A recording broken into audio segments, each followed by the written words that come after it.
Now it's recording, yes. It is indeed. So German was cheating in Foxhunt, as we all just saw. He was just streaming on Twitch. He was using natural camouflage. Playing as Metal Gear Sigint. That last round. Dude, I kind of fucked up that last round. I thought the DNT was going to do more damage on that one dude. We had just killed him, Mr. CIA director, fucking camouflage or skin. We had just killed him. And when he showed up, where the fuck did he get armor from? Because remember, I don't know if you guys noticed, I started shooting him. All of a sudden he had fucking purple, damage indicators. That means armor. So I was like, what the fuck? And so he must have tanked my TNT, or I must have blown it up a little too soon, and he didn't hit anything. Yeah, and he fucking killed me. And so I'm surprised my buddy pulled it out of his ass because it was 1v2. I was like, we're fucked. I'm glad I stuck around, because if I would have abandoned mission, I would have only got ranked for second, right? Because the game doesn't know what I got, right? Right. So I'm like, fuck it, I'll just stay here. And yeah, thankfully that guy pulled it out of his ass and he won. So that was a nice victory right there. So, but anyways, that's Foxhunt. Yeah. No, we'll talk about it. We'll talk about it more. Do some Snake versus Monkey. I hope you guys tried that at least. That's not you can servers. We can summon Fox. Oh my gosh, I can't. And we're done. Yeah, we can. What's the word? We can. Oh my god, dude! Are you drinking coffee again today? My daddy wants to catch a bullet with his bare hands. My daddy wants to catch a bullet. Yeah. He cannot even say 3 words. I know. This was the gefilte fish. Gefilte. Yeah. What's it called again? Gefilte. Yeah. Gefilte fish. Yeah, he's like we can sum up. Okay, I got it. We can sum up Foxhunt by saying his teammate pulled it out of his ass. He pulled a victory out of nowhere, man. Oh, good job, brother. Yeah, he was the fear, yeah. Yeah. And like German was like, hey, he's got a golden fucking emblem for some reason. Like, yeah, I don't know what I don't have since day one, probably. Yeah, I don't have the crow yet, so I don't know. My biggest achievement so far is the Puma, which is like do X amount of damage in a single round. I think I got silver. And I think my second best one, I don't remember what it is, but it's also like X amount of kills. Mm-hmm. The one I want, the one that's funny, if you see people with golden roosters, they're probably dangerous potential, because you have to win a match with 0 kills. So it's like, wait, dude, that's kind of, you have to remember, you're trying to kill each other for the keratin or for the Gakko position, right? Mm-hmm. So it's like this guy won without killing anybody. So like it's kind of, you either had to trank people, and you can't drag anyone out of circles. So it's also kind of a luck thing. So if you had a good partner that's only doing damage and you're the only one doing trank or stun damage, then you could do it like that, because I do have I was gonna say I have a silver cock. I do have a silver rooster, because I beat one round by killing only one dude, and that's the strategy I was using, because I was using non-lethal, and my dude was just doing lethal. We weren't talking to each other, but that's just how it ended up being, because all I could find was non-lethal weapons. I'm like, well, fuck it, I'll just put people to sleep and have him kill them. And then I ended up putting someone to sleep. And like, I think I had one more hand pistol, and his buddy came up and we were fighting him. And I guess I got the final bullet and killed him. So I was like, shit, one kill. I'm like, oh, well, hey, I'll take the silver cock. But yeah, there's a bunch of emblems on there. Like some, like, I don't know some of them, like if you see Foxhound or Fox, those are like get first place like 5 times consecutively. I think for Foxhound, it's like get first place like 10 times. I don't know. It's like, these guys are probably playing a lot, So silver being a natural antibacterial substance, does that mean you're less prone to get STIs? I am, but I'm still afraid of them because of fucking 5th grade, sex ed and shit. Yeah, right. 5th grade? Yeah. That's when you had sex ed in 5th grade? I had it in 6th, yeah. What? I didn't get it till high school, dude. Like, it wasn't like, it was like an introductory. It was like sex ed pre or something. I don't know. It was like mostly about like puberty or something. I don't know. Preemie sex ed? Yeah. It was very short. I do remember they were talking about when a boy and a girl really like each other, they hold hands. Honestly, it was just a quick little thing. Cause like, yeah, I didn't get it until like 8th, where we finally did like 7th or something. Yeah. Where it was like, like, oh, what are, what preventative actions? What's this? What's that? Like, oh, you actually got tested on it. Yeah. And here's how you put on a condom. And they just pulled the fucking Mr. Garrison. No. Dude. Do you remember what he did? Fucking yeah, he throws a banana, doesn't he? Yeah, with a condom in his mouth. Yeah, dude. Fucking bastard. Awesome. Oh shit, dude. My first, like, well, I guess not my first, but my parents, like, the talk. Uh-huh. They don't remember this, but I remember it vividly because I was like, "What the fuck are you guys doing?" Right? What are you talking about? So we didn't have a talk, just because my parents they didn't know how to talk to me. They were so, my mom wasn't very patient with me, and my dad was just like, he didn't grow up with parents. He grew up with his aunt, right? His aunt raised him, so he's got a huge disconnect on how to be a father. And fucking so I don't know where they got this VHS tape, bro, but they got a VHS tape, and it was like a cartoon. I've never actually like tried to look for it again. I bet you I could find it on the internet. But it was basically a cartoon, a sex ed cartoon, where they're kind of, this is a boy and this is a girl, and they literally drew like their bushes, right? Wow. Yeah, the bushes were there, and the guy's dick was sticking out, and there's boobs and like it's full frontal cartoon. And at the same time, I'm like, wait, I know there's something beyond the bush for women. Why the fuck isn't that shown? Right? Yeah. I didn't, like, in my brain, I still didn't have it. Like, I was like, I don't know what it looks like, but like, it's like, okay, the bush is there, whatever. But yeah, I don't remember the whole thing, but the part where they explained like them doing it, like the people had bed sheets that had two cats on them, right? So like a pattern of two cats next to each other, and when the people were like having the sex, right? They're like moaning and whatever. The sheets were rubbing, like they were like the way the sheets creased had like the two cats rubbing up against each other. You know, they could have done without the fucking moaning, honestly, right? Like, yeah, like they did. Yeah, they did the moaning. Thankfully she wasn't going like, oh yeah, right there, or anything like that. It was just moaning. And then, yeah, there was like the climax, whatever. And it was just, then they're like 9 months later, the baby. But I was like, what in the fuck was this tape? Honestly, man. And they didn't even explain it to me. They're just like, do you get it? Or some shit. And I was like, yeah, I'm good. Can I go play? Guess how fucking old I was, dude? I was like 7 or 8 years old. Yeah. What? Yeah, I think I was 8, That is maybe. way too young. Holy crap. But I mean, that's why it was a cartoon. Yeah. There's better ways. You can do it pretty young. There's better ways to do it, obviously, too. Yeah. Well, I was gonna say, I think Kojima got it right, man. Just fucking two people go into a box and it just jiggles around. Little hearts come out, and that's it. Like 9 months later, it's a baby pause. Yeah, and you're like, yeah. Cool. Oh my god, I found it. Oh no. Oh my god, I found it. It's called "Where Did I Come From" 1990. Oh jeez. Oh my goodness. This is where they got the idea for Look Who's Talking. I like those movies. I don't even know where to post this. Where do I post this? we need an NSFW for chat. I know, right? How do you spoiler this thing? Let's see. Can you spoiler this? I think you can. I know you can do it like after posting it, but I don't know how to do it before. Yeah, I don't know if you could do it for videos. Well, there it is. It's in the chat. No, there's no mark. There's no mark as spoilers. But yeah, there you go. Where did I come from? 1990. Wow. But yeah, did you guys have to talk, or did your parents just go like, hopefully he figures it out? I don't think I ever had the talk because it was just my mom raising us. So I don't know that I did. It might have been one of my uncles though. I wouldn't be surprised. I don't remember ever having it though.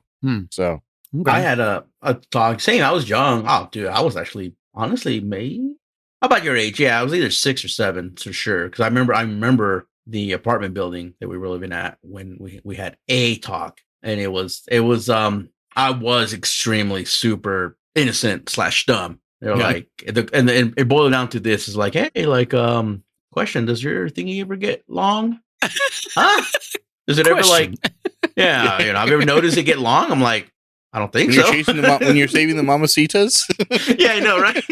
I know. That's what's crazy about it, right? And I was like, no, I don't think so, right? And they're like, okay. They're like, well, sometimes they might get long. like, okay, and then what's that mean? You know, sometimes it might get hard. And I was like, and and then I think that's when they realized they're like, yeah, he doesn't know what the fuck's going on yet, you know. So they were just like, all right, well, don't worry about it, move on. And then and then the rest of it was just through freaking obviously fucking neighborhood kids and shit like that, you know. Oh my god, this thing is graphic as fuck. It's way more graphic than I remember. Jesus Christ. Oh, yeah? You're watching. There's no penetration, but still, what the fuck? Sure. Oh my god. Yeah, I guess I'll show this to my son. There you go. Figure it out. No. Here's your instructions. Good luck. Yeah. Oh man, but welcome back, everybody, to Codec Calls, post Kojima Sex era Ed edition. Yeah, Sex Ed edition. The only podcast that teaches you about sex. Yeah. We're here at the. I mean, this is it. This is the final episode. The final countdown. Yeah. Mm-hmm. Yeah, it is actually. Yeah. We definitely will come back later. Not next week or anything like that, but we'll come back for the NES Metal Gears. Because I want to beat Snake's Revenge so bad. But yeah, so now that Delta is over, now we have Fox Hunt. Did you guys touch Guy? What is his name? Oh no, Guy Savage. Guy no, Savage? I forgot to touch it. I didn't know. Okay. So Guy Savage and Snake I versus touched Monkey. it, but nothing happened. So. And honestly, I forgot to look at some more Secret Theater. Oh, okay. Well, so now we can talk about it a little bit, I guess. So I am sad that there's only 3 new Secret Theaters. Is it only 3? Only 3, bro. And you get the first one just by collecting any tape or by beating the game, I believe. And that's the Sokolov Kamehameha. I think the second one. Yeah, Chris said just beating the game. Yeah, the second one is like 8 tapes, and the third one is all 16 tapes. And I got so fucking sad. I'm like, that's it. Wait. So each tape doesn't give you a new. No. Oh. Each tape are the original Secret Theaters. Yep. What the hell? The originals. Yep. And so I was bummed out, dude. And those ones aren't even redone. They're just the original fucking crappy, you know. Really? Yeah. They're not even like done in new aesthetics. Wow. Nope. They're not. Nope. They're just the original shitty ones. I like how they're the shitty ones now instead of the original ones. Yeah. Well, I mean, yeah. Well, because I mean, we're looking at this game in beautiful HD glory, you know. So it's like, yeah, you know. I was gonna say, so hey, dude. Okay, so I put it in the chat or somewhere in Discord or whatever that like we were playing 2 different games, you know, Legacy versus New Style. Right. So okay, I noticed something too. Ever since I switched to New Style, my intro is probably what you guys were seeing. It's the fucking field of flowers where you fight the boss, right? That's what you guys have had since the beginning? No. Oh, only when you beat the game, maybe? Yeah. Yes. Oh, okay. I thought that was because I changed the style. No, the original one is the starting classic. Yeah. Yeah. Well, no, not the classic. Oh, no, we don't have the CQC. What? I have that. I had that. Now I don't have it. I think I got to switch. Chris, back. did you have the classic CQC screen? No. What the hell? I'm telling you, go to Legacy Style. I guess that's what triggers that. I'm assuming. Remember, I told you guys that when I exited, I got the crappy fucking intro, the old school. Okay, let's reframe that. The old school intro, right? I think it's because I was on Legacy Style. I have yet to actually like, and I was playing it just to get all the keratins and camus and shit. But then I got a little bit hooked on Fogtown. But the point being is like now that I'm on Legacy Style, instead of Phonics, hooked on Phonics. I'm stuck on the flower field, and then I've sat there for a good minute, and it doesn't trigger the. Well, I didn't let it trigger the Snake Eater intro. So I don't know. Yeah, because it did for me. That's why I was like, you guys didn't see it already? Like you had to beat Virtuous Mission to see it? That's weird. No, I saw it when I beat Virtuous Mission. But remember, I didn't beat Virtuous Mission our first. Oh, really? No. Yeah, because like in the original game, right? You leave it sitting there for a minute, and then it goes. Dun, dun, dun, dun, dun. I don't know. But so anyways, I think I think they did kind of do like this whole like if you're playing Legacy Style, you'll see this and play this way. Because I'm telling you, crouch walking on Legacy, there's no point to it. You might as well be fucking walking or crawling because crouch walking is just stupid, and they still hear you. So I guess it must be just Legacy because for me it was there was a reason you had to crouch walk. Yeah, it's good. No, it works fine. There's nothing wrong with it on New Style, but There was something else I was going to bring up too that I noticed between the two styles or the two modes or that I've been playing. I don't recall off the top of my head, but yeah, let's just kind of get into it. I guess did anyone? So Noise, did you try the Sky Savage? Well, I got Guy Savage when I reloaded my game. Oh, when you slept, yeah, okay. Uh-huh. And yeah, it's way more involved than before. Like I remember before, it was just like you were kind of like in like a jail or some shit. Remember? Yeah, and it was just kind of like what just were they? The enemies. I don't remember what they were, but I know it just timed out. Like there was no objective. It was just you killing a bunch of people until for like what 2-3 minutes or something like that. Yeah, I mean this one has like a boss. Oh really? Yeah, like you actually fight. A bunch of things. There's different types of enemies, and then I think it's just like Dracula or something that you're fighting at the end. No shit. Okay. Yeah, so I mean, it looks way more awesome. You're not locked down to like a prison or whatever the hell it was. Like you're out like in a cemetery, and it's pretty dope. I actually haven't like tried it. I wonder if I just like hit because I'm in the game right now just to like see what all the extras are and stuff. I wonder if I just launch it from here. Is it the exact same thing? Yeah, it's the exact same thing. Okay. So yeah, you're just, I'll just walk around a little bit. Yeah, you're just in a graveyard. Obviously it looks fucking way cleaner, way doper. And after you like, you get like some more moves basically. Like, so when you combo some stuff, it's a lot more interesting. But yeah, after a while you trigger like there's like cutscenes. Oh yeah. There's like a little bit of cutscenes, like maybe, like Devil May Cry worthy cutscene, like, oh, you did some shit. Ooh, I'm fucking badass. And you kind of look like Altair, you know what I mean? From, what can I think of it? Assassin's Creed 2? No, never played Assassin's Creed. Oh, okay. Well, you kind of have that, and you kind of have like more like you have like a Widow's Peak hood covering your eyes. Yeah, so, they actually redid the character, yeah. Yeah, so he looks definitely more badass and stuff. Because before, I think he didn't even have a hood, right? I thought he did, but maybe not. Okay. But yeah, you kill one guy, it triggers a cutscene, and then there's like more dudes, and then you kill those dudes, and then the Dracula comes out. And then honestly, I really don't remember what happens at the end. Okay. I'll still probably give it a shot, but yeah. But yeah, I just forgot to click on it, yeah. Yeah, you wake up, basically, like you did in the fucking jail cell. And I don't know if you guys remember why that happens, like why you dream of vampires and shit. No, why? So if you save right there where, you meet Johnny and everything at the prison block. If you listen to Paramedic's conversation, she talks about vampires and Dracula, right? Because of the movie buff thing. And Naked Snake is all freaked out. He's like, oh, don't talk about that shit. Like I'm going to have a nightmare. Exactly. Like, I guess he's got a fear of like vampires or whatever, or bats or something. So yeah, so that's why when you reload that one, you end up with the Guy Savage. Okay, you're right. As you're saving, she tells you like, "Oh, have you ever seen this movie or whatever?"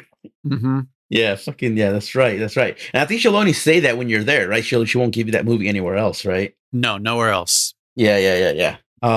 But yeah, okay, Guy Savage. Yeah, I didn't click on it, but Snake versus Monkey. I only did the first 3.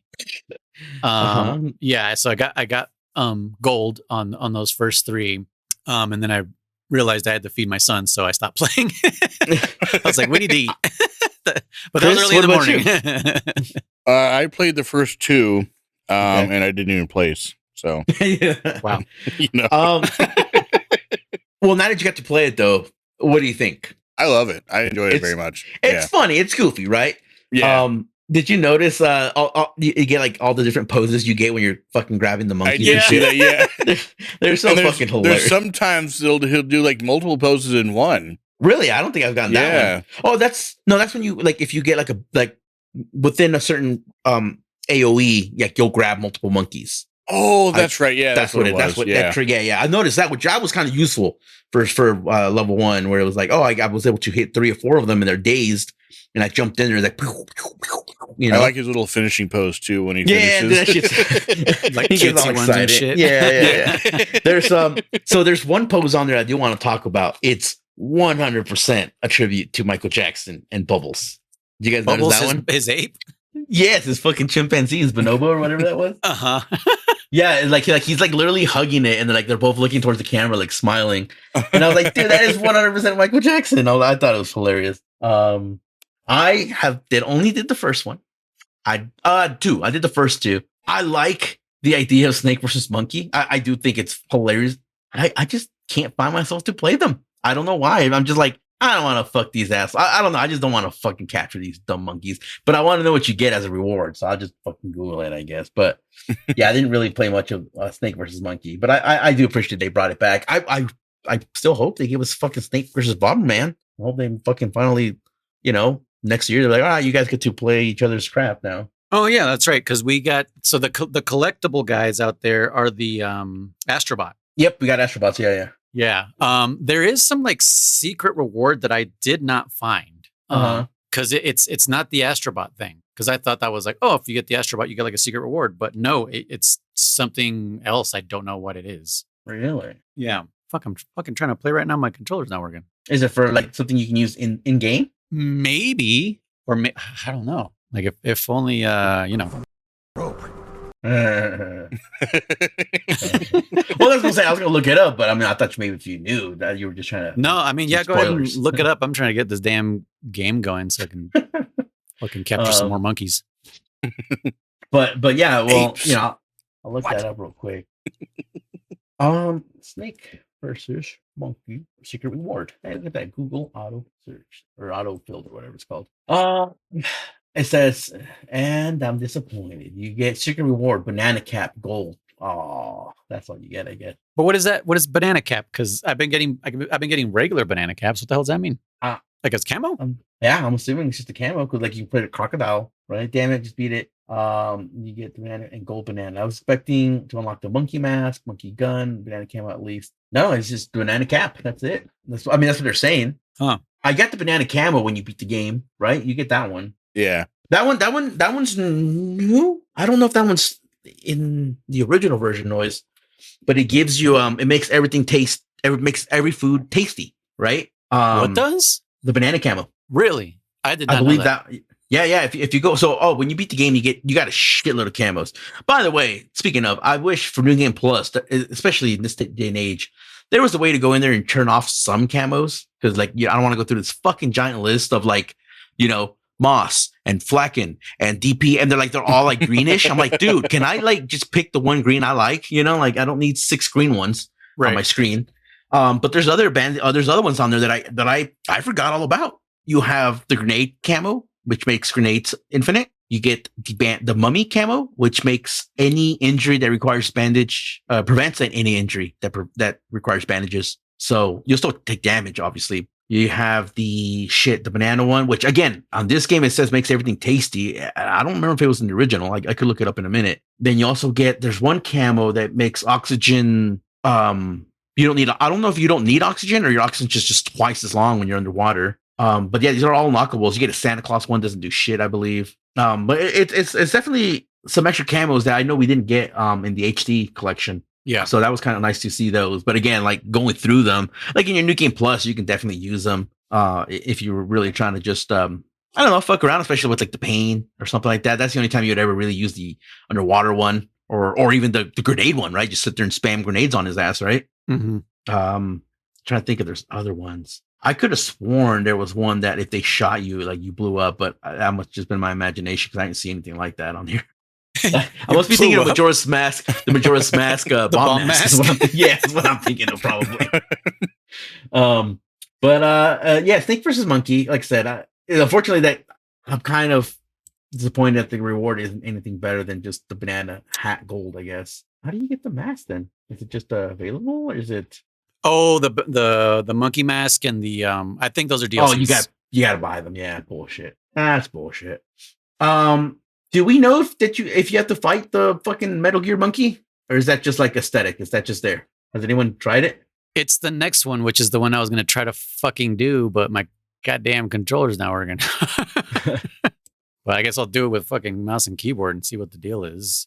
What's funny is you're actually shooting a banana. It's not. It's the easy gun, just yellow. I thought it was an actual banana, but because it's yellow, I thought it was banana. Oh yeah, it's the easy gun. Yeah. The easy gun. Chris, did you have it on your playthrough? You said normal? No, I had the normal. Yeah, because I launched it on easy just so I could see like some differences and stuff, and they give it to you, And no, I forgot that shit makes your camo index 80, like no matter what. And I'm like, oh yeah, I forgot this shit's fucking ridiculously easy. The easy gun. The only thing that's not easy about it is that it is still semi-automatic, so it is very like slow, obviously. But it's like, dude, you're just kind of OP with that gun, more or less. Infinite, bullets, infinite. It's suppressed. What else was I gonna say? Something about something that I don't know. I don't know if I mentioned it. I don't remember if I did. On your guys' playthrough, Noise especially, you did extreme, but you did new style. Yep. Did you have the motion detector, the sonar, and the AP sensor? Were those available to you? Yeah, but I turned them off. They're available? Yeah. Oh wow, they're not there on fucking on Legacy, dude. That shit's gone. Oh, okay. Yeah, I said, it gave me it gave me a compass, and I was like, get this fucking shit out of my way. The compass. I had that one. I did have it. I obviously got rid of it. There's no point in a compass, really. So you said, maybe not. You said compass. No, what'd you say? AP sensor, motion sensor, and sonar detector. Those ones. Remember the ones you'd click? Yeah. I honestly now I don't know. Yeah, they were gone on mine. And you had them? See, I'm not saying I need them, but I was like, there was times where I was like, where's my, I'm like, oh yeah, I don't have it. I'm like, what the fuck? I found it weird that they get rid of them in extreme. I don't know. Whatever. It's no big deal. It is whatever. I thought, I don't remember them being gone in extreme. That's what I'm trying to say. I thought you always had them. Just batteries are hard to come by when, on the harder difficulties. Yeah, because on extreme, I think I start off with like fucking 3 or 4 batteries right off the bat. I'm like, God damn. I was like, I just sat there clicking away the sonar just because I was like, I have so much goddamn battery. I think that's what one of them is too. One of the camos is infinite battery. Okay. But anyways, continue while I do a quick research real quick. So I noticed one thing that was helping me in Snake versus Monkey with controller is when you aim, it snaps to, whoever is closest to your reticle. With mouse and keyboard, it does not. Yeah. Like it's like, oh, you're playing mouse and keyboard, bitch. You better fucking have good aim. So right now, as I'm doing mouse and keyboard, get good, scrub. Yeah. It's like, hey, you're finally playing this properly, which is weird. This is weird playing Metal Gear with mouse and keyboard right now. I'll tell you that. But yeah, so as far as like the mech, it's over by where the Hind was. It's that map. I don't know if it's going to come to life. As far as the trailer showed, that was the thing, right? That it like you get to fight it. Yeah, something like that. So I don't know. I'll report back here in a little bit. But yeah, there's some funny ass poses when you grab these guys, like the one where you're basically doing like a wrestling choke out. You have your legs over his shoulder, and he's just like, There's one where like you're doing the classic, like you have him your arm extended on his forehead, right? And he's just like trying to fucking by doing the right, like you're too short. Yeah, I'm like, that's fun. I said I just can't get myself to beat them, dude. I don't know why. I don't know why. Like Noise, you said they're like VR missions. And they kind of are. I'm like, I don't want to fucking play this. Like, I don't know why. I'm like, I think it's cool, but I don't want to fucking fuck with them. I don't know. It just makes me laugh a little bit. I'm looking at the Bomberman gameplay because we'll probably never get that. So you're not actually grabbing them, but you're actually knocking them off the map like Bomberman. You throw a bomb down and it creates that little X, if you will, that little grid. And if they're caught in that blast, they get fucking sent the hell out of the map. So that's how you're kind of capturing them. So like I said, it's essentially the same game, but with different schemes, if you will, different controllers. So you're not shooting them and capturing them.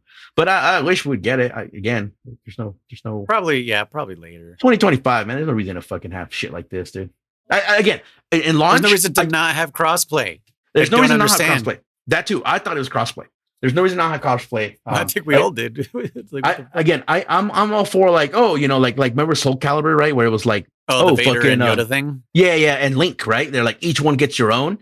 Oh, I get that. I forgot about that. But only for like a fucking first 2-3 months. Then everyone gets that shit. Because then it's like, what the fuck, especially if it was just like the character all fought the same. They were just different skins. That's one thing. But these characters were all fucking different, So it's like, dude, I want that character, Mm-hmm.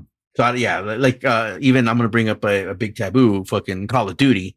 For a while there on Xbox, like it was like PlayStation got the maps first, and then like 3 months later, Xbox got them. Yeah, the new maps were PlayStation first or some shit like that, and new maps and skins and all that shit. And it was like, yeah, that's fine because I'm like, I don't play on Xbox, but then I think a year or two later they swapped, and like Xbox got the first dibs. And I was like, hey, as long as I get them 3-4 months later, I don't care, right? Like, don't lock them behind a system, because that's what's kind of bullshit, you know? Yeah. But yeah, crossplay. So let's. I guess I don't know if you guys are ready to move on to Fox Hunt. Yeah. Yeah, not crossplay. I thought it fucking was. I am actually highly bummed it's not. Yeah, we didn't really get to play together at all. No, we didn't. You know. Well, I didn't play it also. I will give you my. It didn't work. I'll give you my 2 cents on it. I think it's fun. The game is still super. The whole game as a whole is new. There still could be updates. There still could be add-ons that they have planned. I hope there are some stuff. There could be players. Yeah, there could be bring back some players, right? I would be 100% cool with I think I was saying it in the stream. Yeah, I was saying it in the stream, not here. Where I'm like, I would be down for doing a more like traditional team deathmatch 6v6 kind of style. Mm-hmm. If they want to keep, because the camo shit is kind of cool. It's pretty fun. It's pretty fun to switch your camo.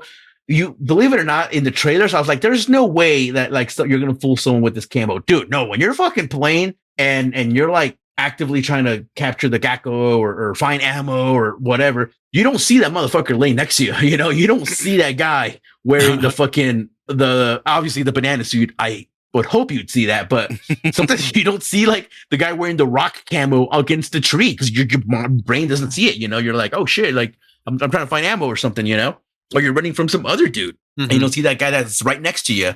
So it's an interesting game style, but you are limited to this whole teams of 2s. I would really love a style that would be more of a, like I said, 6v6. You keep the Carrotons, keep the Gakkos. Like the way I can see it is they could do the Gakkos could be the flag. So they put 2 or 3 Gakkos out there based on the number of players, obviously. And yeah, you go out there, grab them, bring them back to your home base to get a point. So again, if you want to focus on capturing Gakkos, you can. If you want to focus on, Carrotons. If you want to focus on fighting and keeping the enemy away from the Carrotons, you know what I'm saying? Like it could split up the role playing. It makes it so that you get to play more, because the way it is right now, like I said, if you don't have a Carroton or you didn't get into the zone, you get eliminated, and then you're forced to either back out or sit there and watch someone else play. And to me, that's never fun. I want to be in the action, you know? Right. That's why if it was like a more team deathmatch point based, yeah, I can die 60, 70 times, but hey, I got 6 points and that helped us win, you know? Or again, I didn't get a point. I didn't get a single Carroton, but I did get fucking like 6 kills. I kept the enemy from getting the Carroton 4 times, you know? And for the Gakko, they could do like a classic, what's it called? Hard point, where like, oh, you know, like whoever's holding the Gakko, you get points, and whoever has the most points at the end of the match, you know? So your incentive is to go capture the point and or kill enemies to keep them out of the point. I don't know. I just think it could be a little better. I didn't know that those were the only 2 fucking modes in this game. I really thought there was gonna be at least like a team deathmatch style on there. So, but yeah, it's choppy as fuck. Danny boy out there he's like, dude, is it always like this? I'm like, yeah, it's fucking always choppy. Every MGO's been choppy. What do you mean, like choppy? Like stuttering? No. Like, what's the word I'm looking for? Like your actions, you know, like the way you shoot your gun, the way, you know, like, you know what I'm saying? Even MGO from 4 and even fucking from 5, MGO 3 is that one. Like you kind of get what I'm saying? It's not because they took the literal mechanics of Metal Gear and just made a multiplayer. So it's not like a whole new engine where your character's a little smoother, or your gun animations, your gunfights are better. They're the same gunfights you would expect from Metal Gear. You kind of get what I'm saying, or no? Yeah. Like the controls weren't built with multiplayer in mind. Exactly. They didn't make the effort to do so. To do some new ones. No. And again, it's not Call of Duty or nothing like that. Like it's just very, very awkward the way like, and that's the key word. It's very awkward the way like you switch weapons or placing down equipment. It's literally just like the game. You literally bend down to put down the fucking decoy. You bend over to fucking pick up the ammo. It's very, very slowish, but that's what it is, you know? By the way, you guys didn't get to see it, but the decoys in the MGO online are actually kind of cool. They're not books, not decoys. What's the word I'm looking for? Distractions. You know, like the books that you could use on Metal Gear. Okay. On this one, they're fucking little statues of Metal Gear Ray, Metal Gear Rex, and I believe it's the Zone of Enders from Granon's.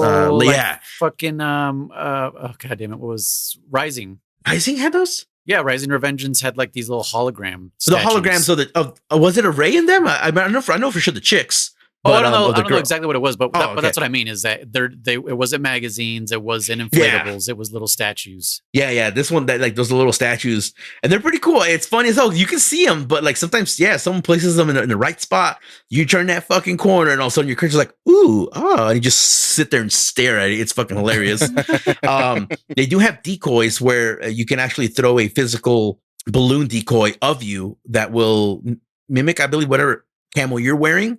So that was kind of nice too. If you are like, let's say, holding the gecko and you're like, oh shit, like I know, like I'm the only one with it, or I know people are actively hunting down, you can drop a couple of those suckers and then lay in the area, and then if they see them, they'll be like, oh shit, because you can sense them. I believe if you go into the sense mode, you can pick up the decoys and all that shit, so they won't know which one's you.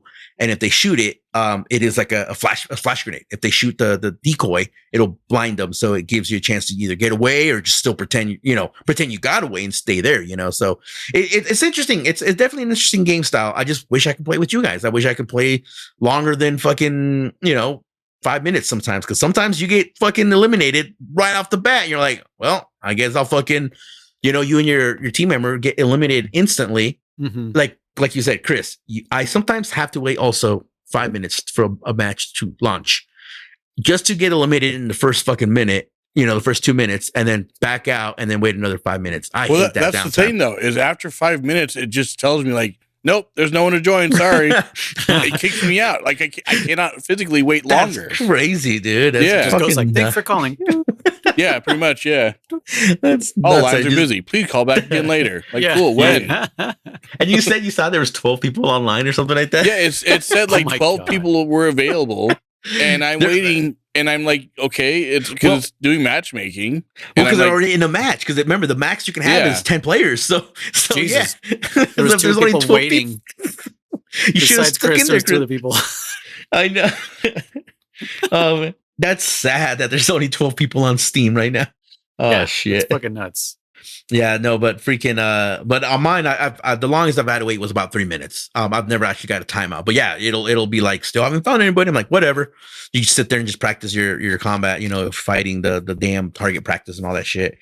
I literally cannot find this last monkey in the fucking Granin building. Shit. But so the one where with the hind, it doesn't move. The mech doesn't move at all. Oh, it's just a statue. Yeah. Oh, okay.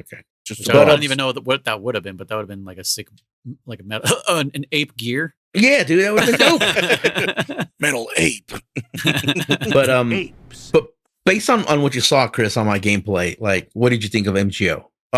Sorry, Fox Hunt. This is it didn't look that impressive to me, honestly. Yeah, it's, I don't know. It's nah. Yeah, no, I do enjoy online. I do enjoy versus games, so it's definitely something that's more. Well, I watched Bacon play some too. Oh, he did play before. Yeah, I've seen him play it. So it just, I don't know. It doesn't. It's one of those things I would play with a friend. But like when you were telling me last night to play by myself, I was like, I'm really not looking forward to this, but I'll give it a shot. For the sake of the podcast. And luckily, the game saved me, and I didn't have to. So it was like, nope. Yeah. What I was gonna ask you, something about MGO. Oh my god, this is so awesome. So sorry, the map that has the Shagohod. They're oh my god, I need to screenshot this so you guys will understand what I'm looking at here. I don't even want to explain it. I'll explain it after I show you guys here. This is such a great fucking homage. So so it's in the chat there. Mm-hmm. Okay. You see what it is? Yeah. That's so fucking awesome. It's just like the Metal Gear Ray, Scott Dolph. Yeah. And there's other apes down below, like he's giving a speech. Yeah. Are any of them in their underwear? That would have been fucking hilarious. No, they just have like the different color camos and stuff. No, I know. I just think it would have been. But that would have been hella good. I was gonna say, I was telling Noise, maybe. I don't know if I was telling anyone, but yeah, when I first tried my first Fox Hunt, I went through that phase, Noise, that we've talked about, where I instantly had that imposter syndrome, right? Where I'm like, dude, I'm gonna suck at this. Like, right. I'm gonna get my ass kicked. I don't know what I'm doing. Because again, you launch it and it gives you a tutorial, like, oh, this is how you do. And I'm like, whatever. I just skipped all of it, right? Right. and I launched straight into the mission. I said, that's why I always have this feeling, because I never fucking pay attention to anything. But I'm like, I'd rather learn as I play, right? And obviously, yeah, first 2, 3, 4 rounds, I don't even think I hit anyone with a goddamn bullet. You know, like I got my ass handed to me big time. And then as I got, you know, a little more understanding of like the camo system and the sense system and how it works, how when you're sensed, when you're not sensed, and you know, I just got much better, especially weapons, like. In any, because I do play a lot of like shooters, right? In any kind of shooter game that I pick up, one of the biggest things to understand for me is what weapon is quote unquote good for me, for my play style, right? Yeah. What weapon is automatic? What weapon is semi-automatic? You know, which ones have, you know, so I'm picking up a gun and I just see a fucking gun. I'm like, oh, okay. And I go and I hold the trigger and I'm like, ah, shit, no, this is a semi-automatic. Oh, this is a sniper rifle, you know? Especially because you can upgrade some of the guns. So like it will end up upgrading with the scope on it. So my dumbass sees a scope and I think, oh, it's a fucking sniper rifle. So I'm like, I'm like, oh no, this was a fucking assault rifle the whole fucking time, you know? So there's plenty of times where I get killed because I don't know what the weapon I have currently is, you know? So I did take one big session where I was like in the lobby wait area and I was like going through each weapon. I said, all right, what's the name of this weapon? I won't remember it, but I just want to at least learn roughly what it is, you know? How does it shoot? What kind of recoil does it have? What's the drop distance? There isn't really much drop distance in this game, but in terms of like damage, like some weapons will lose damage with distance, right? So I did spend like a good hour just like sitting there in the lobby, just playing around with each gun, where I definitely, that improved my game now, where now I can see a gun right off the bat and say, nope, yes, drop this one, drop that one, you know. It helps a lot, but I enjoy it. I definitely do. I'll still be playing a little bit more. I know, what's his name? Guardo? Uh-huh. Yeah. He hit me up and he was like, hey man, like he told me he wanted to play. And I was like, yeah. And he hit me. He actually hit me up earlier this morning and he was like, hey dude, like just want to double check, like what's your time zone out there? He's like, so that way we can at least try and play one of these days. And I was like, yeah, dude. I told him, I was like, dude, I'm off these days. I'm pretty much available whenever you are, you know, just let me know. And I laughed because I said, dude, The Last of Us ain't going anywhere. That shit's just sitting on my PlayStation being like, any day now. Like, you're on the fucking final level any day. You know, so did you ever, no, speaking of Last of Us, did you ever play Last of Us Online? Did you ever do that one? No, Factions, I never did. Actually, yeah, I think I did for a little bit, just because I noticed it had trophies in it. Yeah. Yes. And I was like, yes. God, I hate games that do that. Like single player games that are like, hey, there's multiplayer trophies. I'm like, dude, you want me to? I did the same thing with because I also played the what was it? Uncharted. Also had those, you know, a multiplayer that was similar, and same thing, trophies for multiplayer stuff. And those are the games I never got platinums on because I was like, this is bullshit. Like, why do I have to play your multiplayer to get my platinum? Some of those on The Last of Us were fucking hard to get, dude. Yeah, I think I only played it for like maybe a week or two, and then I was like, okay. I mean, it was good. Yeah, it was good. I was trophy hunting. I wasn't really playing to enjoy it. Some of those trophies were fucking hard. I don't remember the exact trophy, but it was like, you know, fucking same kind of concept. Get first place or you know, like 10 times or I don't know, just dumb shit, you know. That was like, dude, this is fucking hard. Yeah. I don't really trophy hunt, but I do have a buddy who this motherfucker, dude, he buys every fucking special edition that comes out on the market. I swear to you, every time he's posting up something new on Facebook, like, oh, just you're not talking about yourself. No. I said every, not most. And I only buy the ones I like. but no, like this guy, well, I guess he likes them too. But no, I'm telling you, you think I have a lot of unopened shit? This motherfucker has God of War special edition, Final Fantasy special edition, Monster Hunter special edition. Every fucking special edition exists. He has it. I don't know why. I mean, I understand, but I mean, it is like, what the fuck, dude? Like, where do you keep all this shit, you know? Right, yeah. But he's also he's got a special edition warehouse. Yes. He's also a very avid. I should actually get him to send me a picture of his shit just so I can post it up one of these days. I am curious where he keeps all this shit. Collection, right? Not his shit. Yes. His actual collection. But he's a trophy hunter. He's an avid platinum trophy hunter, and he has platinum for fucking Last of Us. He has platinum for some of the harder games out there that I'm like, how the fuck did you do this, bro? I'm like, are you fucking cheating? And he's like, no, dude, just fucking sit there. He does do like online. Dude. he does do online guides too for some of the harder shit. Like, how do I get this one? Because this one's, and they'll be like, oh, dude, the best way to just got to get lucky and bring this and bring that, and and hopefully, especially like I said, the multiplayer stuff. Where like imagine like I don't know if it is or not, but like Call of Duty's like get a nuke. I'm like, fuck, dude, I've never gotten a nuke. The best I've done is like 20 kills, but a nuke I believe is like 30 kills without dying. And some people can get that shit all the time. I'm like, dude, I'm not that good. But anyways, yeah, this fucker gets every game he does. He's gotten a platinum so far. So I don't know. I when you're talking about trophy hunting, it reminded me of him. So have you been to HJ's channel, German? No. What does he got? He's also got a platinum. Like he actually designed a whole thing. I don't know what program he used. I mean, he's just like photoshopping, but he's got like a wall of trophies. Like he made like a image of like a giant digital cabinet, display. Yeah. It was dope. No way, that's cool. Yeah, I believe every game that he has streamed, he has platinumed. Holy shit! Yeah, yeah. And when when he's on his BRB or whatever, that's what we see. We see it like panning across the screen, so you can see all his platinum collection. No way, that's pretty cool. Yeah, good job. Got a huge collection. That's pretty impressive. Yeah, that's kind of like I guess the completionist. He's kind of in hot water recently, but yeah, I was pretty. That guy's in boiling fucking hot water. He's impressed gone. impressed with him. Yeah. I know, right? I don't think I've seen anything from him in a minute, but they kicked him out of the fucking Friends Per Second podcast. Oh yeah. Yeah. I was impressed with his whole, like, beat it, play it, beat it, complete it rating. Cause like he completed every game, like every single one. And I was like, you're a fucking madman, dude. You're nuts. So anyways, but yeah, what else can I say? I don't know. I want Foxhound to be a little bit more, well, yeah, a little bit better. A little bit. I want to fucking crossplay, man. If they did that, then I can play with you guys. I can play with Chris. I can fuck with them. Yeah, I mean, the good thing is that we own this. So, whenever it comes back up for us, we'll be like, oh shit, it's crossplay now. Like fucking, I'll hella jump on that shit. Yeah. Maybe we'll get 24 players on a server. Yeah. Oh, Jesus. 36 on a really busy day. Yeah, right? Oh, man. Yeah, man. I know, right? Like fucking... I'm just surprised that on Steam having, I guess, bigger, like it should have been more on Steam than on PlayStation, but it's not. That's what I'm saying. Steam should have had more. That's what I'm like, what the fuck? Only 12? Like, what the fuck? I get it's not going to be in the thousands, but shit, dude. Yeah, it's the same 12 people playing every day. Well, like I said, I forget how many weeks ago, I was like, this shit says 500 players right now. I'm like, Jesus Christ, and it's like the first week. Like, how is that a thing? Yeah. So yeah.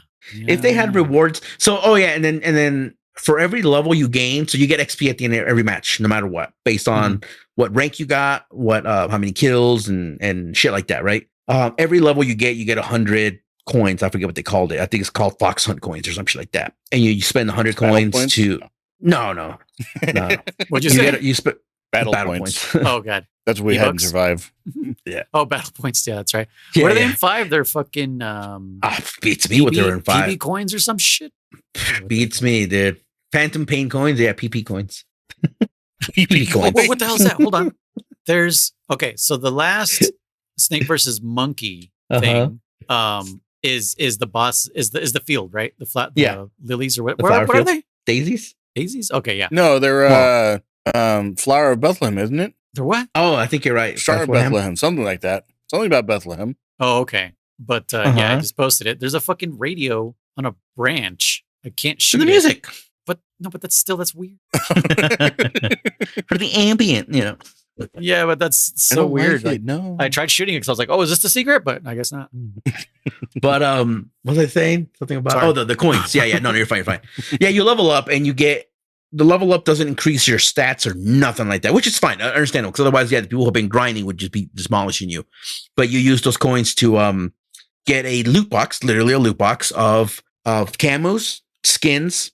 And unfortunately, I don't know why this is in the loot boxes. I think it's fucking stupid. Call outs. So, and tag, nameplates, I guess, whatever they're called, for your little logo or whatever. But call outs in there are stupid. Sorry. No. So there's only 7 levels, right? Mm-hmm. You don't even get anything for placing first on anything because I just beat them all and it gave me the gold cap. Yeah. The gold banana cap for gold. And man, I'm sad. Give me more VR missions. VR missions. But like I was saying, I think call outs are really stupid. Honestly, to have I in think there. I would take VR missions over the online. I would not. Fox Hunt, I'll keep the online because it's always different. Because the VR missions are just the VR missions. Online, even though it's the same map, you are playing with different people that are going to be doing different things. It's the same thing. But every game is different versus the VR. It's always the same. The people are different. The game is the same. But again, no. The people and the game is different. It's like chess. You can open up. Chess is always the same. Chess is always the same. It doesn't matter who you play. Yeah, it doesn't matter who you play against. It's always the same. Now they will use different strategies. Oh, like but in that's this different game. People. Oh, no, like it doesn't change the game. It doesn't change the game. It changes the strategy. The rules don't change. That's what I know, and that's what I'm arguing with Chris. I get what he's saying. The game is still the same. It's still chess. Yeah. Yes. It's not like, oh, this is chess, the game but in 3D. But no game is different. It's what I'm trying to say. It's the same. It's what I'm trying to say. Because instead of going left, you went right. Instead of spawning on the bottom side, you spawned on the north side. Is the same, is what you're saying. Yes, right. That's what I'm trying to say. But at least in VR missions, you have different objectives. But once you do it once, you'll always spawn in the same spot. The targets will always spawn in the same spot, and so once you get first place, you get first place on it, once you min max that stage, once you did a noise and said, "I got this in 10 seconds," there's no reason to ever go back to that mission. So you're talking about replayability? Yeah, to an extent. Yeah, I think that's what he means. That's what I'm saying. I'd rather have this because every time I launch it, it will be a different match, a different game. Same game, Chris, but different. Same, but different. If it's such high replayability, why are there only 12 people playing?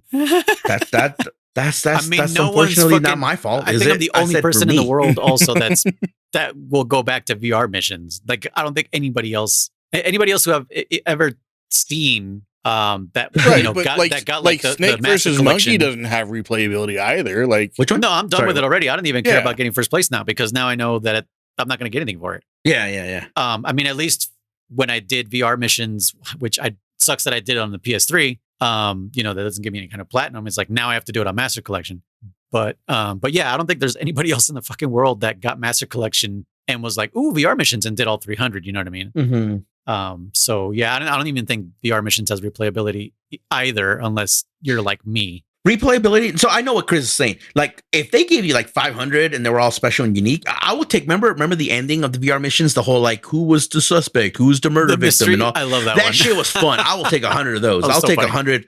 Yeah, I'll take 100 of like, defeat giant Geno soldier, defeat fucking giant Merrill. Yeah, shit like that. But like defeat like 50 targets. I'm like, I don't know. I don't know if anyone's listened to my rant about MGS5, but doing the same shit over and over again does kind of piss me off a little bit. But no, see, that one is different. Because you can attack it differently. Exactly. That one's literally what you're talking about with this MGO. Is literally with Fox Hunt. It's like, or not Fox Hunt. Damn it, Fox Hunt is you can go stealthy. You can go fucking Rambo style. You can drop in on a tank. You could fucking land in the field with a Pequod and just start fucking capping fools. Like, you don't have to do shit. You could just send fucking Quiet out there to start, fucking capping fools. Or if you guys deck out your D-Walker, same thing. You could send that motherfucker out there and he'll just destroy everybody. Yep. You don't send him out there. You go out there with him, don't you? You can point like him. Like an auto patrol? It does have something like that, right? It has something like that. Some shit. I forget what it is, but yeah, I mean, it's the most OP buddy as the fucking Walker. Yeah. There's just so many things you could do with that one, which I get. That's what lethal, you're saying. You can do non-lethal. You could, Yeah. Mm-hmm. Yeah, that's everyone. It's the only two ways: lethal, non-lethal.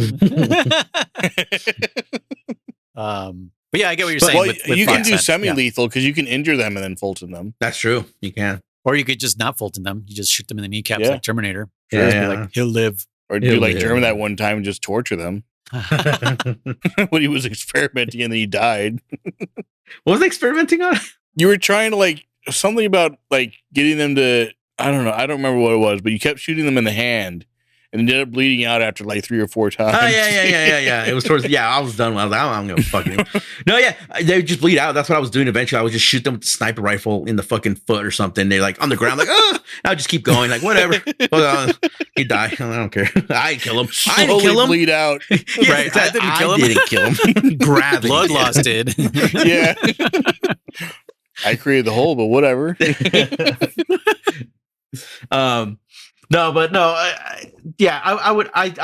I've always been a big fan of the MGO ever since the Portal Ops days. I wish I would have played more on 5. I wish this one was better. I really do. I won't sit here and defend and say it's great. It's not, but it's still. I agree. I think if there were different modes, like you said, capture the flag, or or custom modes or whatever. Yeah, I was telling German, I was like, "Oh, is there like what did I say? Yeah. Like bananas only or some shit? Yeah. Or what's the other thing I fucking said? You said slappers only, and well, no, that I was just referring to GoldenEye, but there was SAA. Yeah, just the revolvers. Yeah. Right, and like. Yeah, that'd be fucking sick. You're just out there like a bunch of goddamn cowboys. And that's what's crazy is that that fucking MGO2 for Metal Gear Solid 4 is still the best one in my opinion because it had lobbies. You could do that. You could make a lobby and say pistols only. Is it? Well, I mean, for people who made private servers, that's the private they're servers, keeping it alive. Like that's why it's that good. Yeah, I love that one. And I never got to play it. Damn, I loved it. I played the bejesus out of it. Yeah, there was literally lobbies like you said where it was pistols only, CQC only, shit like that. And you'd go in there and there was lobbies that were dedicated to leveling up your shit. It'd be like box level up, and you would go in there and everyone would just be sitting in the box for an hour because that's what it took to level up the box. Yeah, literally. Then you get the fuck out. There was lobbies where you could level up your CQC and your wake up skill. I forget what it was, but you would just pair up with somebody. And then you would choke them, wake them up, and he would turn around, he would choke hold you, wake you up, and you just do that fucking over and over again until you level the shit up, dude. It was awesome, dude. Yeah, it was a great community. But yeah, like you say, if we can make lobbies in this, I thought it was funny because I was like for Steam that it'd be all 12 people in one lobby, so it'd be taken up. Yeah, that you don't have to worry about the fucking matchmaking at least for this one. Exactly. Just go with the same 12 people. Yeah, you know what? I'm surprised there isn't like no bots on there, like at least just to fucking fill up the. It wasn't worth it. It wasn't worth it, I guess. Yeah. Nobody else is on there. Dude, put monkey bots. That'd be awesome, bro. Yeah. They just walk around, just fucking shooting shit. And since they're smaller, it's a harder target. So yeah, dude. it actually puts a challenge. They're just here to cause chaos. They just grab the keratin and run away. And you're like, get back here, you son of a. Yeah, because dude, they fight back. These fucking little monkeys. They throw rocks at you. They punch you. They fucking. They do, man. I was like, what the shit? Yeah. They fuck with you. I don't remember them doing that in the original. I think they did, but I don't. Like I said, I barely played it in the original, so I think there was only 5 in the original. Yes, I think there was only. So they added 2 more levels to this, and I'm wondering if that fucking monkey mech was in the original because I don't remember. I don't know. Quick research. Yeah, only had a rope. I should be able to use that rope I got. But yeah, I mean, there's not much more. Like I said, that I did Guy Savage already. I just completed Snake versus Monkey. I see that there's only 3 videos. I've only unlocked 2 of them for the secret theater. Oh, you got 2. Oh, you were collecting more tapes than I was. Yeah. Yeah. Do you know what the third one is? No, I don't want. I definitely don't want to spoil it. I will because I'm doing a run through right now. Of I said camos, geckos, and tapes. So I will experience it myself, but I haven't seen them. But again, going back to that, I am sad that there's only 3 new ones and that the other ones aren't redone. Yeah. I might actually play with mouse and keyboard because I was actually kind of enjoying that. The accuracy with the mouse. Oh yeah. I first I didn't miss the snapping to the target at all. Like it was just like, oh, this is kind of feeling more natural actually playing mouse and keyboard. So I don't know, maybe I'll play my second run with mouse and keyboard and go for it. Collect all that shit. It's just the buttons, like going the crawl and the dive and stuff. That's the things I have to kind of like customize, which I don't know why in Snake versus Monkey, you can't go in and change your buttons. You have to go all the way out to the main menu and then change them. Okay. Really? But in the regular game, you can. Yeah, I don't know what the fuck. So 2 things. I'm looking at an image here of what clearly looks to be the old Snake versus Monkey, and the Mecha Monkey is in there. So it is in there? Okay. It's in the Hindy map, like you said, from what I can tell. So he's there, but for sure, I think it was a newer. The flower field is new, I believe, and the one before the one with where the Shagahad. Yeah, I believe those are new. Speaking of buttons, so I did mention it when I was playing. Dude, I had to change my buttons for the MGO for the Fox Hunt. Oh, I was kind of hearing you saying that, yeah. Dude, it is so it's even worse than Survive. Well, it's just there's so much shit to do. That's the problem. It's not that they're bad. It's just so by default, L2 is aim, R2 is shoot. Whatever. I'll keep those. I usually like the front ones, but no big deal. R1 is your camouflage. I like I like the front ones, the buttons, the R1, R1, L1. That's what I mean. Sorry.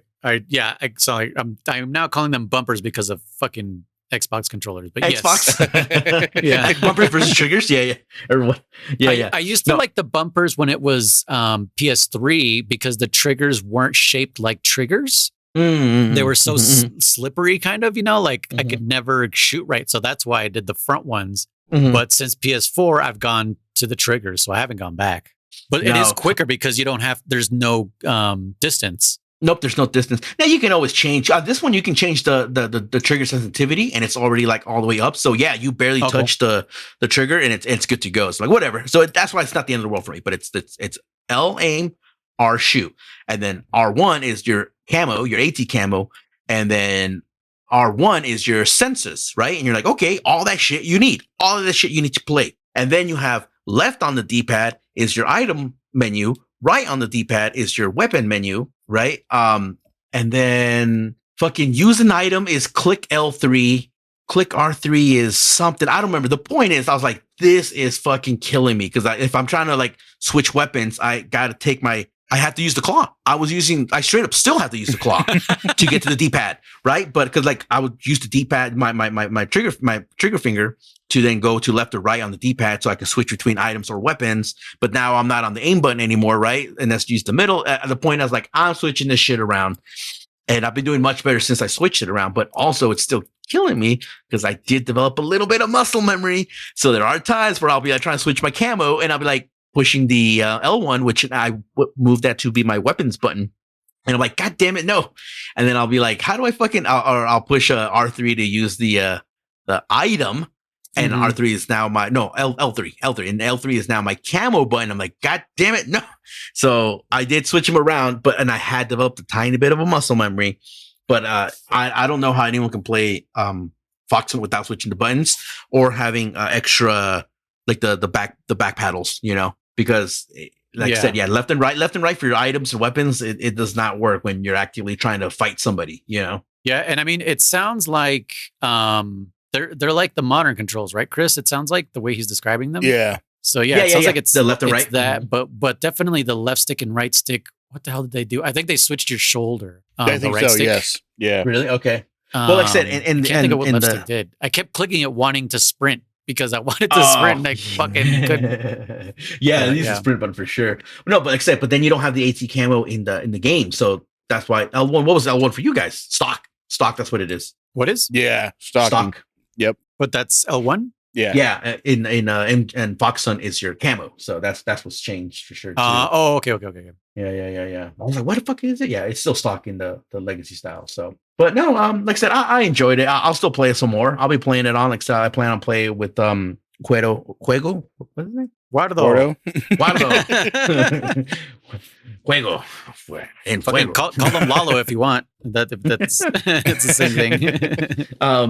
I still plan to play with him and anyone else that's on PlayStation. If anyone else wants to play with me, I really wish it was cross because I would play with anyone on fucking PC or Xbox. The matchmaking would be better because then you have multiple. You'd have Xbox, you'd have PlayStation, you'd have this. So it makes no sense to not make a crossplay. Maybe they're seeing that. Maybe they're saying, "Damn, these lobbies are shit," and maybe turn on dead. Crossplay. Yeah. Again, if they do have any kind of plans to release new maps / new game styles, it would be perfect opportunity to say, "Hey, let's enable whatever." If it's that simple, crossplay, Because I theory, I think it's easy. I think it's just a money thing, right? It's probably more like if you want people to use my lobbies or whatever, pay me money. Yeah, because they did it on accident on what, Chris? Do you remember? It was like what on accident? Well, it wasn't Konami, but like a company did it where it's like, oh yeah, Xbox and Nintendo are crossplay, but we're just waiting on Sony to do it, and they like turned it on accident. Oh, Fortnite. It was on Fortnite. Okay. And fuck, because they were saying like, oh no, we can't. It's gonna take like too long or some shit, blah blah blah. And they had it on for like a day, and they were like, "See, you fuckers, you just have like a little." And I think it was sabotage. I think someone on the inside turned it on just to be like, "Look, you can fucking do it, you dipshits." Yeah, it's just a money thing. It's a money thing. It always is. Mm-hmm. It always boils down to being a money thing. That's why it's like going on a tangent, just like with us at work, Noise, where we're like, oh, Spectrum app isn't available on Fire Stick. People are like, why not? And I'm like, it's money. It's literally money. Amazon wants a cut for every fucking They user. had us for a year. They had us on the stick for a year. So I'm like, it has nothing to do with technology. It has nothing to do with, incompatibility. It's money. Yeah. Fire Stick wants $1 for every user, and Spectrum said, fuck you. That's what it boils down to. Yeah. Software is software, dude. It'll work. Don't even worry about it. Yeah. But, okay. Well, I don't know. Anything else you guys want to add? Could be tangents or anything. No. Did you start putting on the cap, the golden cap? Does it do anything? No, I didn't try it. I got out of there. I'm pretty much done with that. I just want to get my Keraton Gakko reward because I got to get back to those rooms. Oh yeah. Where did you say you missed them? The cave. The cave. So you say the cave is where I missed them, and then I know I missed the one with Ocelot. The ones with Ocelot. Yep. The cave has them. So yeah. Yeah. All right. But yeah, I highly recommend at least playing through the Guy Savage thing. Yeah, I'll give it very a shot. short, but it's just like, oh, cool. Good homage to it and stuff. Okay. One thing that I'll bring up is that I was watching Snake versus Bomberman on YouTube, and it's a whole different intro. Obviously, it's not Colonel Campbell saying monkeys. It's actually Otacon and Mailing. It's Snake's talking to the Otacon little caricature from Metal Gear Solid 2 when you're uploading the pictures of Metal Gear Ray. Yeah, it's that, and there's a little caricature for Mailing as well. They have a little speech about like Bomberman, like what is he and blah blah blah. So it's kind of cool. Again, it's something that like I wish we could see without watching it on YouTube. I wish I could physically see it on the game. Yeah. Well, especially now that like Xbox is not a thing anymore. Why do they make that an Xbox? And I know they designed the game before. Xbox decided like we're not, no more hardware for us. It's just Xbox. Everything is Xbox. But like that's dumb. Release it for everyone now at this point. Oh, and the noise that you said the Astrobot is that little special monkey or character that's out there on Snake versus Monkey. On the Bomberman, it's I think it's Pac-Man or Mrs. Pac-Man is out there. Huh. I think it's So. Okay. And you don't get anything for grabbing the Astrobot. It's just an extra you extra thing, yeah. Yeah, which is funny because like you don't need it to complete the mission. It's just there, like, all right, I guess. Yep. Yeah, it's weird. Yeah. Yep. All right. Well, I don't know. I don't know what else to bring up real quick, but well, I forgot that I was supposed to be working on something here. What do you another quiz? No, not a quiz. Oh. Something much more important. Is it me versus Chris on Fox Hunt? Well, you guys can play together. I know. Well, I mean, technically, German can use my copy on Steam to play with Chris. Yeah. I don't know why me and him would have to wait for forever. Yeah. Yeah, I don't know. Keep yourselves busy while I finish this up over here. Yeah. Okay. Well, Chris, if you could be any of the what do you call it? The Cobra unit, who would you be? Who would you say is your favorite? Cobra unit. The Sorrow. The Sorrow? Like dead Sorrow or live Sorrow? Dead Sorrow, yeah. Dead Sorrow, okay. Yeah. Chris is dead inside. True. Actually, I will bring up one thing that I did forget to mention. Oh, I know what I got two things for you, Chris, here. So the first one is it's actually for both Noise and Chris. Remember how we were talking way before we started this fucking episode or this game, right? When the game was announced and everything about our wishes and all that stuff. And I wanted extra cutscenes. I wanted more shit, right? I was like on the fence about like, do I want it to be faithful and be 1-to-1? Do I want new stuff, et cetera, et cetera? And I was leaning towards like, I want some new stuff being added to the game. And we only got the extra secret theaters, like 3 extras and potentially extra codec calls, like some different ones.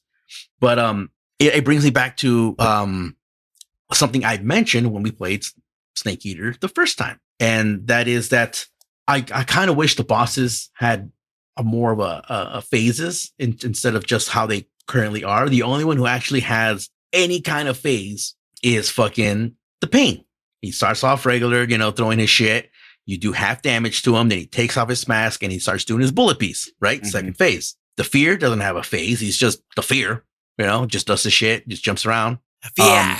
The End doesn't have a phase. And I remember I mentioned the Fear technically has a phase once he starts getting low enough. If you're doing I stamina guess, damage, he'll go and eat. But Yeah. Well, he'll go eat. He'll go eat even if you don't do stamina damage because his camo uses stamina, so he'll trigger that no matter what. Oh, okay, true. Yeah. Yeah, so like maybe he could have started off just jumping around like an idiot, and then like when you do enough damage, now he goes into the active camo mode, or now he actually starts using fire arrows and all that shit.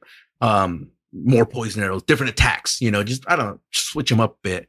With the end, I still remember, I think I brought it up how like when he does his bug eye, when he fucking pops his eyeball out. The first time I ever played this game, I always thought, oh, that motherfucker has telescopic eyes. He could fucking doesn't need a scope, right? So like, I don't know. Again, it's just wishful thinking and bullshit. It doesn't change the game in any way. But like I don't know. Like, why didn't they give him a second stage where like he fucking when you take his monster gun from him, like I don't know, like he pulls out a second one without a scope or something like that, and like, oh, guess what, bitch? Like pops out his eyeball and fucking sees you zoomed in or so. I don't know. Just a little second phase.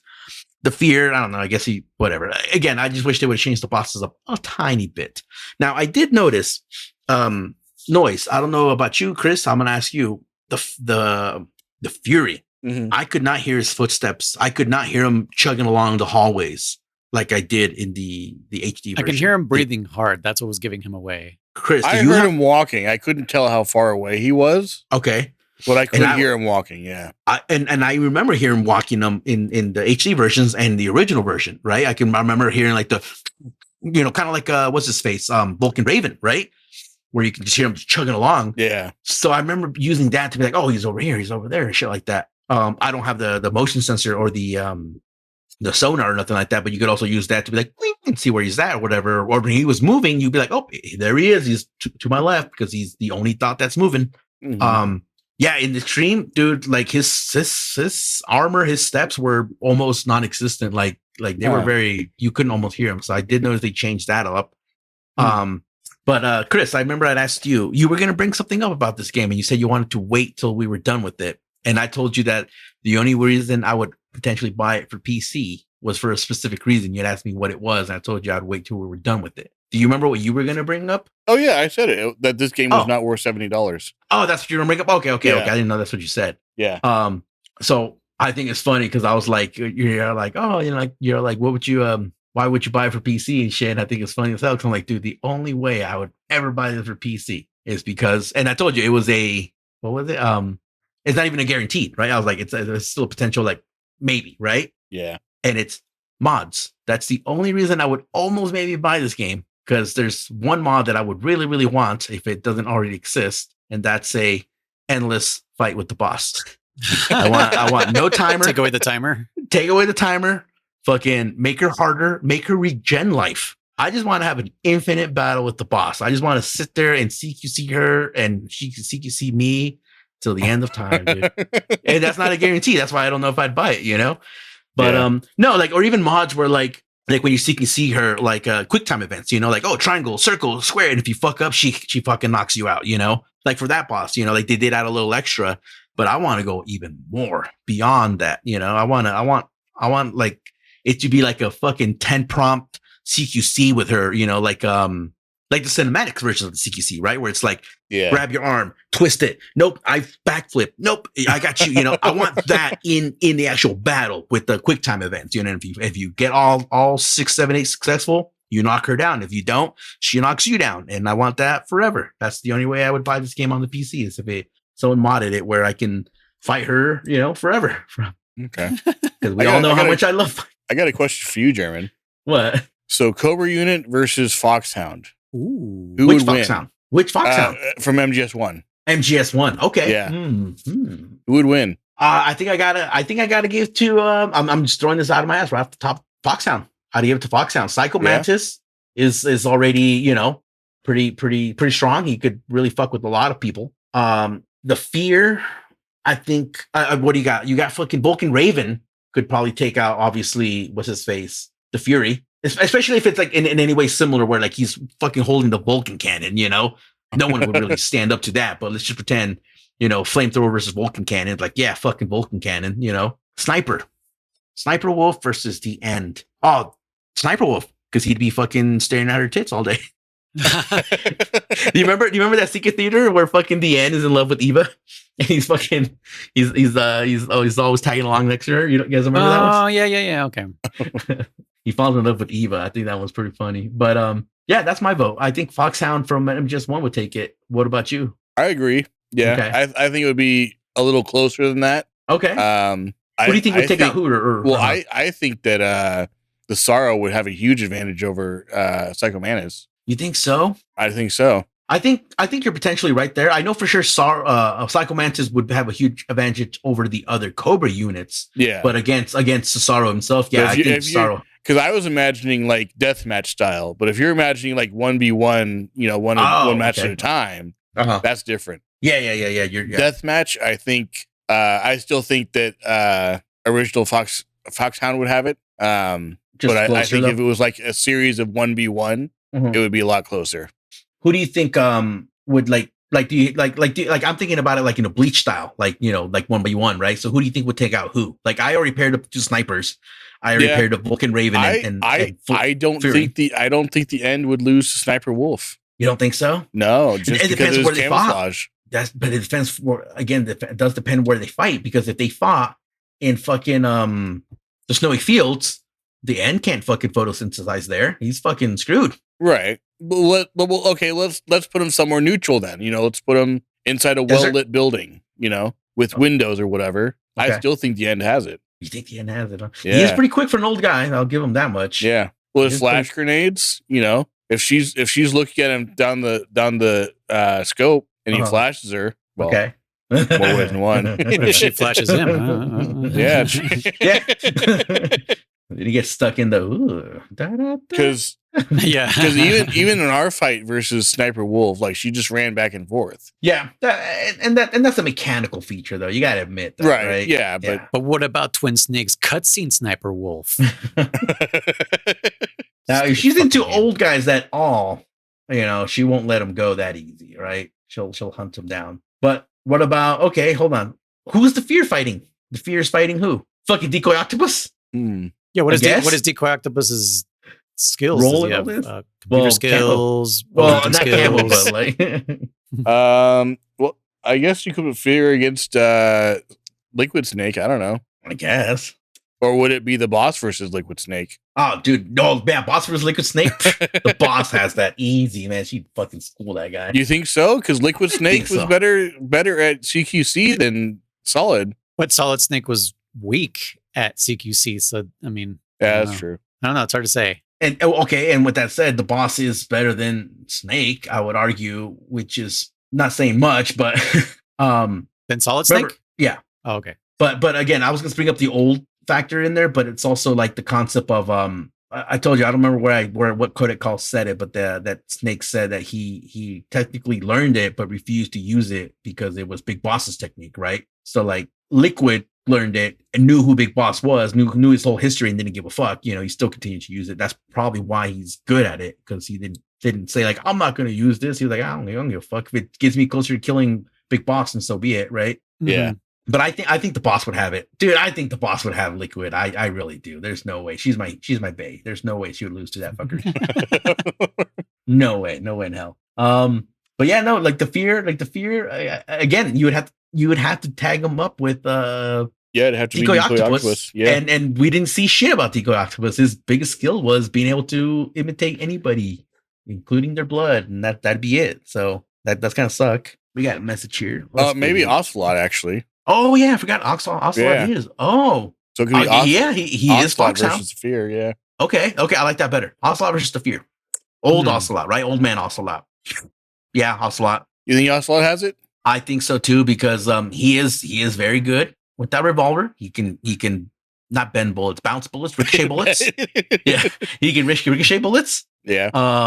He's got that ability. He in terms of like, not skill, what's the word I'm looking for? Like experience, old Ocelot would be comparable to whatever experience the Fear had, right? So the Fear's got his crossbow and camo and jump around. But again, remember that soldier.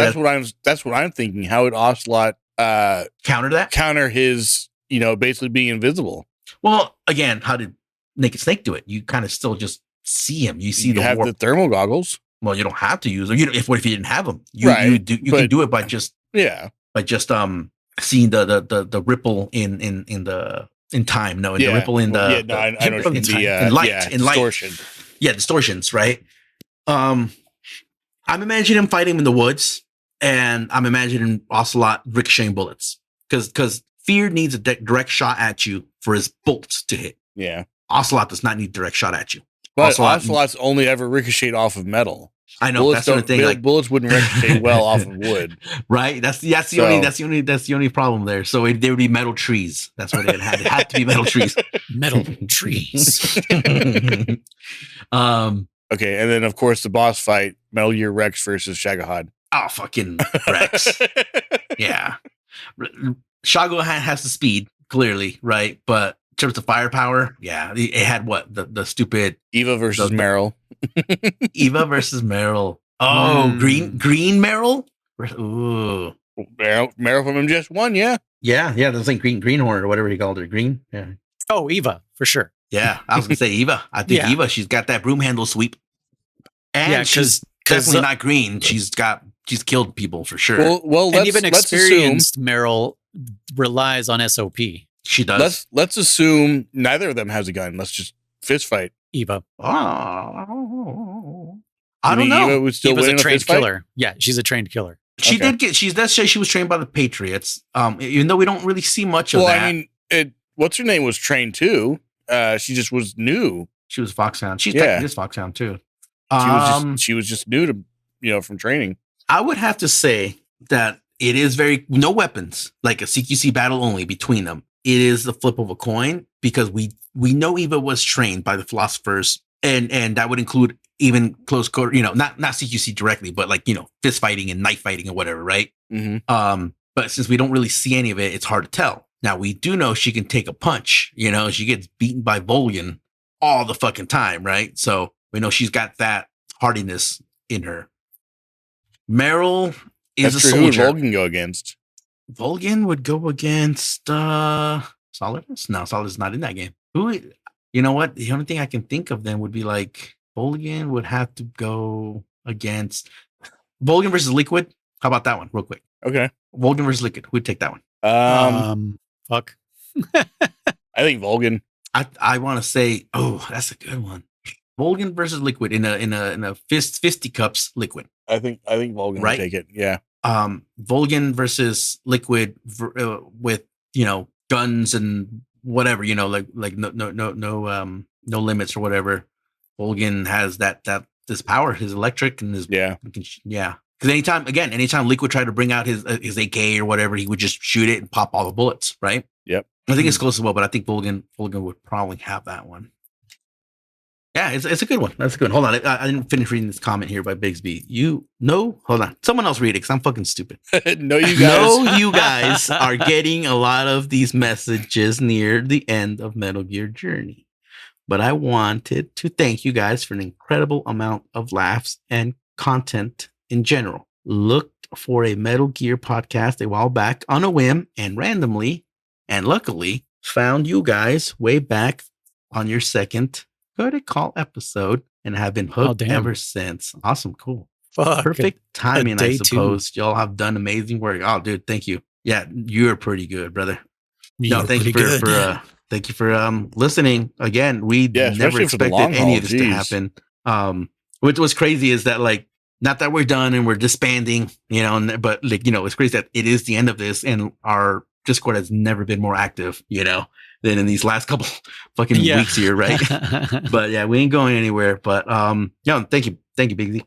Thank you for coming and listening and everything. Just for listening, honestly, because it just kept us going as well, right? Yeah. Knowing that some people were actually waiting for the next episode, right? It helps. Yeah. But what else to say? Thanks for putting through my the audio quality at the beginning. Yeah. I can only imagine how much has changed.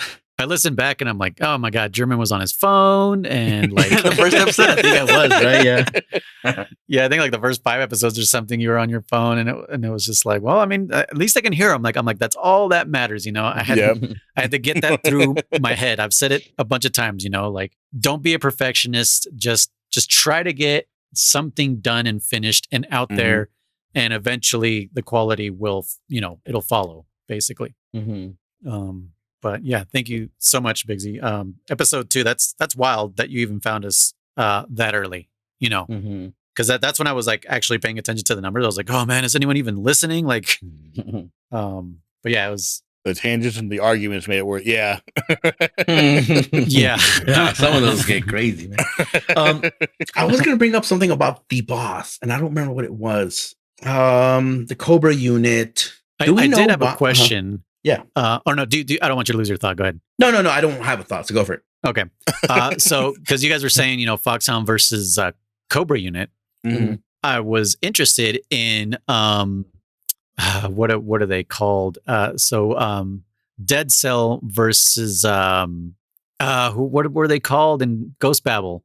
Fucking Chamber, Black Chamber, or something like that? Chamber, yeah.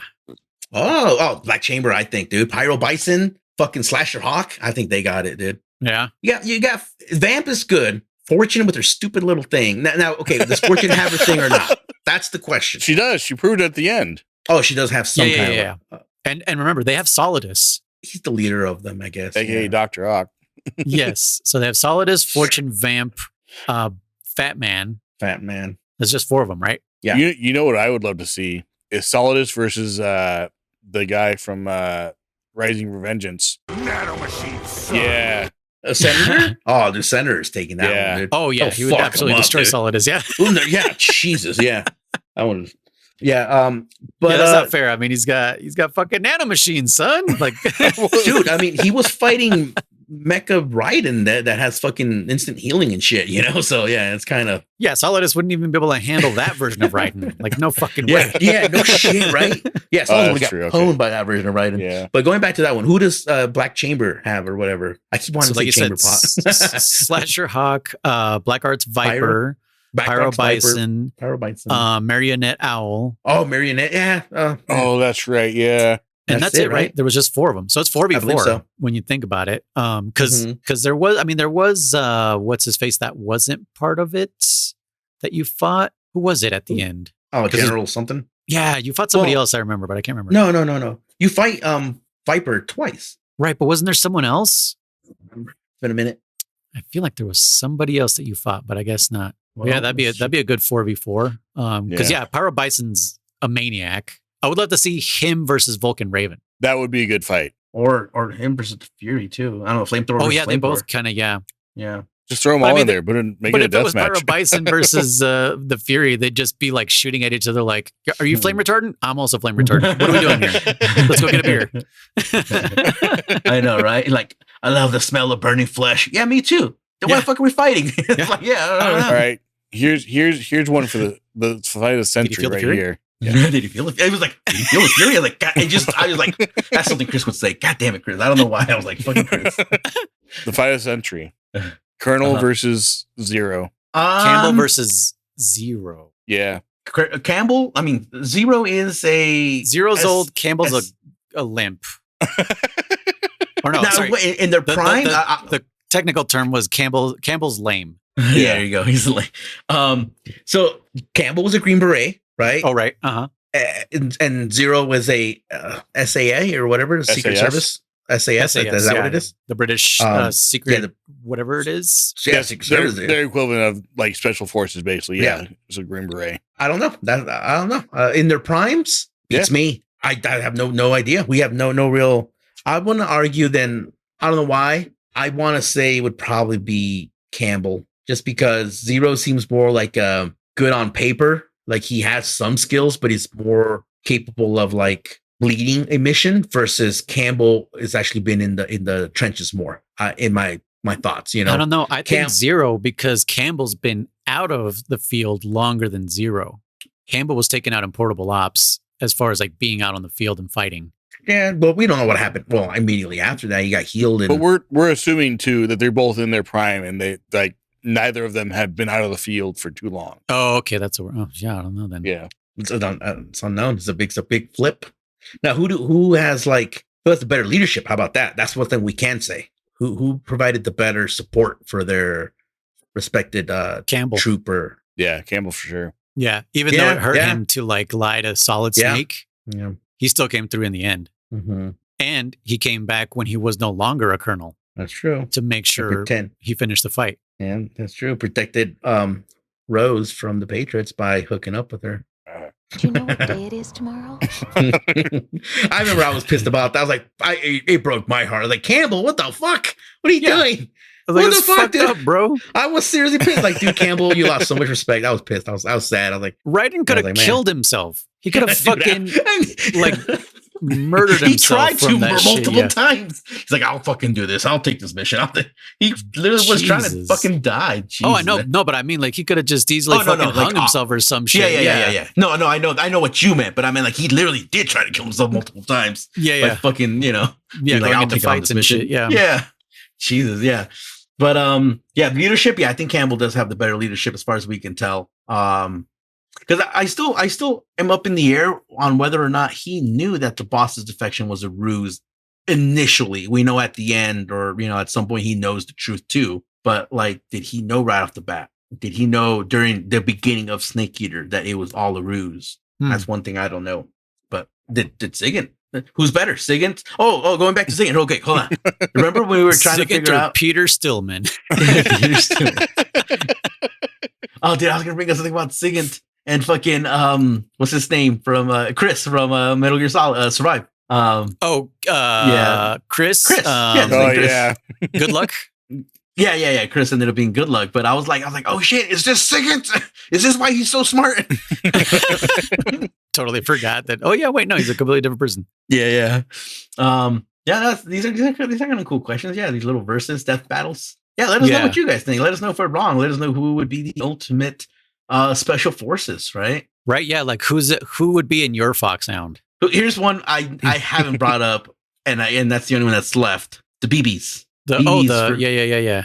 BBs versus who? Who's left? Beauty and the Beast versus. Okay.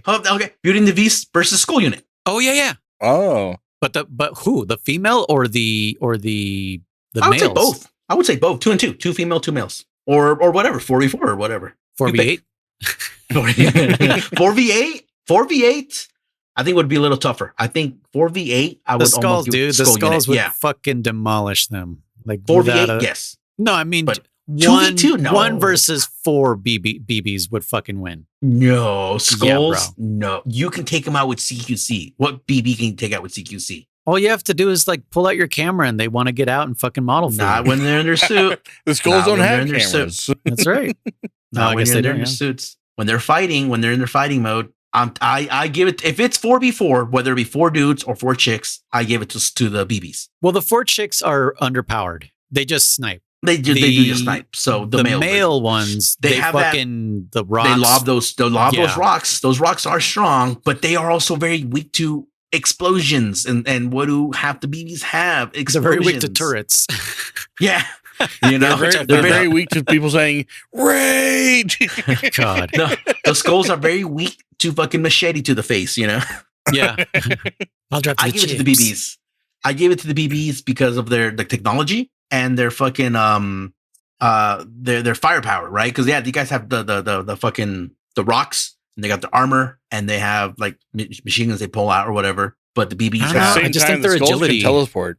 Yeah, they do have good agility. They do have good agility. You're right about that. But again, that could be easily countered by potentially whatever radar the BBs have. We don't know what their suits have, but their suits definitely had some kind of not Codec Call. What do you call it? Some kind of soliton radar and thermals. They had all that shit on them. The BBs had all that shit on their suits. There's no reason that their suits not to have that.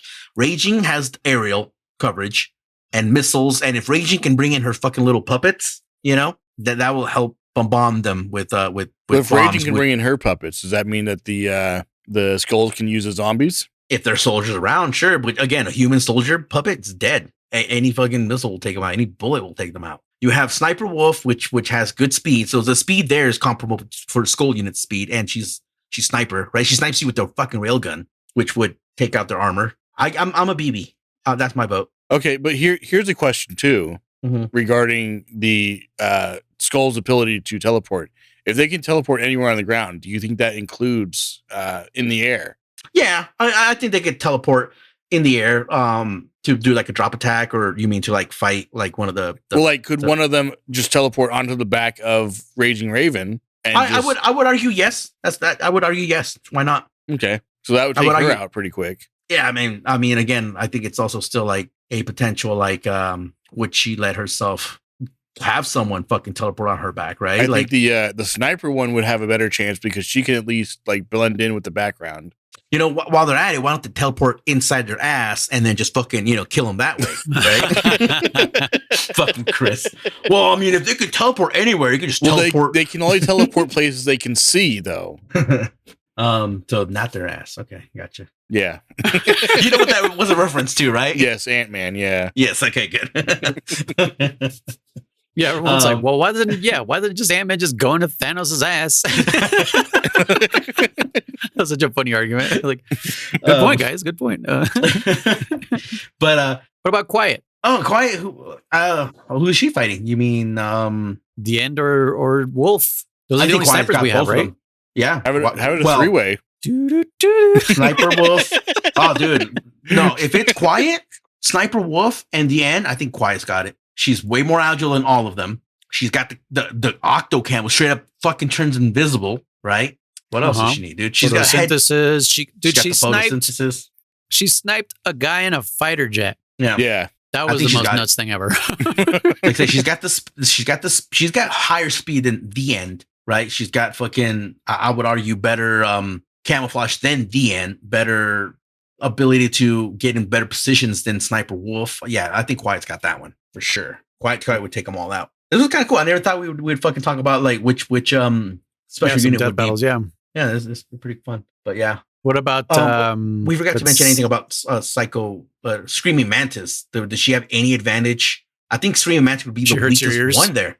She'd be the weakest one against the Skull unit. Now, with Chris's argument is like, can they use puppets? Well, that would argue that then she could too. She could literally just use any soldiers that the Skull units are trying to use. Yeah, they both use puppets pretty much. Yeah, that's true. And she has those blades. They hurt. What's her face? The other BB Wolf. I forget her name. BB Wolf? BB Wolf. Well, Wolf. Crying Wolf? That's what it was. Crying Wolf. I couldn't remember her fucking name. She's a sniper. No, I said she's a sniper. She was also using not puppets, but she had the frog unit with her, which is what made that fight stupid. I wouldn't count the frog units. Yeah, frog units? I hate the frog units because they made them sound like it's the frogs, Liquid's personal, and then they were just like whatever, Yeah, they were nothing. They just hang onto walls and just like, all right, whatever. Cannon fodder. Yeah. If it wasn't for the game forcing you to fight them, you could just skip them, right? You can just be like, all right, I'm moving on. That's the part I hate about that first area the most of MGS4 is now you got to deal with the frogs to get out of the fucking building. And I'm like, God, I hate this part. It's so stupid. It is so stupid, 100%. But don't worry, guys. Johnny will shit his pants. And especially this fucking Akiba. Because, Johnny was like, fucking, they must have seen my fucking clay, you fucking idiot. Yeah, no shit. Yo, that's where German got me too. Like, if you have the camo of the carpet, the that was so fucking funny, dude. The smart mind won't see you. Like, really? Did we clip that? I hope we did. I'm pretty sure we did. Yeah, I know I clipped when you fell asleep. Yeah, with the gas mine. Yeah, the gas mine hit you, and then you fell asleep in real life, and I was like, are you fucking serious? Oh, shit. That was amazing. that was some fucking immersive immersive gameplay. Imagine if the controllers did do that. It's like shit. Yeah, oh fuck, I'm asleep. You get darted that shoots out a little dart in your neck. Yeah. So what about so Gray Fox has two, I don't know, would you have two different eras? Yeah, you would have to. Or three. I was gonna say or three. I was thinking about the same thing. Null, post Null, and then Fog Ninja. I'd say two. Really? I mean, which two? As Null, he's very capable, right? Well, I mean, because he's in the game, it was very fucking lame. Sure. But in the lore, you know, he was basically the perfect soldier, right? It's kind of like the Raiden story, the same thing, child soldier and stuff. Mm-hmm. Yeah. Mm-hmm. I was gonna say, no, Chris would understand this reference. As Null, he's got like a whole ultra instinct going on because he's like blank. He's that. He could just dodge bullets. He could fucking he'd be pretty dangerous, right? Unfortunately, in Metal Gear 2, he was super pushover, even though he was the lieutenant, the right hand man of Big Boss, right? It was so funny how me and Noise were like left-hand man, if you believe in the theory. Yeah, right. No, especially since me and Noise like knew from MGS 1 where it was like, oh, I had to fight him in a minefield, and then we're like, oh, here's that minefield. And we're like a little square that just he runs around in a circle. Room? Like that's room is the minefield. Minefield. I was like, oh, okay, all right, whatever. And that guy calls you and he goes like, "You're fucked." Yeah, you're fucked. Whatever that guy's name was. I forgot his name, but no. Okay, Gray Fox. Let's just give him 2. Let's just give him like ninja mode and fucking soldier mode. Okay. Now, who were you going to versus him, or what were you trying to bring up? That's what I'm trying to find. Like who? Ninja Evil. Okay. What was it? Black Ninja? No. Jungle Evil? Yeah. No, Jungle Evil? Maybe. Jungle Evil was just mostly like, Jungle Evil was hiding in the bushes. And then there was Night Terror that went camouflage or something like that. And you can hear his footsteps. Click, click, oh, right. click. Even though you can but corner him in a room. They were on the same team there. Yeah, they were on the same team. So you can't do those. You can't fight them against each other, technically. What about, okay, well then fuck it. How about Gray Fox ninja mode versus Raiden ninja mode? Ooh, Raiden. Which era Raiden? Yeah, I was gonna say MGS 2 Raiden, fucking Gray Fox, right? Oh yeah. But unfortunately, if you're doing Raiden ninja mode, well, I meant like sword mode, like when like we had, at the end. Oh no, you did say ninja mode. I guess that would be Rising. Yeah. Oh, you know what? Okay, how about this? Okay, no. MGS4 Raiden versus Gray Fox ninja mode. Oh right, there were 2 different. That is more comparable. Yeah, that's definitely different technology. I mean, I still think Raiden would take him. Yeah, I think Raiden would take him in MGS4. He freaking took down one of those like. He was breakdance fighting. Yeah, I know. with the gecko. Gecko. Gray Fox did stop Metal Gear from stomping him. Well, once. Yeah, and Raiden stopped a fucking a ship. Yeah, fucking goddamn. And he survived. Yeah. Right, Chris? Yeah. That was dumb. I just love that scene of Ocelot running away. Like, yeah, it's the funniest. 2 finger guns as he's running. Yeah, I know. Fucking Ocelot, I love that. I think I'd have to give it to Raiden in terms of like stamina. Like I said, we know Raiden survived a lot more, maybe through BS, fuckery. Mm-hmm. But if it was like a no running, like a fucking steel cage, you can't escape. I don't know, man. Like in terms of speed, I think what's his face? Gray Fox has it, right? Because he can go stealth. He can fucking go. He would have like, I think, potentially higher speed than Raiden, MGS4 Raiden, if it was like an enclosed, boxing ring or whatever. Okay, I have a new category. What's that? Who's got the most mental problems? Oh, Cyber Ninja or Raiden? Oh, Cyber I would Ninja argue, for sure. You think really? so?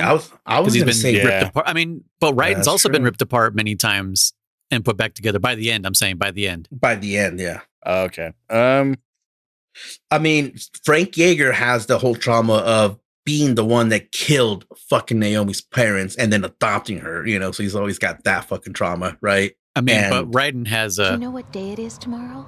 Yeah. He doesn't hate her. Chris does. He still has to put up with her. He does still have to put up We with her. don't know that he might doesn't hate her as much as I do. He might hate her more than I do. Could you imagine if she came like while you're taking a shit, she like knocks on the door and just like peeks in and goes like, "Hey Jack, do you want to save?" Dude, she would totally. You know what day it is tomorrow? She'd Would be just calling great you. if she just asked you if you wanted to save every once in a while. In life, you want to save? Yeah, but as far as damage is concerned, I think it's a hard. I think MGS like 2 Raiden versus MGS 1 Frank Yeager. MGS 4 Raiden versus Frank Yeager, I would argue is kind of a close one, and then because they're very similar stories. They were child soldiers. Yeah, they weren't like taught right from wrong. Yeah, they're very mirrored. Mm-hmm. In that that's way. And that's what I'm saying. And then was that Rising Revengeance? I think I would give it to Raiden. When he goes back to Jack Ripper mode, he's like, I'm Jack Ripper. Yeah. I would give it to Raiden there, perhaps. Especially since like in that point point of the game, remember, is when that thing that got me, the kid's brains and everything. Like, God damn it!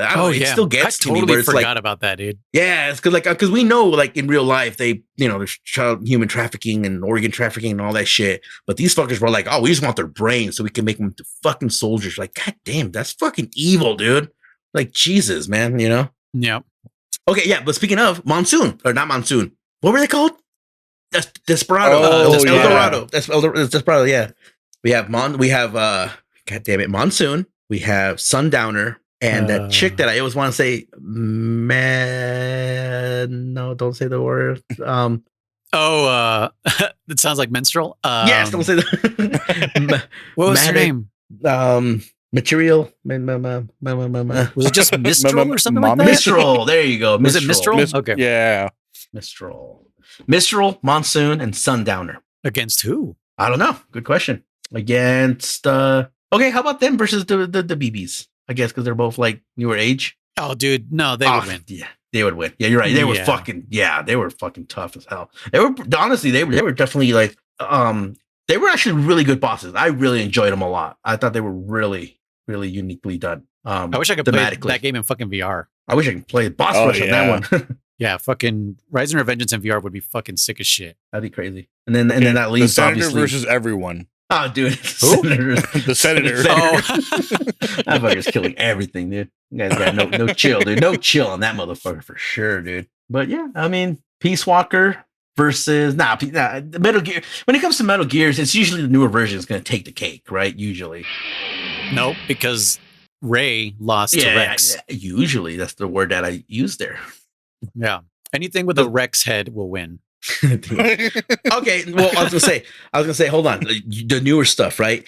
Actually, hold on. Quick tangent. Okay, then Sahelanthropus versus Rex. Buckle up, Big Z. It's a tangent. No. It's an on topic tangent. Remember how I was bitching a lot about 5? How I was like, "Where's all this shit in the later games? Like, how come we don't know?" And I did. You were bitching about down. 5. Yeah, I know, right? I did calm myself down enough by saying, okay, 0 suppressed a lot of this, and it was all 0, 0, 0, 0, 0. But now, if Survive is canon, that's why there's no Sahelanthropus, because that son of a bitch is in the future now, because it got portal sucked up or some shit. Yeah, it got sucked up. That's why there's no Sahelanthropus in any of the other versions, right? Anyway, that was the tangent. That was it. It's like that's where Sahelanthropus went is to the fucking future. So I thought that was kind of interesting. That I was like, oh wait, that explains it. There you go. That's canon now. Yeah. But yeah, Sahelanthropus versus anybody, I think he would take out. But what about Sahelanthropus versus I forgot his name, the fucking giant spider from Raging Revengeance. Spider. Remember the second one last that one? Senator was controlling? The one at the end? That one. What the hell was the name? Arachnid or something like that? Arachnid. Because it's started with the they're in the Middle East. That would be a good one. Because the Senator takes control of it manually, doesn't he, at one point? Yeah. So Senator versus Vulcan. Oh, Senator. Well, that's still not Senator because of the nanomachines. But that would be a good fisticuffs. But they're connected to their things though. So Vulcan has the Shagohod, and let's assume it's a full Shagohod, not just the he would stop that Shagohod so hard, dude. Yeah. No, Senator, bro. Yeah. Fisticuffs. But a fist fight, I think actually would be pretty tight seeing both of them. But I mean, Senator would take it, but it'd be sick as hell to see it. But Naked Snake CQC'd fucking Vulcan into the ground softly sometimes too if you're Chris. Yeah. You can't do that shit with the fucking Senator. Lay him down nicely. What was Senator versus Joy? That's a very good one. That's a very good one. Chris. Senator? You know me, I want to say the boss. I think Senator would have it because of stupid nanomachines. Yeah. But in terms of skill, he was just relying on, like, I'm just big and strong and you can't kill me. Versus her, she's like, I'm actually skilled. Like, I can actually kick your ass, But she would ultimately lose because she couldn't hurt him, Yeah. Now, unless she had the little, what was it? Fox Alive pen that Old Snake had and injected him in him and then suppressed the nanomachines. Then maybe. Medic versus Mei-Ling. And what, like fight or knowledge? Fight. In a fight? But they can use their knowledge. Medic. I think Medic would take it. But they can use their knowledge. Well, yeah, I would say paramedic because she has knowledge in anatomy. Yeah. That's what we do. I think age-wise, she's a little older for sure. She's probably easy in her 30s versus Mei Ling's 18. But 18's, I mean, I'm sorry, not 18.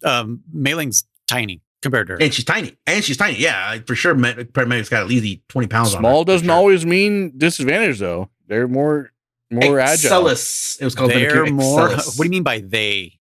Small people. We. Sorry. We are more agile. I don't think you're agile at all, Chris. I'm sorry. Well, I'm small, is what he's saying. Okay. And I don't know if you guys heard me. It's called Metal Gear Excellus. Excelsior. Excelsus. That's what it's called. Oh, okay. Yeah, Metal Gear Excelsus versus Shagohod. Versus what do you call it? Sahelanthropus. Because Excelsus, as far as we know, doesn't really have mobile capabilities, but it was bigger than fucking Sahelanthropus. I think Sahelanthropus, because he would just bring up a rock underneath him, flip him over on his back like a turtle, and then, he's like, trying to get up and shit, and that's it. Fucking KO. Is that what turtles sound like on their back? No, that's what Excelsius sounds like. Because they have to make sounds for some reason. For some fucking reason, all these scientists are like, make it roar. Make it fucking do the roar. Make sure that when it gets damaged, it goes. It's like, why do these things roar? But what the fuck were you saying right now? Oh, okay. Mei Ling versus Paramedic. I think Paramedic's got it. Yeah, Paramedic. Got it. She's important. Got it. Sorry, Mei Ling, you might be, but you get your ass kicked.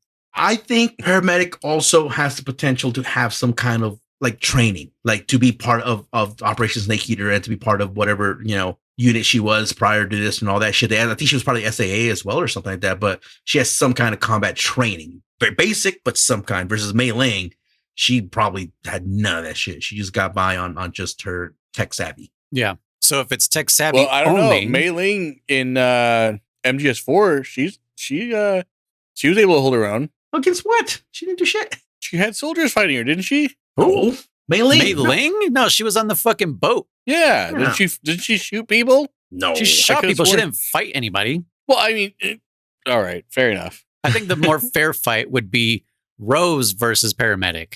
Yeah. Oh, I still Paramedic. Easy. Yeah, same. Yeah. Paramedic. Paramedic easy. Any excuse to kill Rose. Rose just here's a more fair fight for Mei Ling. Rose versus a leaf. Rose. Otacon. Or a leaf. Otacon versus who? What? Mei Ling. Ooh. That's a more fair fight for Mei Ling. Yeah. Otacon. What? What about Otacon versus Huey? His dad? Huey. Yeah. Because the fucking robot. He's got robot legs. Yeah, but Huey will win. Otacon's got his stuff too. He's got What, the Mark II. Yeah. Yeah. Nah. He hacks it. That'd be funny. He hacks his dad's legs. Did you say before there were legs, it was like an actual like a chair, right? That fucking plus walked or some shit like that. Huey's not a crybaby, by the way. Otacon is. Otacon is more than his dad, but his dad cried a little bit. When? Well, I cried as a not emotional cry, like fake, like crocodile tears, like I didn't want to kill her. Fucking Strangelove? Yeah, I guess. Oh, how about that? Strangelove versus Otacon. Strangelove. Yeah, I think so too. I think What about Strangelove versus the boss? The boss. The boss, for sure. Strangelove has no comment. The boss would fucking first of all, Strangelove would be like, look at these scars. She's like, what scars? Look deeper. Look deep. Keep going down. Look, it's down. It's down low. The scar is down low. That's what fucking Strangelove would do, right? Because she's so into the boss. Get your head in there. It's in there. There's a scar there. I'm telling you, there's a scar. Dude, you know who we forgot? Someone worth the boss's actual like fist fight. Gene. Oh yeah, Gene. I think the boss still has it because Gene was just like the boss was the model. Fast, dude. I think it was just a boss kind of thing. Like, oh, we got to make him cool, but like she was kind of fast too. So I think even with the speed, even if he did the when he fucking dashed across the screen, she'd be like CQC counter. I think she would just have him. I think the boss takes Gene. Well, remember in the boss fight, if you try to shoot her, she does that thing where she jumps back and forth, so you can't. So. Yeah, she like jukes it. Yeah. I think the boss has it. You don't take no shit. But I don't think it would be an easy fight. I think she would ultimately win, but it wouldn't be. No, it wouldn't be easy, but I don't think it'd be close either. Because what does he have? Knives. He has knives, which again, she as a big boss, you can dodge and hide behind something or whatever. She would probably do the same. Does she have her Patriot? Because if she has her Patriot, his knives are going down, right? because she can block your bullets. She can block his knives. You know, in terms of fisticuffs, she's got it. In terms of that speed attack, maybe he'll hit her once with it, but then after that, I think she's so good at the human body that she would be able to A, read it, and B, be able to counter it, right? And then his mental game of like, you're not worthy or whatever the fuck he would say to you. I think her resolve is stronger. She'd be like, fuck you. I don't, you know, I'm here to kick your ass. Do what That's I the only thing that want. matters. Yeah, she'd be like, my mission is to kill you. You can't change my resolve, fucker. But if you kill me, the world shit. My mission is to kill you. You're dead, you know? I think her resolve is stronger. So I think the boss has. Okay. So this is fun. I really like this. I really like this a lot. Well, the fun is over because the main event is finally here. What you got? What do I have, you say? Well, I have this. No. Oh, yeah. Okay. Yep. Okay. Cool. It's time. How do I make this bigger? Yes. It is. You whack it around a little bit. It'll get bigger. Just give it time. Just flick it a little bit. So this is our ultimate ranking. I didn't ask you guys to make your own this time. That's what I was curious, wondering. Okay. Yeah, I just want you guys off the top of your dome, or kind of. I mean, it actually kind of helped talking about these like death battles, so that we can kind of remember everybody and you know who would win, what are our favorites, and how we see from different characters' perspectives and stuff like that. So yeah, so here is the Metal Gear Saga tier list. Thank you. I fucking blanked out there for a second. Where am I? What room am I in? So yeah, I don't know if you guys remember what you had last time. I think we posted it onto the Discord at some point. Who knows where those images are? Oh, it's gonna be way far back. Yeah, yeah. I might have it in my computer. I think it's me on my desktop. Let me see. I think I saved them to a folder too somewhere, but who knows where the fuck that is. But this time I'm recording it so that I'm actually going to post this one on YouTube finally. All right. We haven't YouTube. I know we haven't had a video on YouTube in a while. Hi guys. Like and subscribe. Like and subscribe this segue to our sponsor. Nice. So I guess doesn't get their reference. No, he doesn't watch Linus. Me? I know I've watched a few, but I don't watch them. Yeah, his segue to his sponsor is so cringy, but I can't look away. Yeah, when he does it, you know what I mean? Like I know it's coming. It's like a dad joke where you know the punchline and you're like, oh my god. He's self-aware of it too. Like he makes jokes about it all the time. Yeah, it's almost like he's purposefully making it more and more cringy. Like he just knows. Yeah. Which I get. You know, even before I was a dad, I loved doing just like painful dad joke deliveries because it's funnier that way, right? So. So basically, yeah. All right. So let's start again from the beginning. If you guys remember at all, almost 2 years ago, we started this saga. Metal Gear for the MSX 1987. Where does this fucking game go now compared with everything? And now that we have full circle with Phantom Pain / Ground Zeroes type of stuff. Now, here's a question that I brought up once and I have to ask again. Is there a limit? You said last time no. So like, can we only have 3 S's? Are we saying like we have to limit ourselves? No. We didn't have a limit last time, right? We didn't. No. Yeah, I don't think there should be a limit. No. I mean, we could put them all on S tier if you want. That's why I'm kind of like, is there a limit? Because if there's not, then put everything up there. Put 5 and fucking 5 and what's the other one that I fucking hate? Snake's Revenge at the bottom. No. I understand no limits, but I'm also like, limits also kind of make us really have to choose, right? So do you understand No Limit Soldiers? No Limit Soldiers.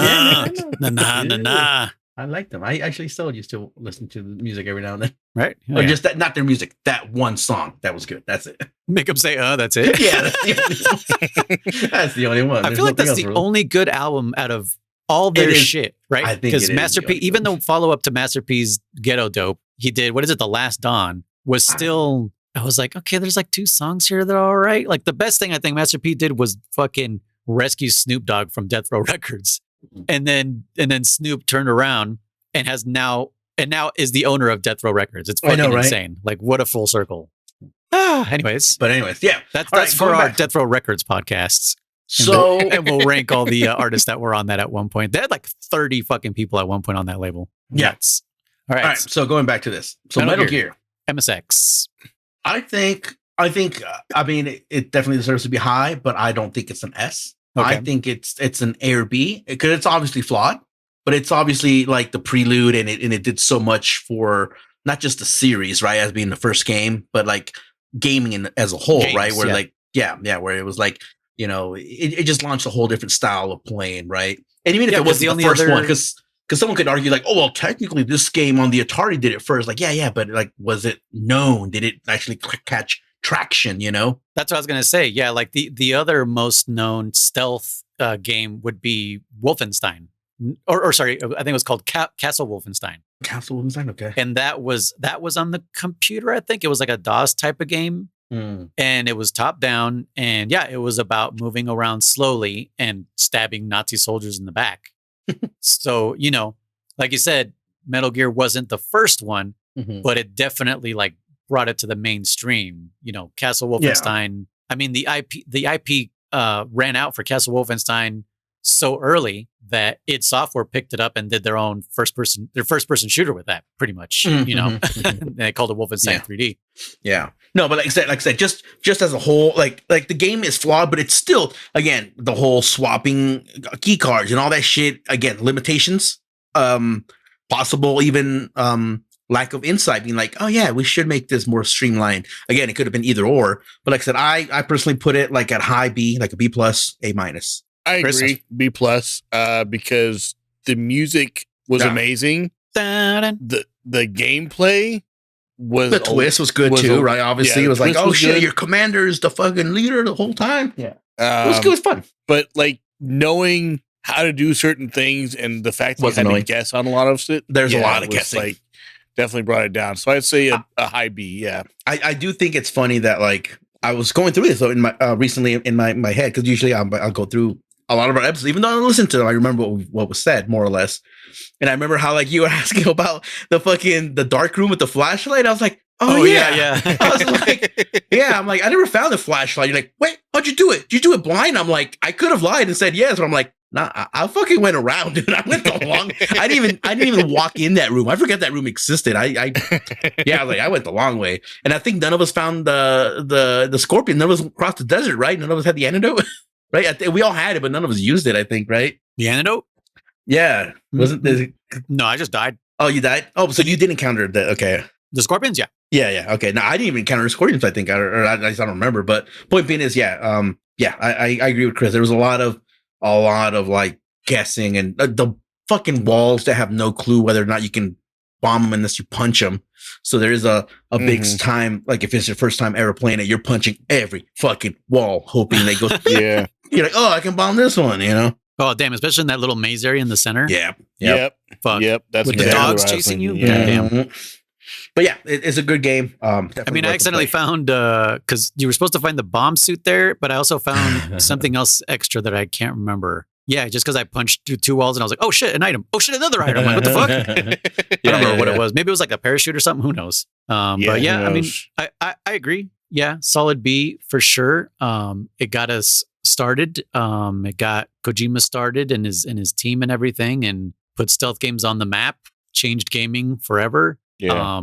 Has a ripoff Sean Bean drawn on the front of the cover. It's awesome. Kyle Reese, yeah. But yeah, I enjoyed that game for sure. The MSX version. Because we know the next one upcoming is the NES version, which for sure inferior, but it did have something that I don't know why. I don't know if it's like a code error or some kind of glitch or some shit. But yeah, we'll put this one in B. I'm down for this one in B. Metal Gear for the NES. The feature that I'm talking about is hiding under the cameras. It's not in the MSX version, but you can do it in the NES version, which is weird. I don't know if that's like a hitbox error or something, or they intentionally were like, like, oh, I mean, clearly the camera can't see right underneath it. Let's make it that way. So yeah, this one, Chris didn't make it past the third screen. Again, in Chris's defense, neither did I. 30 Yeah, years same, ago, same. right? 30 years ago. It's the only fucking time hard. I got Yeah. far at all because I was like, I gotta make it through. 30 years ago, I was the same thing. 3 screens dead. 3 screens dead. 3. Like, Yeah. God damn it. Very normal. One of these days, I'll beat it. Yeah. German, did you beat this one? I don't remember. No, I made it pretty far, but I didn't beat it. But I know it's the computer at the end. Okay. Yeah. So I would put this at a D. I'd give you a D. Again, because it is sad to say, even though it has some better things, like it introduced binoculars, but the binoculars are broken because it respawns everything once you take them off, right? Oh, yeah. Because it's like you physically went into the room. yeah. So it respawns whatever's in your fucking screen when you use them. Introduce binoculars. It again, whether it was foresight or an accidental, the camera thingy, it is a inferior clone or inferior port is what it really truly is, right? So yeah. I agree with this D. It belongs there. It's fine. If you had no other Metal Gear but that one, I guess it's not the end of the world. Plus, there's no Metal Gear in this game. It's the computer, like you said. Yeah. All right. So right after that, Snake's Revenge. Oh, I think we all got to put that on the not played. Yeah. No, I played it. I mean, we all German did. and I, I got a little further. German couldn't find the door. Dude, there was a YouTube clip of someone talking about this game and complaining that he's like the door shapes were, or the door, not the shapes, the door textiles or whatever were inconsistent. And he also said, "This is a door." I was like, "I'm not the only one." No, I would argue that because Noise, you said it does have good music. It was interesting. The side because it's Konami. So Contra, there was that side scroller was like it was fucking an overbloated Contra sprite, really, if you think about it, right, with more details on it. Yeah. So no, I would keep it there at the fucking. I'd be honest, generous enough to give it a D because of like the unique style, and the music was still good. And again, it had that great. The truth gas, right, where you can interrogate guards technically, right? So like say that's something we haven't talked about in a long time, is that like every game would introduce something new, and we kind of stopped talking about what each game was introducing that was new. But yeah, this one introduced the Truth Serum. It introduced you got so angry after a while. Well, someone got angry first. So. But no, freaking it introduced what was the other thing? I think didn't this one have the detailed codec calls? Right? Yeah, it had Campbell and all that stuff. Yeah. Yes. Yeah. And the iteming was much better in this one, obviously. So it got a little bit more polished, even though it's still not that great of a game. So right. Okay. Yeah. We'll give it a D then. And after that, we had Solid Snake. Mm-hmm. This one is an amazing game. And if you haven't played it, somehow getting through this podcast, fucking play this game. Yeah. Because this is the blueprint for everything else that came after it. I would go as far as to put it at S, but I don't know what you guys think. I mean, the lowest I would put it is like a high A. So I can see that. Yeah. Same here. I was going to say A+. You know what? I do. Yeah. A+, even S-. Yeah, you're right. It is a phenomenal game. You actually beat it like multiple times while we were fucking, while me and Chris are doing checkpoints. Really it's like my 5th time. I did too. I actually want to go back and replay it. There was a lot of cool stuff in that game. Obviously there was so much that carries over from this one into Solid, like tons, that carries over. So I agree. A-, S, A+, S-. If you want to bump it up, I'm cool with that too. No, we can leave it at like A, high A. Yeah. Let's see. What do we have after that? Metal Gear Gear Solid. Yeah. I mean, apart from Chris, I think we think it's an S, right? Yeah. I would play Solid any day over Solid Snake any day. Now again, nothing against Solid Snake. I will play that one too. Just Solid will be played more and more often than Solid Snake. Are you sure, Chris? There's nothing higher than S when we get to Twin Snakes. I know. Well, there's S+ and S++.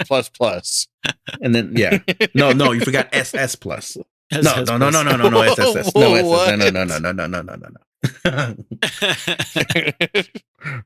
Yeah, I mean, Solid. What can we say?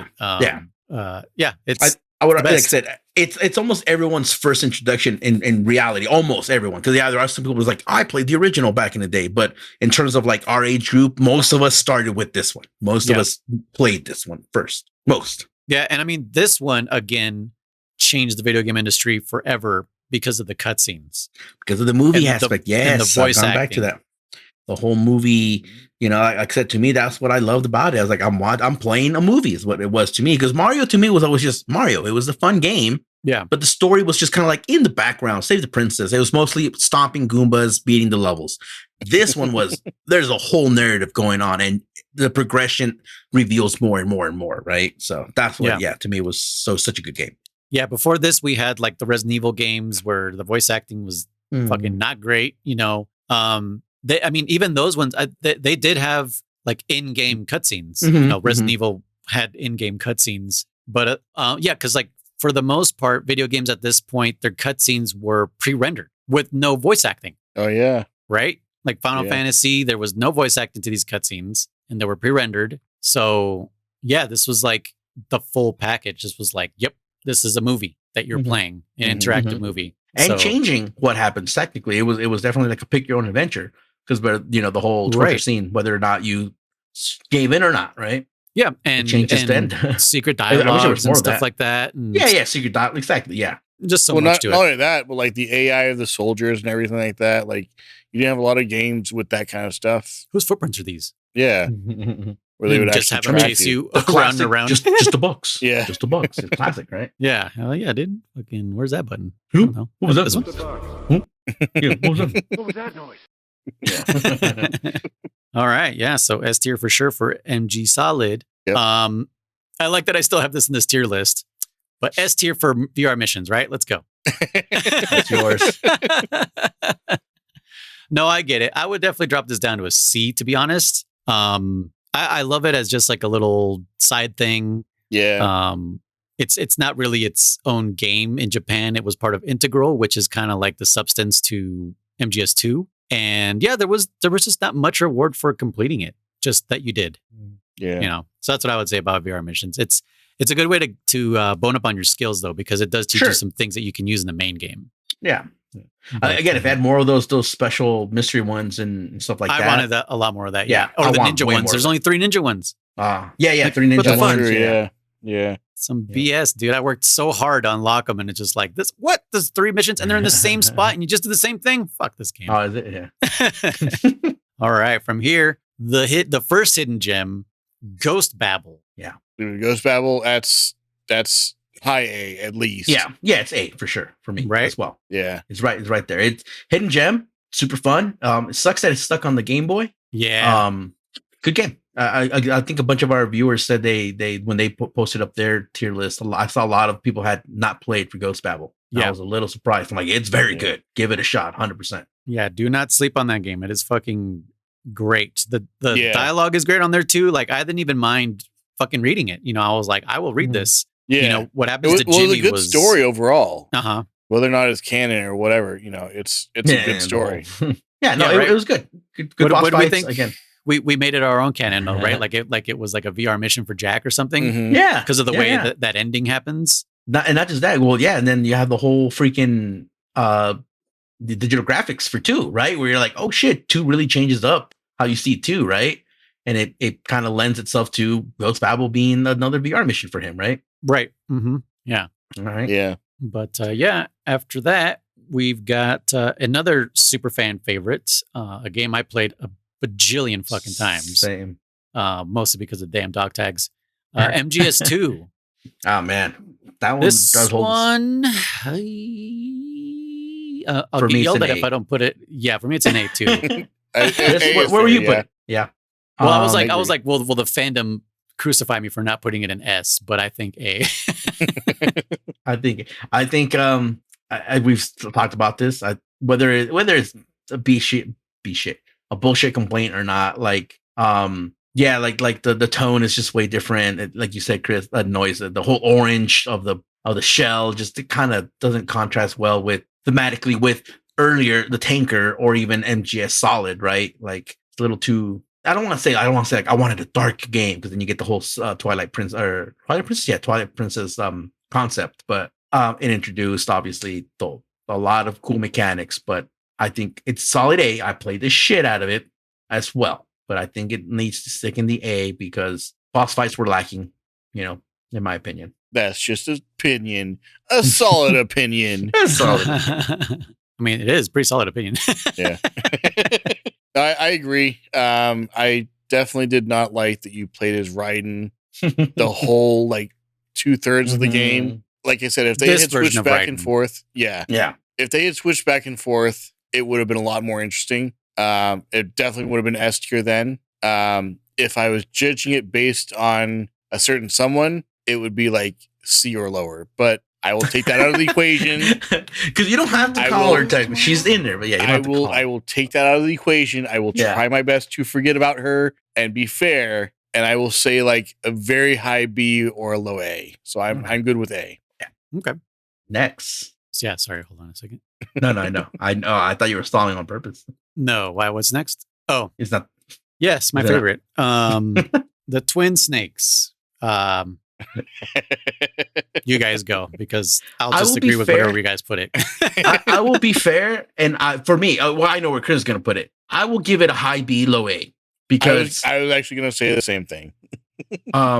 There are its flaws. Fair enough. When they changed the music when you get caught, and there's a lot of BS that I hate about this game. But I did like the better, the nicer looking cinematic, whatever that word is. Cinematics. There you go. That's the word.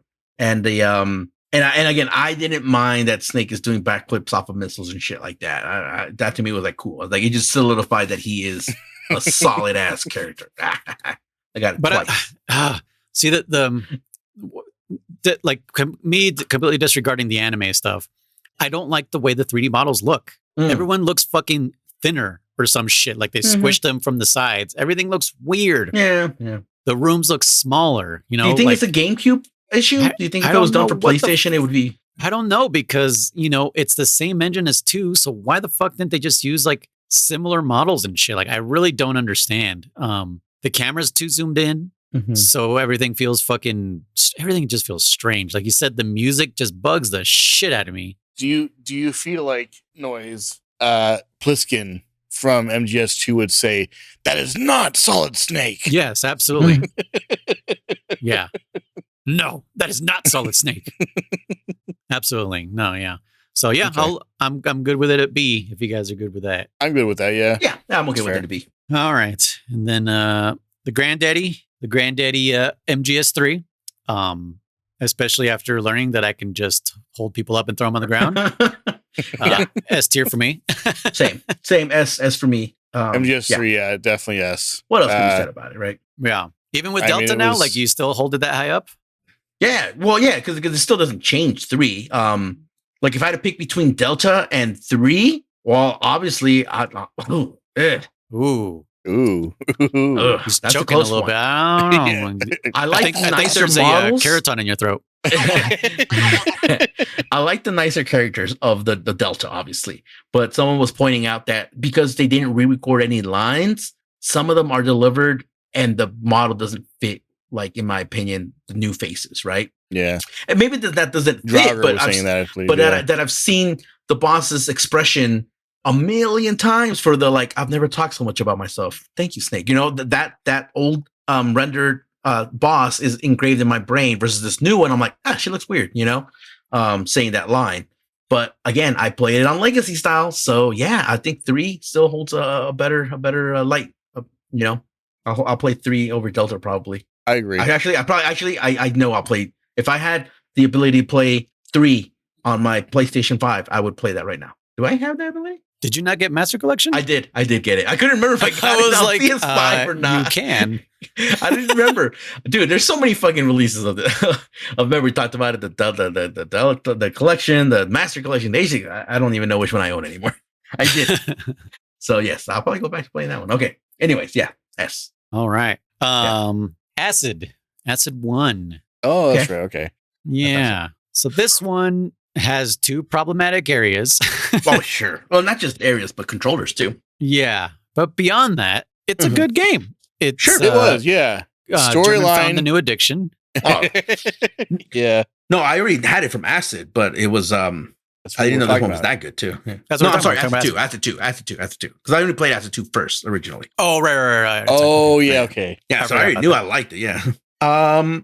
What are we ranking Acid 1? Yeah. I'm gonna give it a low B. Yeah, I can say, yeah. I think low B. The story because was of the issues. lackluster, especially at the end, where it was At just the like, end, it got- no, it was really me, but no, it was really me. It was like, what the fuck is going on? Yeah, well, Such Scooby-Doo especially- shit going on.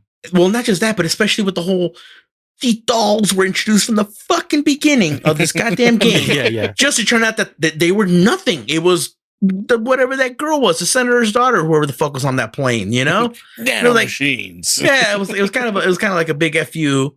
The whole like the mechanics weren't fleshed out. Obviously, wasting a card to fucking crouch or uncrouch. Oh yeah, geez. Or turn around.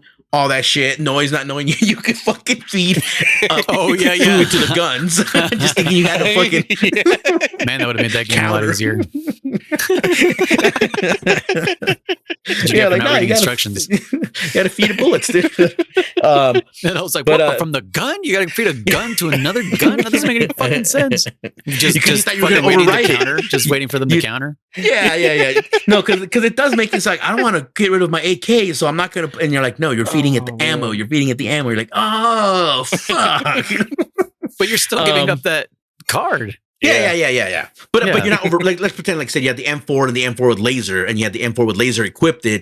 You're like, I don't want to override the M4 with laser with the regular M4. You're not. You're giving it ammo, so you're like, oh, okay.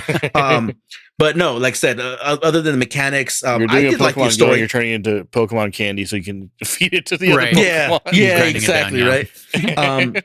I like the theme. The theme was again, I'm going with that, not darker, but just like a more like, just the world felt like, ooh, kind of like Metal Gear. The world felt Metal Gear. It was Acid that had Lay 1, right? The one, yeah. Yes, they won. Yeah.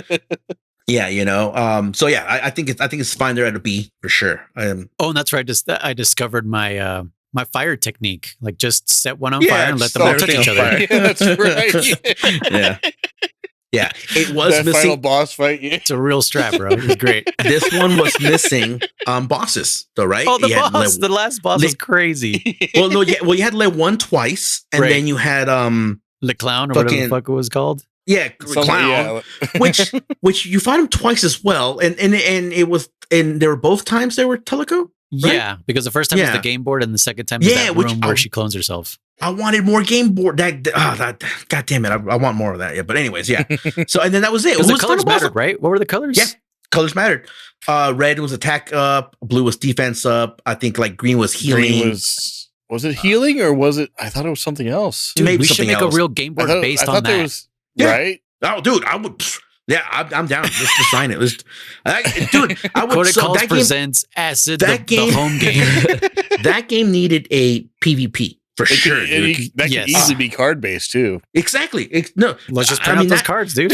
I mean that game in terms of like Acid 1 and 2, and God, I hope there's a 3 somewhere in the works. Needs to be a PvP because it would be so much fun to play people like that, you know. Oh yeah. But who was the final boss in that one? I don't fucking remember. The Metal Gear, the fucking the weird capsule looking Metal Gear, and you had Teleco inside. Oh yeah, Remember? And you were outside. Yeah. Oh, that's right. Yeah. Damn, I forgot about that. Yeah. you had to do different things at the same time. And then yeah. there was like Yeah, that yeah. powerful beam you had to like fucking dodge or get one shotted on. Yep. Mhm. Shit was nuts. But otherwise, it is missing bosses, right? It only had, like I said, like one twice, like clown twice. It was kind of like, it was missing that whole, like we were just arguing, the whole dead like cell, MGS2. the whole, yeah. the whole, night terror, all that shit. It was missing the specialized bosses. We're like, oh, I control water, I can control fire, bullshit, Yeah, because they've been training us since Metal Gear 1. that it's have like that special stuff, Mhm. boss, stuff, boss, Mhm. stuff, boss. And that's why And when every 2 boss did was it specialized. was weird. yeah. And it was just like, what are you doing? Like, what the fuck? Bombs. You know? I'm doing bombs. And Yeah, why am I disarming bombs? Goddamn. Was it Colonel, we TMNT? managed to avoid drowning.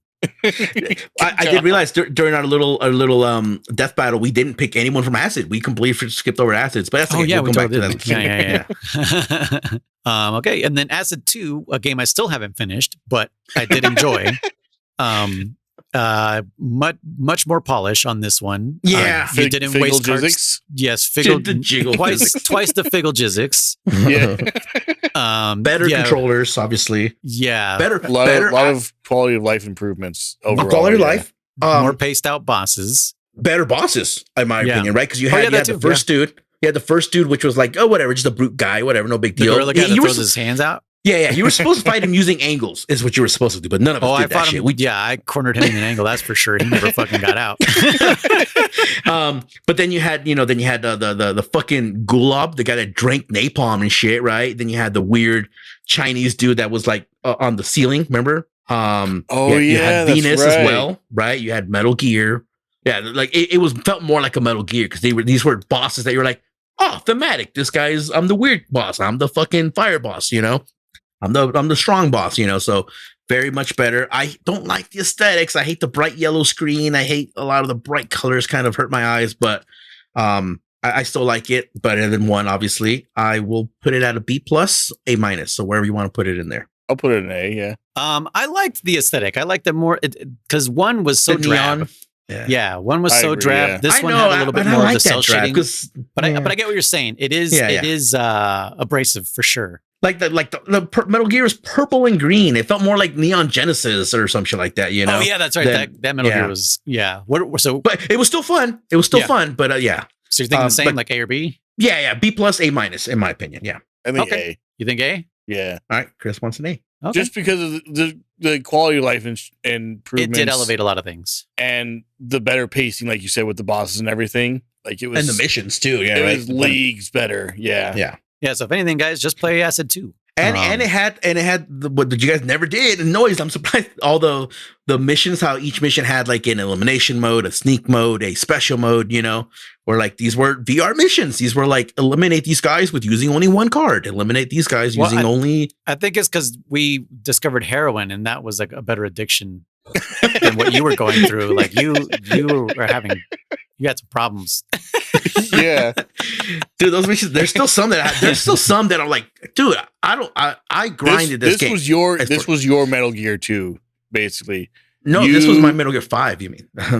No, this was your Metal Gear 2 because you beat it multiple times. But I see what German's saying. Level multiple times. It is more like 5 if we're comparing it to like me grinding this, because I was grinding those packs like crazy, and there were still some of those missions that I'm like, they're like, do 5,000 damage in less than 5 turns. I'm like, what the fuck am I supposed to do that? And I'm like, I'm looking at my cards. And I'm like, I have no idea how I'm supposed to do this. And again, not that I've actually sat down and really tried to build a deck that would do that, but I'm like, just kind of like, as my initial thought, I'm like, fuck, that's kind of hard. But some of them were really fun to do. So anyways, I want to go back and play that. So I'm just glad it turned out to be nothing like Chain of Memories. Oh, right. Kingdom Hearts Chain of Memories. The original one, yeah. Oof.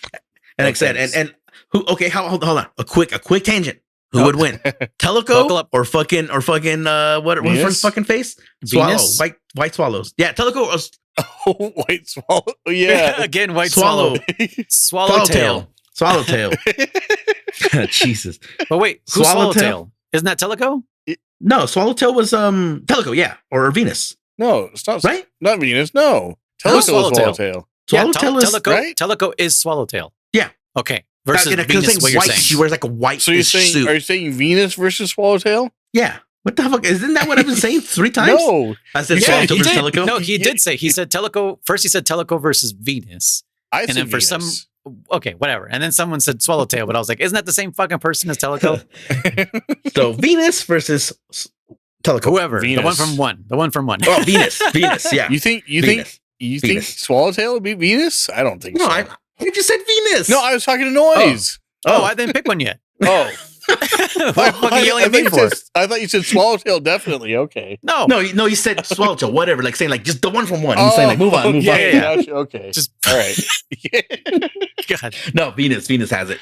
Because she was like the S3 or whatever the fuck model. She was like, remember, she was like the higher model than the Snake that we're playing as. So she had that whole luck factor and shit, and yeah.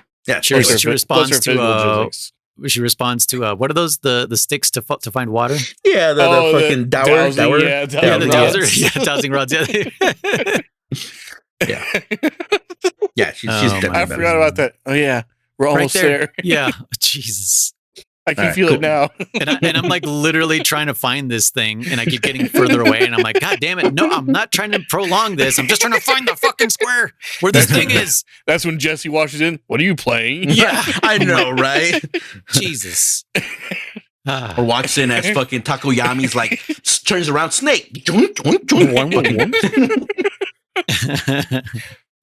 It's like, oh, that's why you're playing this, huh? Or that glitch that Jeremy was having where the characters models were fucking just stretched out to infinity. Giraffe necks and shit. Yeah. Yeah. Because the emulator was all fucked up because he didn't have the BIOS and they're all fucking floating into the air. That should look hella weird. Awesome. Oh man. All right. Digital graphics novel 1. Okay.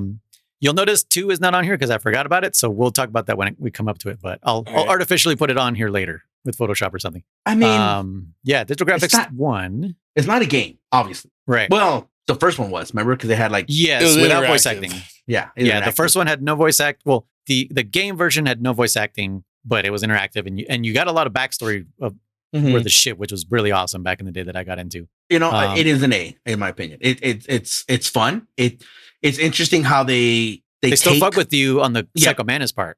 Exactly. There's still moments when you're like, wait, how are they going to do this section here, right? Though, you know, and they found a way to make it work, right? And they had to rewrite some stuff, but it works. It wasn't rewriting it where you're kind of like hate it. They rewrote it where like it still follows the story. You're like, okay, that's not horrible. You know, I did not feel offended in any way playing this game at all. Or this thing. So I want more graphic, just like Acid. I want more graphic novels. I actually would love a graphic novels for fucking 3. You know, so that way maybe I can 4 and 5 show that one to my wife. Yeah, I was really expecting it when 2 came out. I was like, oh man, I hope to do a 3. You know. Yeah, and I was like, whatever about 4. I thought we were going to get it when they announced Delta. When they said and more, I was like, oh, maybe a graphic novels for 3. Yeah. That'd be kind of cool. Didn't know they meant DLC, but all right.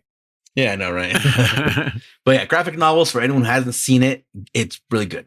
Or read it, because it's a physical thing. Yeah, it's a physical. Yeah. I think Bacon has their physical books. I think he's showing. I have them digitally on my iPad. Yeah. Chris, what do you think? A is good or what? A is good, yeah. I can say like a high B, but I can see an A. That's Word up. Only because I didn't have the interactive version. Mm-hmm. Oh, yeah. God, I wish you guys... Well, I mean, did I give it to you guys? No, I did. Yeah, I played the interactive version. Yeah, Chris, you had it on the PSP that I let you borrow. Oh, I didn't know that. Okay. You probably didn't interact. I only just watched the video, so... Oh, okay. Yeah. Either way, I mean... they're both versions are great. I really wish there was voice acting in the interactive one. I think even with the interactive, I probably would have put it a high B, because then it's like there's no voice acting. Right. Mm-hmm. So I guess either way it would have been a high B for me, but I'm good with A. Yeah, it's kind of like, it depends how you come at this. Like, oh, I've never seen the videos, or I've never played the interactive one. All I've ever had is the comics, you know, like it's got 3 different ways to approach this one. Like I said, what I like about it too is like, again, if you, it is a very nice way to be able to introduce someone to Metal Gear Solid 1, right? That sucks at video games. You'd be like, hey, you suck at, we'll just watch this then, because it'll give you everything you need to know. Chris could have skipped Metal Gear Solid on the PlayStation, and we could have just shown him this. Yeah. No, he would have. But you know, you get what I'm saying. Yeah, it's great. Art style is incredible. What's Ashley Wood? Yeah. Very good. All right. Portable Ops. I like Portable Ops. That was German loves Portable Ops. But I am fair. It is short. Again, here's where I'm basing it on. Boss-wise, it has better bosses. Now, okay, I'm going to say it has good bosses. You have, what's his name? Python. You had Null. You had, Gene. What's his face? Gene. Well, Gene is the final boss. I'm going in order. And then you also had Cunningham. Oh, yeah. You had Metal Gear Rasha. Metal Gear Rasha could have been better, but you still had Metal Gear Rasha. Yeah. And I think that was it there, but still, like, each boss was unique. Gene was unique. Yeah. Cunningham was unique. Python was unique, right? He froze your shit. You had to go up to the fucking servers to warm up, you know? Yeah. So in terms of uniqueness, boss face, it's there. In terms of like how long it is or how full of a game it is short and smaller than other games. It is a PSP game, and it was the first PSP game.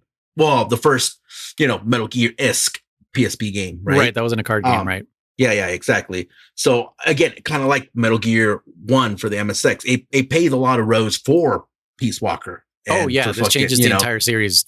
Yeah. So it gets its dues. I will be fair, and I do see your guys' faults in it. You can only have, 50 people, and I don't care too much about the drag into the box. It doesn't hurt me too much. It doesn't offend me that much. But it is lacking a little bit more more stuff. Again, you can't fault it for being the first one. I'll give it a B. I'll be fair and put it in a B. What do you think, Chris? I'm good with B. Yeah, that's where I'd gonna probably put it anyway. It's like a low B. Just because I enjoyed you get to capture soldiers and convert them and everything. And then learning that. To which religion? Oh, awesome. Snakeism. Yeah, snakeism. There you Bossism. The trick of leaving boxes near where the soldiers are and stuff, right, to make it easier, obviously was a huge advantage. Rather as opposed to what I was doing, dragging them all the way back to the truck every time. Jesus. Yeah. No, it was a lot of fun. Even with the limit of 50 soldiers, like obviously the game has limitations. Yeah. Well, like I said, the game wasn't so much about like get your mother base up. It was like, oh, here's some soldiers that can help you out. The game was still, stuff, and it adds to the lore. It adds to the whole where did the other half of the Patriots legacy go? It was no matter what Kojima says.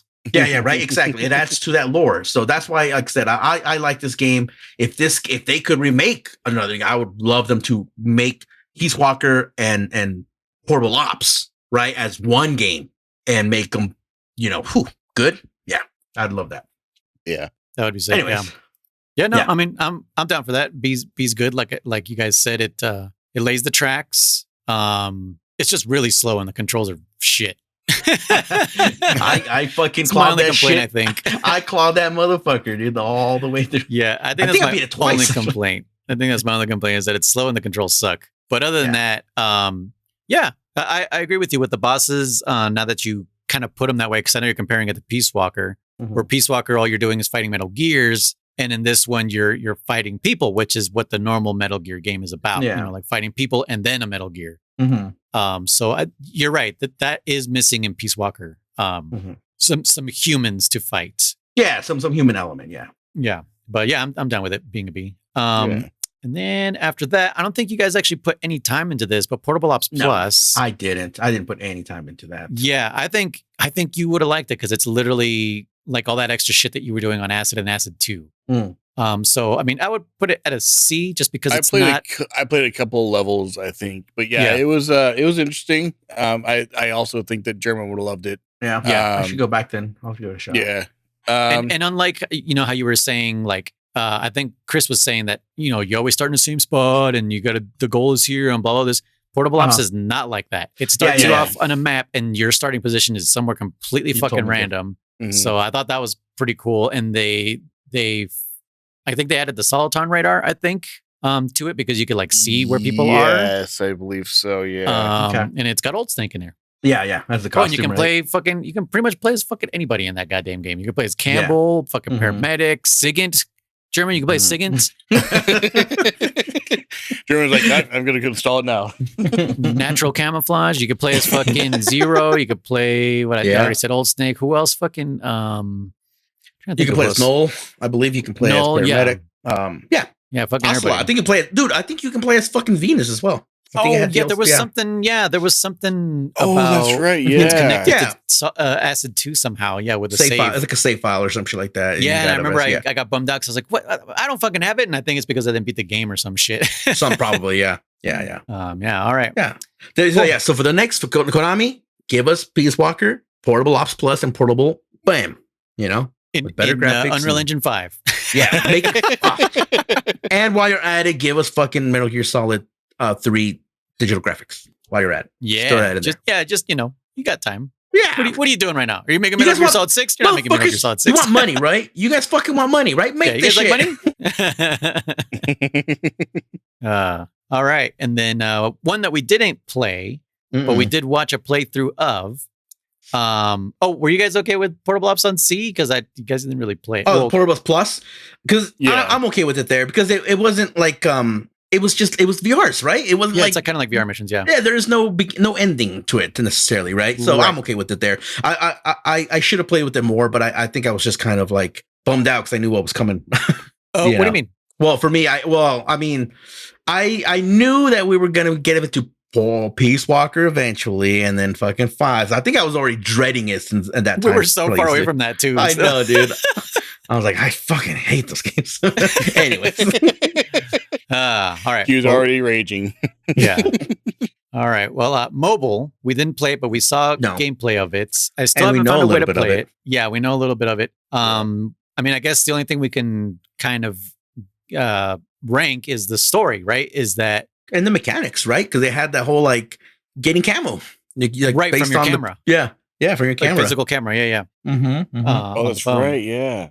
Because it's a mobile game, but it was still like, it was, I'm assuming, very short, right? But it was still a full game. No bosses, as far as I know, right? Just at the end, just fighting that guy at the top of, on top of, was it Rex? I don't even remember. I don't remember either, but Oh shoot, yeah. It was on top of a Metal Gear. probably, good question there. But none of us really played it, but based on what I saw, if I had to be able to play, I'd definitely give it a playthrough. So Yeah. I don't know. I'm cool with sticking it as a C. Okay. Yeah. Yeah. C is fair. Yeah, because it was Because just the fact that they got it running on a Nokia N-Gage. exactly, and in Metal Gear fashion, because it had that ending of like, oh, this has been a simulation the whole time. Who the fuck was, you were talking to a fake Otacon, right? Right. And you're like, whoa, because Metal Gear, it has to have that mind blown, like, it doesn't have to, but you get what I'm saying. It's like, it's always nice when you think you know, everything, and then th're like, psych, and you're like, what the fuck, right? Yeah. So it had that. So like that, I like think C is good. Konami, make that too. Make that one too. Yeah, while you're at it. Yeah, they should just make a Master Collection mobile. And Acid 1 and Acid 2. Yeah, just the Acid games, plus portable Acid ops. 3. Yeah, fucking, come on. All right. And my all-time favorite, fucking All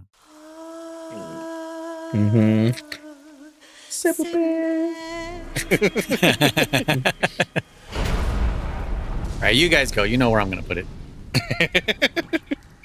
This one, I will be fair and give it an A+ at my lowest rank, because I do think it still follows the Metal Gear formula. It's got bosses, it's got an overall story, it's got overall what do you call it? It doesn't have story, it has cutscenes. And what does Metal Gear 1, 2, and 3 have? Cutscenes. Cutscenes with their story. Yeah. And this has cutscenes that are still following a story. That's what I'm saying. I didn't go into Terminator fucking 4 and get mad that it's still about Terminators. I went into Metal Gear Solid 4 expecting cutscenes and expecting longer cutscenes, because every main series Metal Gear got longer and longer. Wait. And it was told. Are there people that did go see Terminator 4 and were scared, were upset they were Terminators? I would hope not. Which one's Terminator 4? Salvation. Is that Salvation? Mm-hmm. I like that one. A lot of people didn't like that one. I mean, I did too. There's major problems with it, but I liked seeing the post-war. The future. world. You're in the future. Yeah, you're in the actual really future. Like that. No, like I said, my argument is just that, like, they're long cutscenes, but like, what else did you expect? Like, but Chris, I get maybe, but prior to the game being released, the fucking dead air that fucking bothers me all the hell. We already knew the dead air that's there. Going into it, like, they were talking, they literally asked him in one of the interviews, like, will there be cutscenes? Like, are they going to be long? And he's like, yes, they're fucking long. Like, get your popcorn now. He's what he pretty much said. But beyond that, shake your controller so that it knows you're still there. But beyond that, like I said, it's still got the minus the geckos, the unique boss fights, right? It introduced the octo camo. Not that we ever use it again, but it was still kind of a cool feature. It definitely, that was a quality of life improvement over 3 at the time. Oh, 3, absolutely. Right. Because it's like, oh my God, going to the menu, and Jesus Christ, like, which one do I want? You know, God. Whether or not you like the ending, it was technically an ending, like it wrapped up everything in a bow where it said, all right, this is like, there's no more open questions anymore at the end of that game, right? Yeah. There's no more open questions. I was like, wait a minute, Colonel was a robot the whole time. He was a Terminator the whole time. No, it was like, it's it. It's over, right? So I still grade it as a nice A+ in my book. I will play that game if I'm ever given that ability to replay it. I will play it. Plus, again, Noise, you didn't do it, but I'm telling you, if you replay it, if you do a New Game Plus, you get those ammo, emotion ammo, which again, it doesn't change the game, but it's still fun. Another thing you can fuck around with, shoot people with fucking crying ammo and screaming ammo and shit. That's always fun. Yeah, I mean, I guess I would grab that ammo and take my aggression out on fucking Area 3. Yeah, dude, where I would do it. Yeah, just shoot there and shoot all those fuckers. Well, because they immobilize them, so it's the worst. Come on, you got to admit that is the worst. We did talk about it. We did talk about how like they were trying to probably emulate from 2 the whole like follow the soldier with the purple hat or whatever the fuck it was, and that would have been better if there was other civilians. There's nobody else out there in the fucking game. You know, like if you went from zone to zone and now you're like, shit, did he have a tie? I don't fucking remember. You know, like that would have made the game so much better. You know what I think it was too? I think I mentioned this when we were playing it, that Assassin's Creed had just released in like 2007, and Kojima and company were so impressed, and that they were just like, fuck, that's what we were trying to do and we couldn't figure it out. And these guys did fucking crowds. Yeah. And I think that's probably what they really wanted to do with Area 3. Sure. Yeah, absolutely. And they just couldn't fucking do it. And I think, you know what? That would have been sick if it was if it was like a busy street, maybe not in the fucking night, but during the day. That would have been so much better than what we got. So I think that's what happened. No, it's still telling one little dude. Again, yeah, I agree. If it would have been multiple NPCs out there, and you can still keep the like, oh no, Snake, our guy's been he's being detained. You can still shrink the soldiers or shoot the soldiers, whatever the fuck you want to do, right? But yeah, instead of it is very, very, very fucking boring section. I 100% agreed. And then you follow it up with the fucking bike chase that I love bike chases too, you know. So I like the bike chase. And I didn't. I didn't mind that one. I like the bike chase, and I don't mind the Raging Raven fight. I don't want her to shut the fuck up. Yeah. And again, I always fight her up on top. I've never fired her down low. I got to replay it so I can fire her down low. It's so much easier down low. Like there's no reason to expose yourself up top. But yeah, I will always play this game if I get a chance. But I like it at an A+. I still think it holds water. Noise, Chris, what do you think? Here we're at a bit of an impasse because the highest I would get is a B+. Okay. Those cutscenes, especially that last one. I understand. I understand that the story is through the cutscenes. I get that, but it was way longer than it needed to be. It was too dragged out. Well, unfortunately, because they were trying to wrap up. Fucking again, as much as Noise hated the Meryl bullshit, the Raiden bullshit, the Snake but bullshit. Like right? Even then, like the voice acting, they were like, "Oh, and this happened, what, and this." No, it was like I remember it being that way, and I did not like it. It was way too long, way too slow. It was not. It didn't have my attention. It could not hold my attention. It couldn't hold your attention. I can respect that. I think that's the problem. Yeah, it doesn't hold my attention either. Even though it has, I'm not denying that it has things to say, but the delivery. It's the pacing too. Yeah. I think as much as I hate to say it too, if Raiden had died, then we could have skipped that entire, ending with Raiden cutscene, right? Or if we would have got vengeance. Exactly. or if he would have, because think about it, after he stopped the arsenal gear, whatever the fuck that was, the big old submarine. I agree. Him dying would have been kind of like a better tribute than a fake out. But like instead of him like coming back and then like just getting him like fighting with his fucking feet in his mouth or whatever, if that's when we have gotten his ending. I was like, no, Colonel Campbell was protecting us the whole time or some shit like that. Get that out of the way. The ending could have been a little bit shorter of a cutscene. The ending could have been a little bit more of a coherent story or something like that, That was another thing too, is that we never got to play as Raiden. That pissed me off. That's what I was going to say, Chris. Or if it was done, or if it was done as in like Raiden Snake, like what we thought the Metal Gear Solid 2 was going to be. We're going to get to switch between the two, and we never did. This would have been the perfect time for Kojima to say, hey, now you do get to play between the two. Here's Raiden stories, here's Snake stories, Yeah. And, instead you get to watch it. Yeah, right. It's destroying your frame rate. They could have done a Resident Evil 2, where it's like, oh, do you play as Claire first or Chris first? Do you play as Raiden first? Resident Evil 0, where you can switch between the characters at will. Was Zero out by then? No, right? Yeah, 0 was 2002, I think. What? Really? Okay. Well, yeah. Because Zero came out just after the Resident Evil 1 remake on GameCube. Okay. Yeah. Okay. That would be sick. Like just at will, you just kind of like switch between Raiden and Snake. Sure. Yeah. Or again, if you would have done something like that and you got to see Raiden's ending, and then you got to see, that way it wouldn't have been a fucking 3-hour long ending cutscene. I get it. It is long, but I don't mind it. So, but yeah, B+, I guess that's where we'll sit it at. Yeah, you're lucky I'm not dragging it all the way down to C. Yeah. Because my personal is still pretty fucking low. All right. Okay. Touch, Metal Gear Solid Touch, which I did play this, not in this playthrough, but I did own it originally. Yes, me too. On the 3G, iPhone 3G or something like that. I don't remember when it came out. It was a touch game, and it was expensive touch game, by the way, but like $10 or some shit. Yeah, probably the most I've ever spent on a fucking app. Yeah, no, I haven't, unfortunately. on a mobile thing. Yeah, I'd put it honestly. Yeah, I was gonna say what is that? F? There's no A, B, C, D. Oh no, E. I guess no. Yeah, F or D. Either one. Honestly, F. Fuck it. There's no point to ever really play it. No, because it's just MGS4 for free. If it was for free, play it.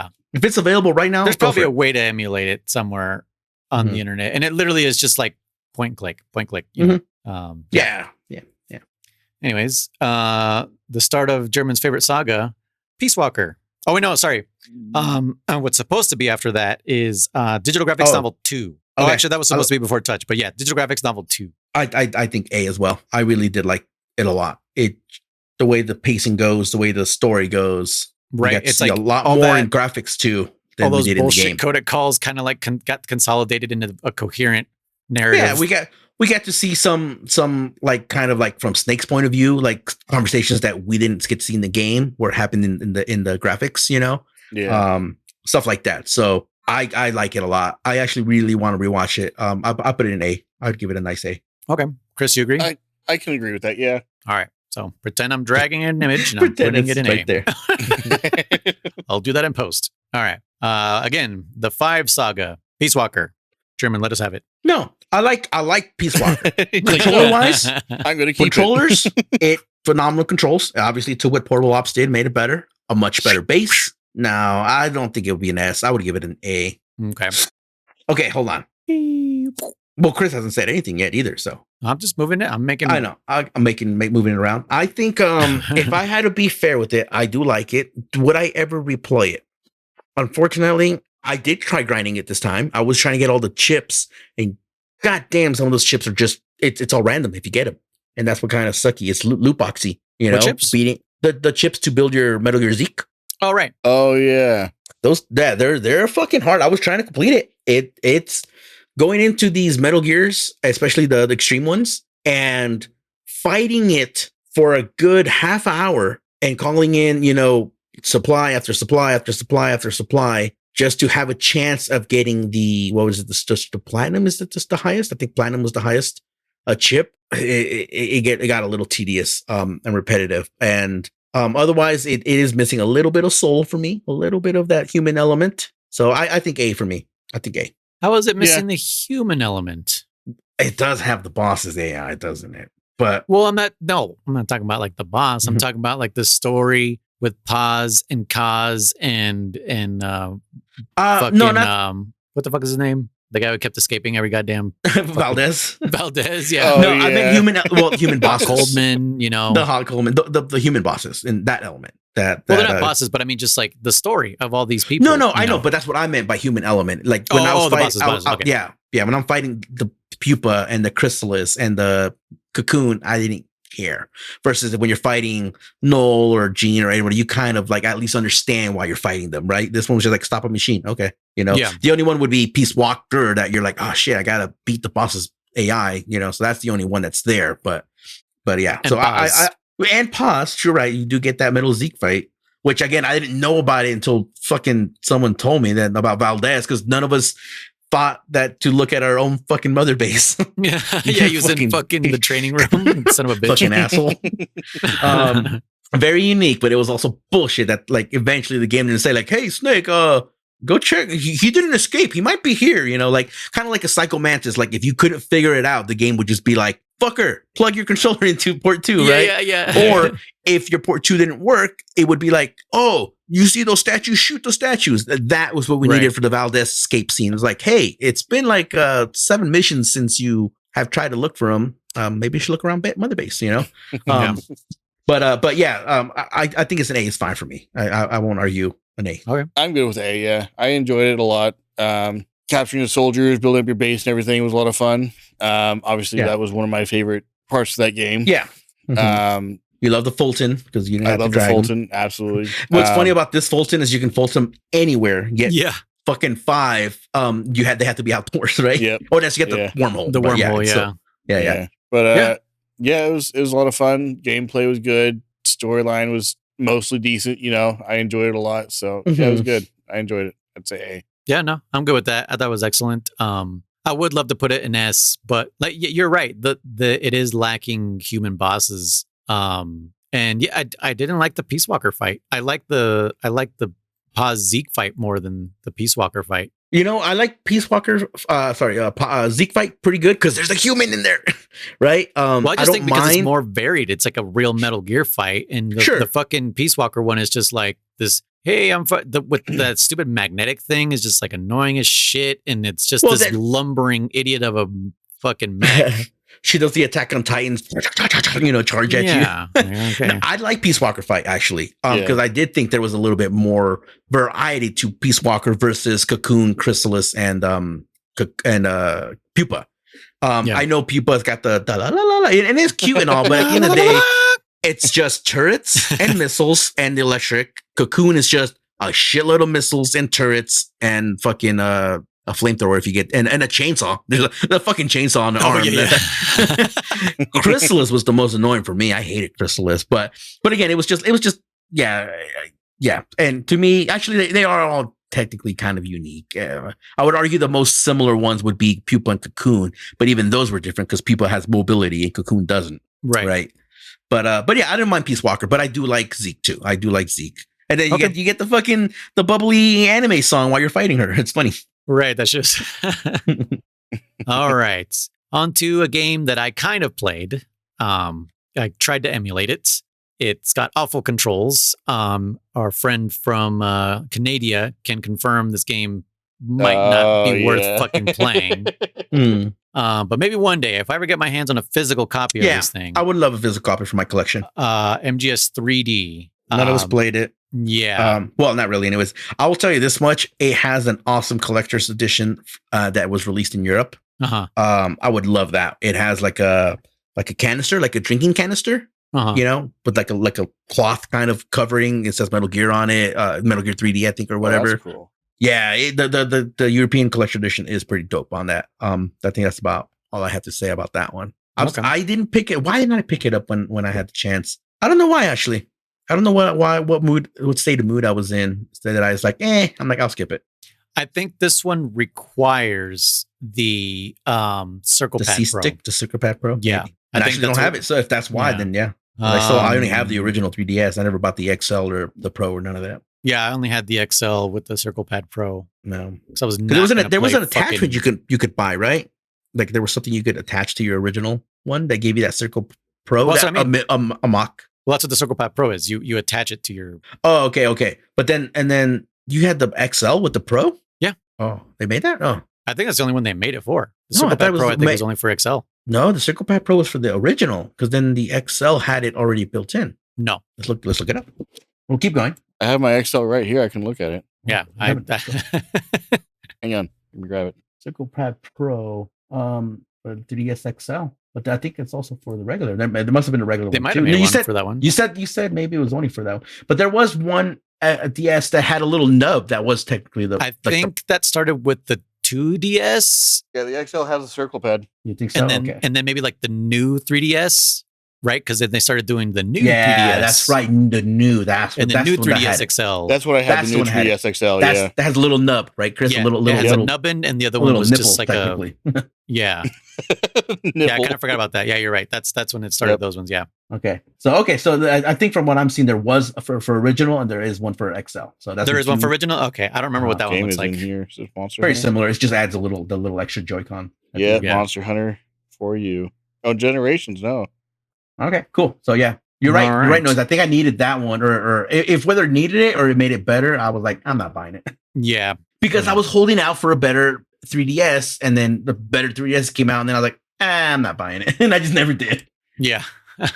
Yeah, I bought my 3DS XL when like the prices dropped because Nintendo was fucking not selling Wii U's and 3DS's. And so like when the price dropped, I was like, oh shit, like I think it was like 150 or 175. And I was like, I'll fucking get that shit. Somehow I have not played this thing for years. There's enough battery turned on. Nice. That's crazy. That's great. Man, I miss old school Monster Hunter. All right. That's crazy. All right. The next one we definitely didn't play, Social Ops. I don't even remember what it was. I explained it to you guys, but I don't recall. Yeah, I don't remember either. You explained it and it sounded cool, but I don't remember either. Yeah, and that was also like a mobile thing. It was probably like, I think it was, no, it wasn't like a card game. I don't remember what it was. There was cards involved, though. I think I remember seeing a screenshot of some kind of cards, but you didn't use cards to, right? You didn't use cards, but there was cards. I don't remember. Yeah. Something like that. We didn't get to play it, unfortunately. That's like no input. If anyone out there fucking, no, it's Japan only. Yeah. Right. So if anyone out there knows anything about this, fucking let us know, man. If it was any good. Rising Revengeance. I think this is a super high A, maybe low S. I'd be okay with an S minus. I wouldn't be a. I can give it an A. No S. No, I wouldn't quite put it in an S. Okay. No, it's fair. Was as much as I liked it. It wasn't Metal Gear. Metal Gear, yeah, sure. You weren't didn't feel like Metal Gear. It felt like what people have described Devil May Cry as like, just a hack and slash. Sure. There's hacky slashy. And hack and slashy. While I did play on easy, I will admit that, and that may be it's definitely affecting the way I'm kind of grading it. It was too easy with the auto block and everything. Yeah. Dude, I forgot about that. It was just mash buttons and you win. Yeah. Kind of thing. Yeah. There was a couple times where I would have some trouble with people, but then like it's just come back and do this one thing and try this one new thing, and now you win. Yeah. I mean, it went. The ride-in game is what we'll call it. Went through development hell, but I'm surprised we got what we got at all. Right. But yeah, I could see what you're talking about too, Chris. Like I could have actually gone for more. There's you mentioned something. I was like, oh, that would have been kind of cool if this was in the game, but I can't remember off the top of my head. I appreciate for what it is. I really do. I'm very happy with what it is. But I agree. Then yeah, I can stick it in A. I can leave it there. Okay. And like another thing that for me that really bothered me, that final boss fight against the senator was such a steep difficulty increase, and you were on versus easy, the other bro. bosses. Yeah, versus the easy bosses, versus all the other bosses. It was such a steep difficulty increase. It's like, dude, it wasn't well planned out. I enjoyed that there was different phases to it. Like that was cool. I appreciate that. But it was like that second phase was so much. No, what was the third phase? I guess you call it third phase. Whatever, that last phase. Yeah, it was just like it was so hard, and there was no need for it. Like that's. It was just them trying to really say like he's the final. Don't forget he is the final boss. Yeah, I had more problems with the fucking Metal Gear that he was in than I had with them. Didn't either, dude. I cussed him out so fucking hard, dude. Jesus, my first time playing for sure, I hated fighting him. Yeah, I was thankful that I was alone because I was screaming. I was, yelling, you fucking piece of shit, fuck you. Oh, dude, I was so mad. And like, especially if like immediately at the start of the battle, he would hit me and I'd be like, restart. There's no point in fucking fighting him. Just restart this shit. Cause fuck, man. I was like, dude, I was angry, but it was definitely worth beating him because I was like, oh my God. Yeah, finally. Felt so good. Yeah, it did feel good. It did feel good, man. Yeah. So I think because of those things, I can't rate it any higher, but I really enjoyed it. I loved it. Because I always wanted to play as Raiden. That was what I was looking forward to. A good Raiden. Yeah. Yeah. And, careful what you wish for, Chris. Yeah. That's right. This was the game I wasn't allowed to look at the cover, right? Right. No, because it straight up gives you the fucking... It would have given away, yeah. Yeah, spoiler. So I had my wife open it up for me and put the disc inside the system. Okay, I unplugged it and took it back there so she could do that. And then I brought it back out here. Yeah. German, did you and I play on like Extreme or whatever the fuck it was? Yeah, we did. We played on the hardest? Okay. Yeah, it was fucking rough. Well, no, I did hard first, then extreme later on. Okay. Because I remember when I first played it, I think I played it on hard because I was just like, well, I don't know how this game's going to be. And fucking Senator, what is his fucking name? Armstrong. Well, that's easy. Armstrong. Yeah. It's a fucking pun he does the fucking ocelot pose. Yeah. No, the first time playing it, man, fuck, it was hard. But I was definitely looking forward to like you guys playing this for the first time because I know German was like, I've never touched this, and I was like, oh man, I'm fucking stoked, you know. But A sounds good. Yeah, I want a sequel. I would take a sequel. I want a modern sequel. I want to see what that's like, dude. Or how about like we get? Oh, but there was those side missions that I went back to where you get to play as Jaguar, not Jaguar. That's from Contra. Sam. You get to play as Sam, and you get to play as the dog. What? I don't remember that. Yeah, you get to play as a dog. Huh? The fuck? In Rising? Yeah. You get to play as a dog. You get to do missions as a dog. You get to see a whole nother world. You actually are you talking about the VR missions? Were they VR missions? The things that you collect in each level? No. There's a whole nother like story plus mode where you click VR on missions in this? Yeah, there was VR missions. Yeah, they suck. God, I love VR missions. No, there were VR missions. Yes, there's fucking VR missions in this. No, but this is a whole like new game plus story where it's like you get to play as the wolf, like the wolf. You have and it's not VR missions, but they are canonically like you get to see Snake Tales, basically. But canonically. When you first, you get to see Mistral. God damn it, Mistral. Got it, Mistral. She's like fidgeting with the fucking wolf, and she's like, oh, you know, like. Oh, you command. If you're gonna follow my command, he's like, okay, I'll follow your command. And she's like, go kill these guys for me. And I didn't beat it because I was like, ooh, this is pretty good. And there's a Sam. There's like Tales of Sam. And honestly, I don't know if there was Tales of some. There was maybe a third one. Go back and look at it, Chris. Noise. There's a side story. I feel like you told me this, but I did. I did mention it last time. On my head. Holy shit. Go back to that. Go recheck it. Yeah. Achievement hunting. Right. And now. Ground Zeroes. I like Ground Zeroes. A for Ground Zeroes because it was still Metal Gear. Because it's not Phantom Pain. Because it was still Metal Gear. It felt thematically, it felt cool. Again, it's a demo. It's a very big tech demo. But there was life in Camp Omega, right? Like it was the whole compound that was divided up into, different sections that each section had guards, right? Graphically, it looks beautiful.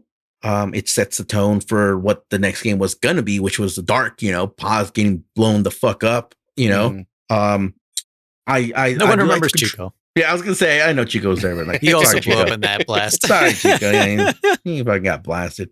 You know what's funny? I did forget to bring it up last time too and everything, but like, why didn't? Okay, for Chico and Paz, maybe I guess Fulton. Like, why didn't we Fulton out? Why did we bring in the chopper? Right? They were injured. I didn't Fulton anyone. No, exactly. But in Peace Walker, we had Fultons up the ass. You could Fulton people in caves. It was cool. It was raining. And this one's like, yeah, I know the weather. Yeah, I guess. No, but Morpho would have done it. Morpho would have done it. Yeah, Morpho would be like, I got this, boss. Send their ass up. I got them. Fuck Pequod. Fucking sucks.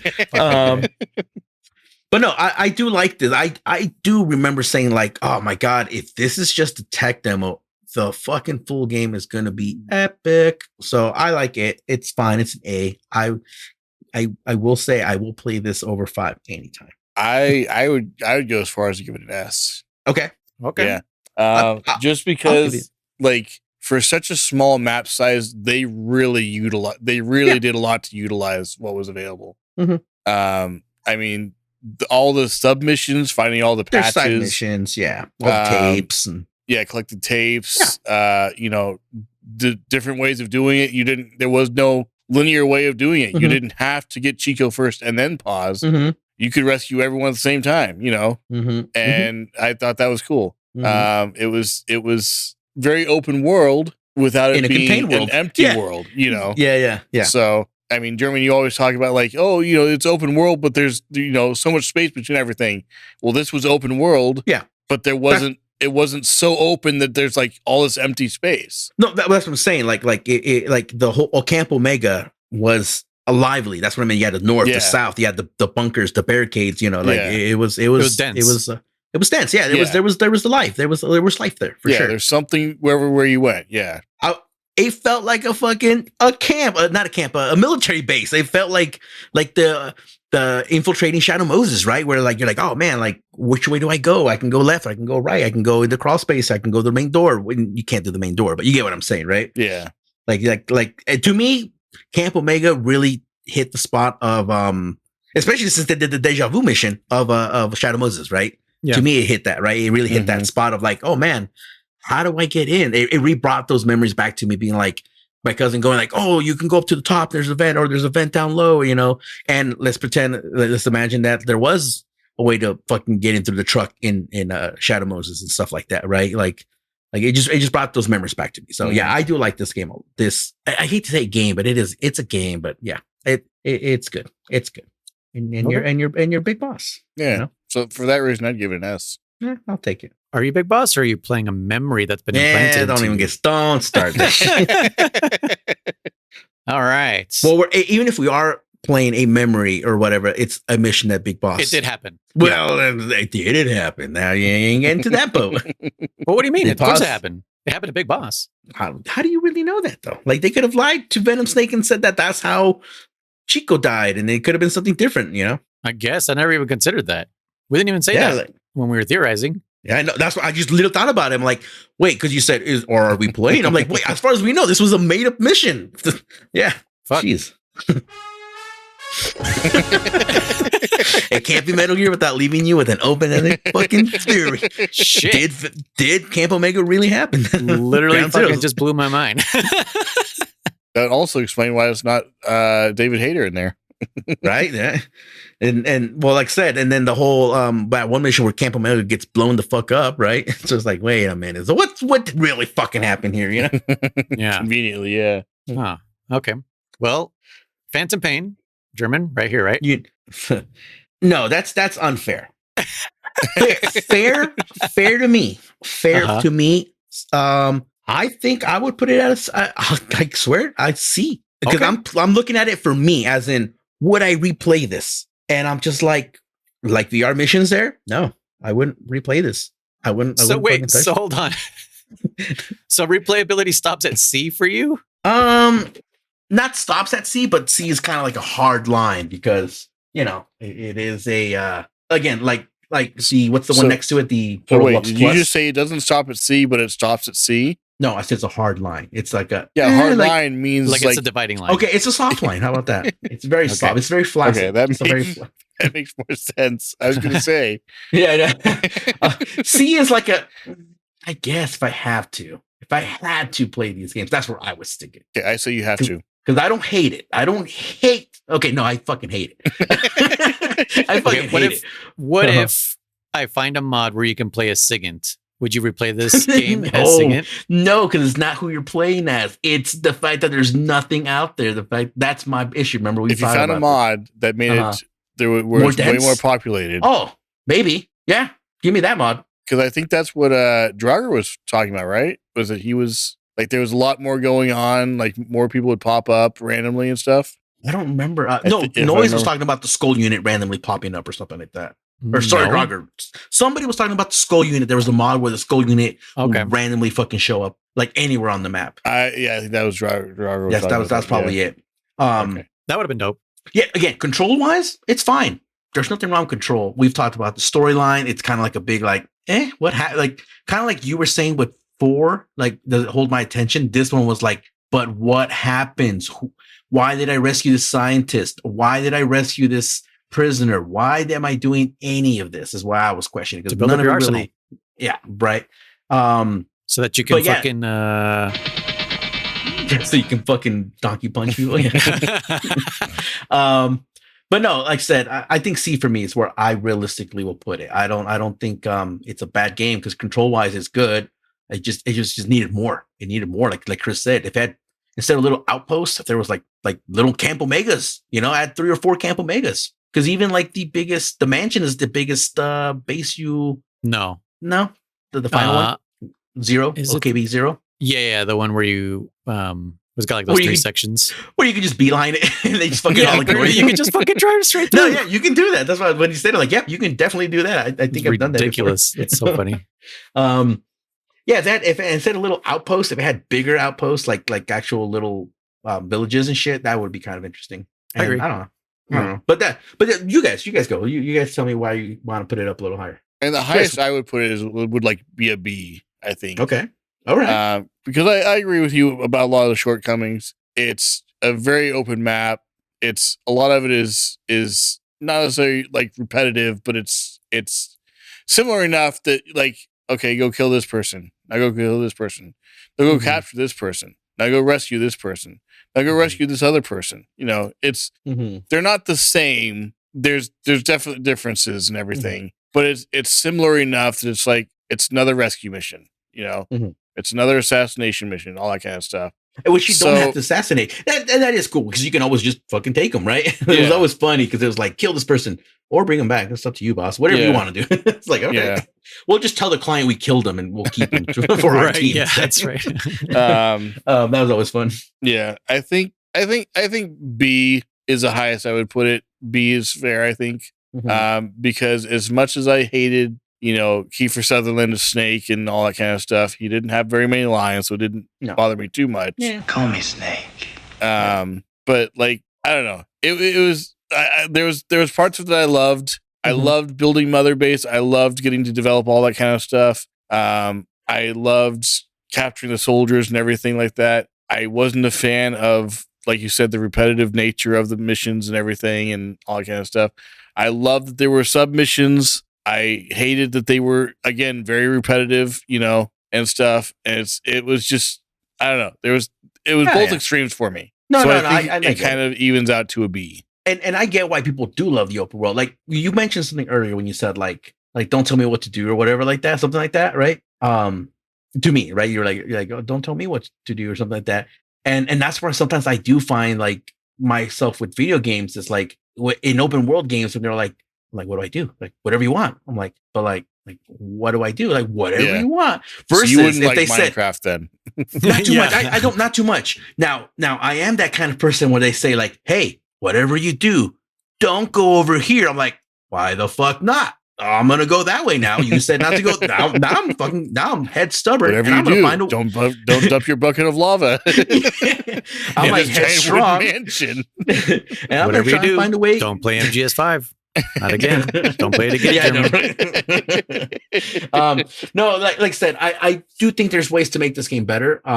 Noise we talked about the chopper, fucking Pequod, where like you spawn in sometimes and just get blown the fuck up because it's like why can't they jump out of the chopper, right? Like why is this cutscene like always happening? Or you know, like even the whole Noise, you purposely wouldn't go back to Mother Base to avoid the load screens, right? You would just stay at the field, I mean, you can just get so much more done because it's just like, why am I going back to the helicopter? You know, like why am I? I don't know why I played it that way the first time, you know, and then because that's all you knew the first time. You're like, oh, you just go back every time, sure. Yeah, and every time I kept, because I think what I say this is like that was like my third. I don't remember if that was my third or fourth playthrough now. But yeah, the more I learned, I was just like, oh, I don't have to do this. I don't have to do that. Like I can literally, you know, even though I played it modded, still I can just stay on the ground. Huh? Well, yeah. Was it your Veeth playthrough? My Veeth playthrough? No, that'll be next year. I'll play it again. Okay. For sure. No, like I said, there's some stuff that could have made this game a little bit better for me. Like, people who do love it, that's all power to you. Yeah. I do suffer from that. Like I said, not having a direction is a bad thing for me, you know. That's why I really don't enjoy too much freedom where I'm like, but what now? Like give me something to do and tell me what not to do, because that's what I love the most. Tell me what not to do. But did you feel that same way with Breath of the Wild? Oddly enough, yes. But oddly enough, that's where my rant came in, because at least there was shit everywhere you went. Whether it was a Korok seed or where it was a fucking shrine or whether it was there was just, at least the open world was full of crap, right? But yes, there is a lot of like, what do I want to do now? I'm like, I don't know. I guess I'll just start collecting Korok seeds, you know? And then I'll be like, okay, I'm out of stamina. Let me go fucking do a shrine now, you know? So I do suffer from that in Breath of the Wild. Absolutely. I do. Yeah, but you can argue that 5 had that too with the plants and the animals and everything like that. Fire? What? Huh? 5.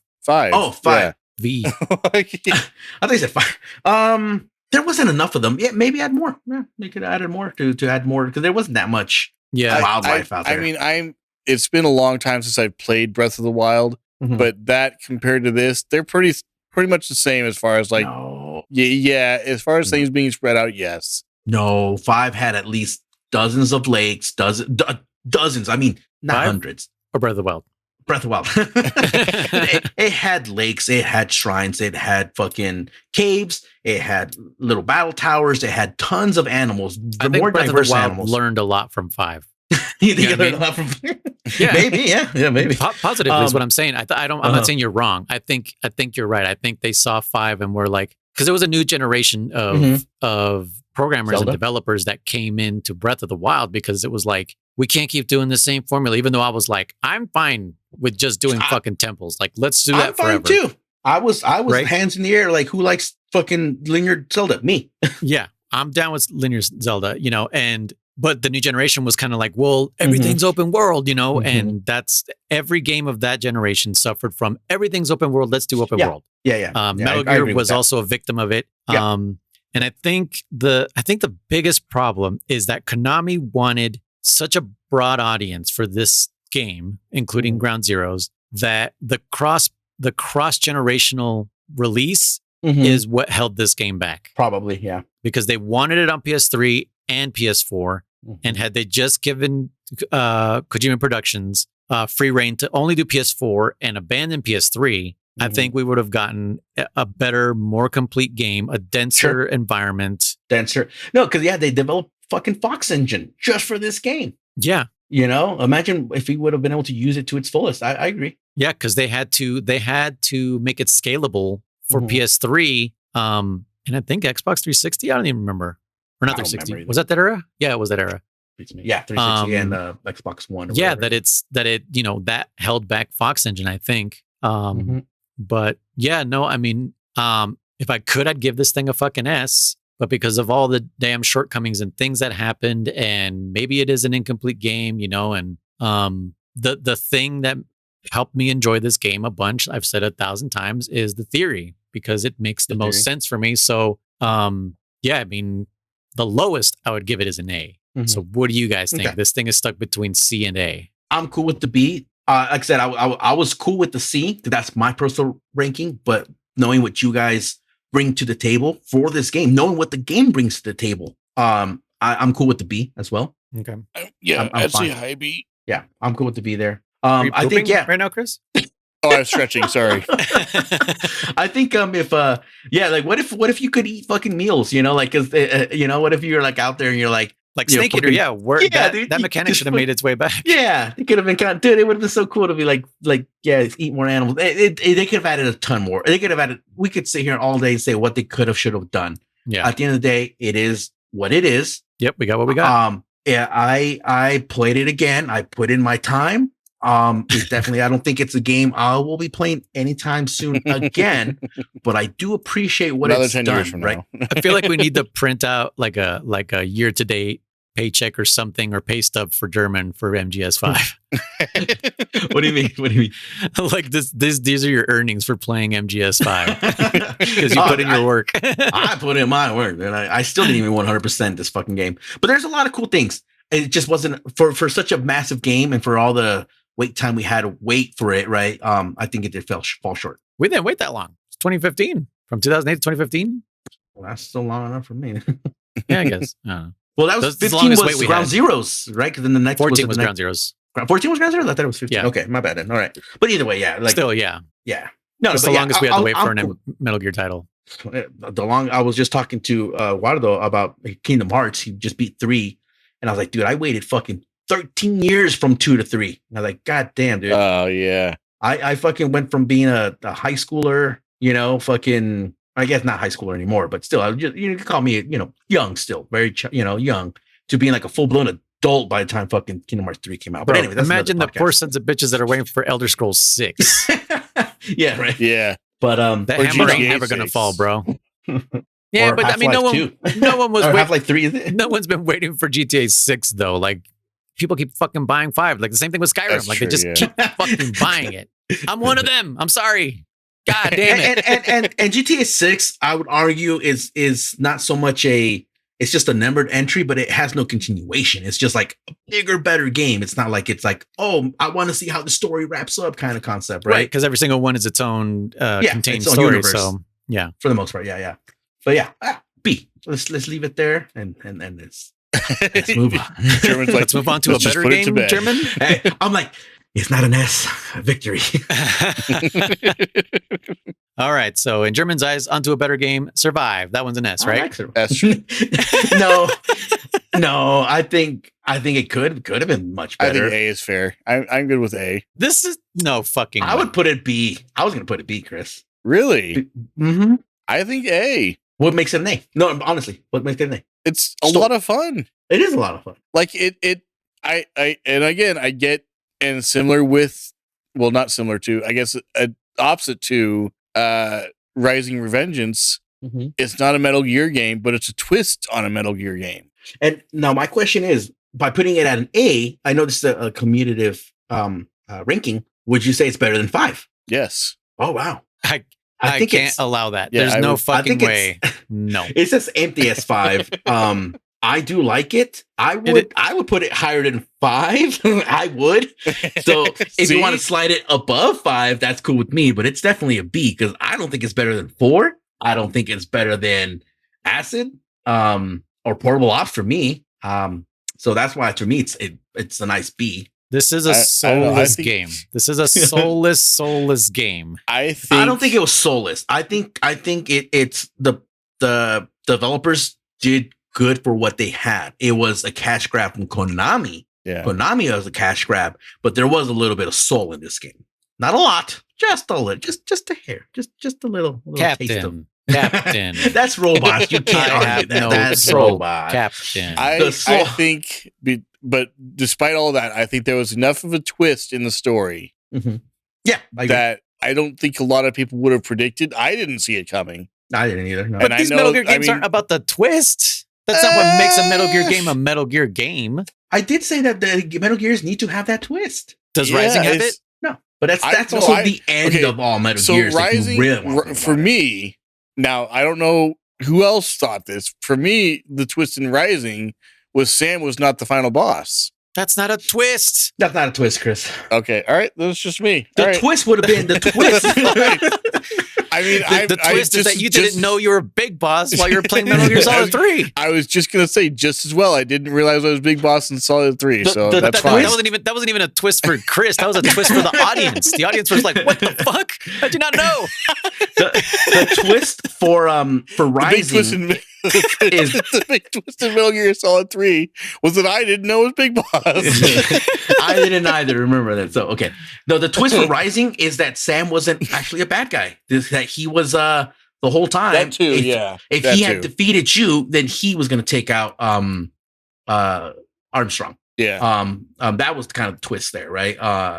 But again, it didn't add to the Metal Gear lore as a twist, but added to the twist of the game. So that's about it. I do love the whole Chris being good luck. I do like Survive. I do. I don't think it's an A though. I don't think it deserves to stand up to Rising. You've played this game even more than I have. I did. And again, there's only like 4 fucking stages to remember. The storyline, there's nothing else there. There's nothing else in storyline, as far as I know, anyways. Right. I've done almost all the camp digs except for the final one. And the only reason I haven't done them is because you have to wait 24 fucking hours in between digs. Yeah. It's just like V's like, oh, I want to make this fucking weapon. Wait 3 days. Like, God damn it. Can I have my weapon now? Like, I already spent 160 hours getting all the soldiers I need and resources, and I still got to wait time. Anyways, online, it's fun, but unfortunately, there is no one else on there. But even if there was people on there, you know what? I didn't get deep into the online because I was telling you guys that there's like a fucking Shagohod and a Metal Gear Ray. If we ever get to the extreme missions, Chris, there's like harder shit to fight. I still think it's a B. I think it's a high B. Noise. Where would you put it realistically? Where do you want to put this game? A D. A D. I wouldn't give this an F because, like I said, I had there. Okay, the beginning was fucking awful. Yes. It was really hard to get into. Like, the only reason we got through it is because we were doing it for the podcast. Yeah, So I will agree with that. Yeah. thankfully, the beginning was not because awful. It wasn't awful. Like, it was like, oh my God, it was like hard awful. It was like, what the fuck is going? Why am I? It was a lack of explanation awful. Yeah. Like, it like shouldn't the thing be a with grind noise at the beginning. quiet way. Yeah. The whole, It like, was just what is that bonkers. alarm clock? What the fuck is that? Why am I always thirsty? It was so hard at the beginning. You're like, this is bullshit. And then you would eat 4 or 5 berries just to be hungry. 5 minutes later, you're like, what the fuck? I never found a steptic. Just like German never developed a ration. I never developed rations. I only found steptic kits, but I never found a steptic to make a kit out of it. Oh man. But yeah, so to me, the beginning was like, Jesus fucking Christ, how's anyone supposed to get into this game? Yeah, exactly. So How once is we anyone got supposed past to get that, into it? Yes. Yeah. Once we got past that, then it's like, okay, I see the game loop. This is pretty fun. Yeah. And then it was like, okay, Then it became repetitive. this is the fucking same shit over and over again. I get it. Like it wasn't even worth it to me to beat it because I was just like, okay, like whatever. Like, I'm just gonna get a cutscene and then, then I understand there's post game, which is what German and Chris discovered, and German boots it up every once in a while. I see it. I got a farm. I got a horsey farm. That's great. A sheep farm. A horsey farm. Not a horse farm, a horsey farm. Yeah, because it's like horsey creatures. They're like zebras and mules and shit. Not only for horses, for horsey. They're called equines. I know. Well, I don't know what they're called. I know they're not called horses. He's like, and actually, there is a mission that says like capture or I don't know, collect an equine or something like that. I don't know. It's something with the equine, right? And I'm like, what the fuck? I killed like everything I could try. The Webster's Dictionary. No, I didn't know. So then I was like, whatever, right? It was a little daily mission. And then like, they were like, oh, there's a large animal. And I was like, I need an extra horse for my thing or whatever. It's a zebra. And I went, I punched the shit out of it. And then I Fultoned it back. And it was like, mission complete. And I was like, wait, that's an equine? And then like in my brain, I said equine. And I thought equestrian. I'm like, oh, yeah, that makes sense. So I don't know if equestrian has anything to do with horses, but that's what my brain related. So, but anyways, yes, the horsies. Did you just say you don't know if equestrian has anything to do with horses? I don't. Does it? Yes. What does equestrian mean? Horses. Then equestrian means horses? Equestrian. Yeah. It's anything to do with horses. Yeah. Really? I'm standing on the sidelines here pretending I knew what all that shit meant. Equestrian means anything to do with horses? Yes. Equestrian is a person involved with equestrian a horse. Sports is horse sports. Yeah. So no. Okay, no. Horse Okay, that's what I'm racing, trying to say. Anything, just fucking riding a horse. It's equestrian. It's an equestrian event. Okay. Yes. Yeah. No, that's cool. That's awesome, Chris. No, I wasn't like fighting. It was like a big like anything to do with the horse. It's equestrian activity. Okay. Fucking awesome.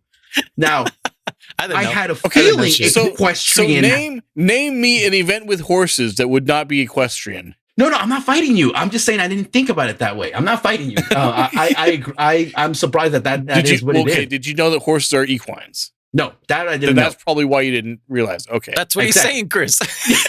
That once I got the mission that for the zebra, and I said, "Oh, that's what an equine is," and I related equine to equestrian. I thought he was saying he knew what equestrian was, but he didn't connect that it was equine. Okay. No, that is what I'm saying. All right, I know what equestrian is, but I thought I didn't know the eque in equestrian came from equine because I had no idea that's what a horse was called or a horse. Well, equine is the base word, yeah. Yeah, I didn't know that. So, but that's when I said equestrian. I'm like, oh, that must have been why it's called equine. Anyways, going back to this one, post game. Where am I? There I go. I'm happy with the B. Noise, you said D or a C. You said D realistically, but would you bump it up to a C? I'll let it live at a C. I can bring it down to a C. I can bring No. Don't do that, Chris. He'll let it live at a C. I want to live it at a B. You want to live it at an A. Let's leave it at a B. All right. No. It's 2 versus 1. This cannot be on par with the original Metal Gear.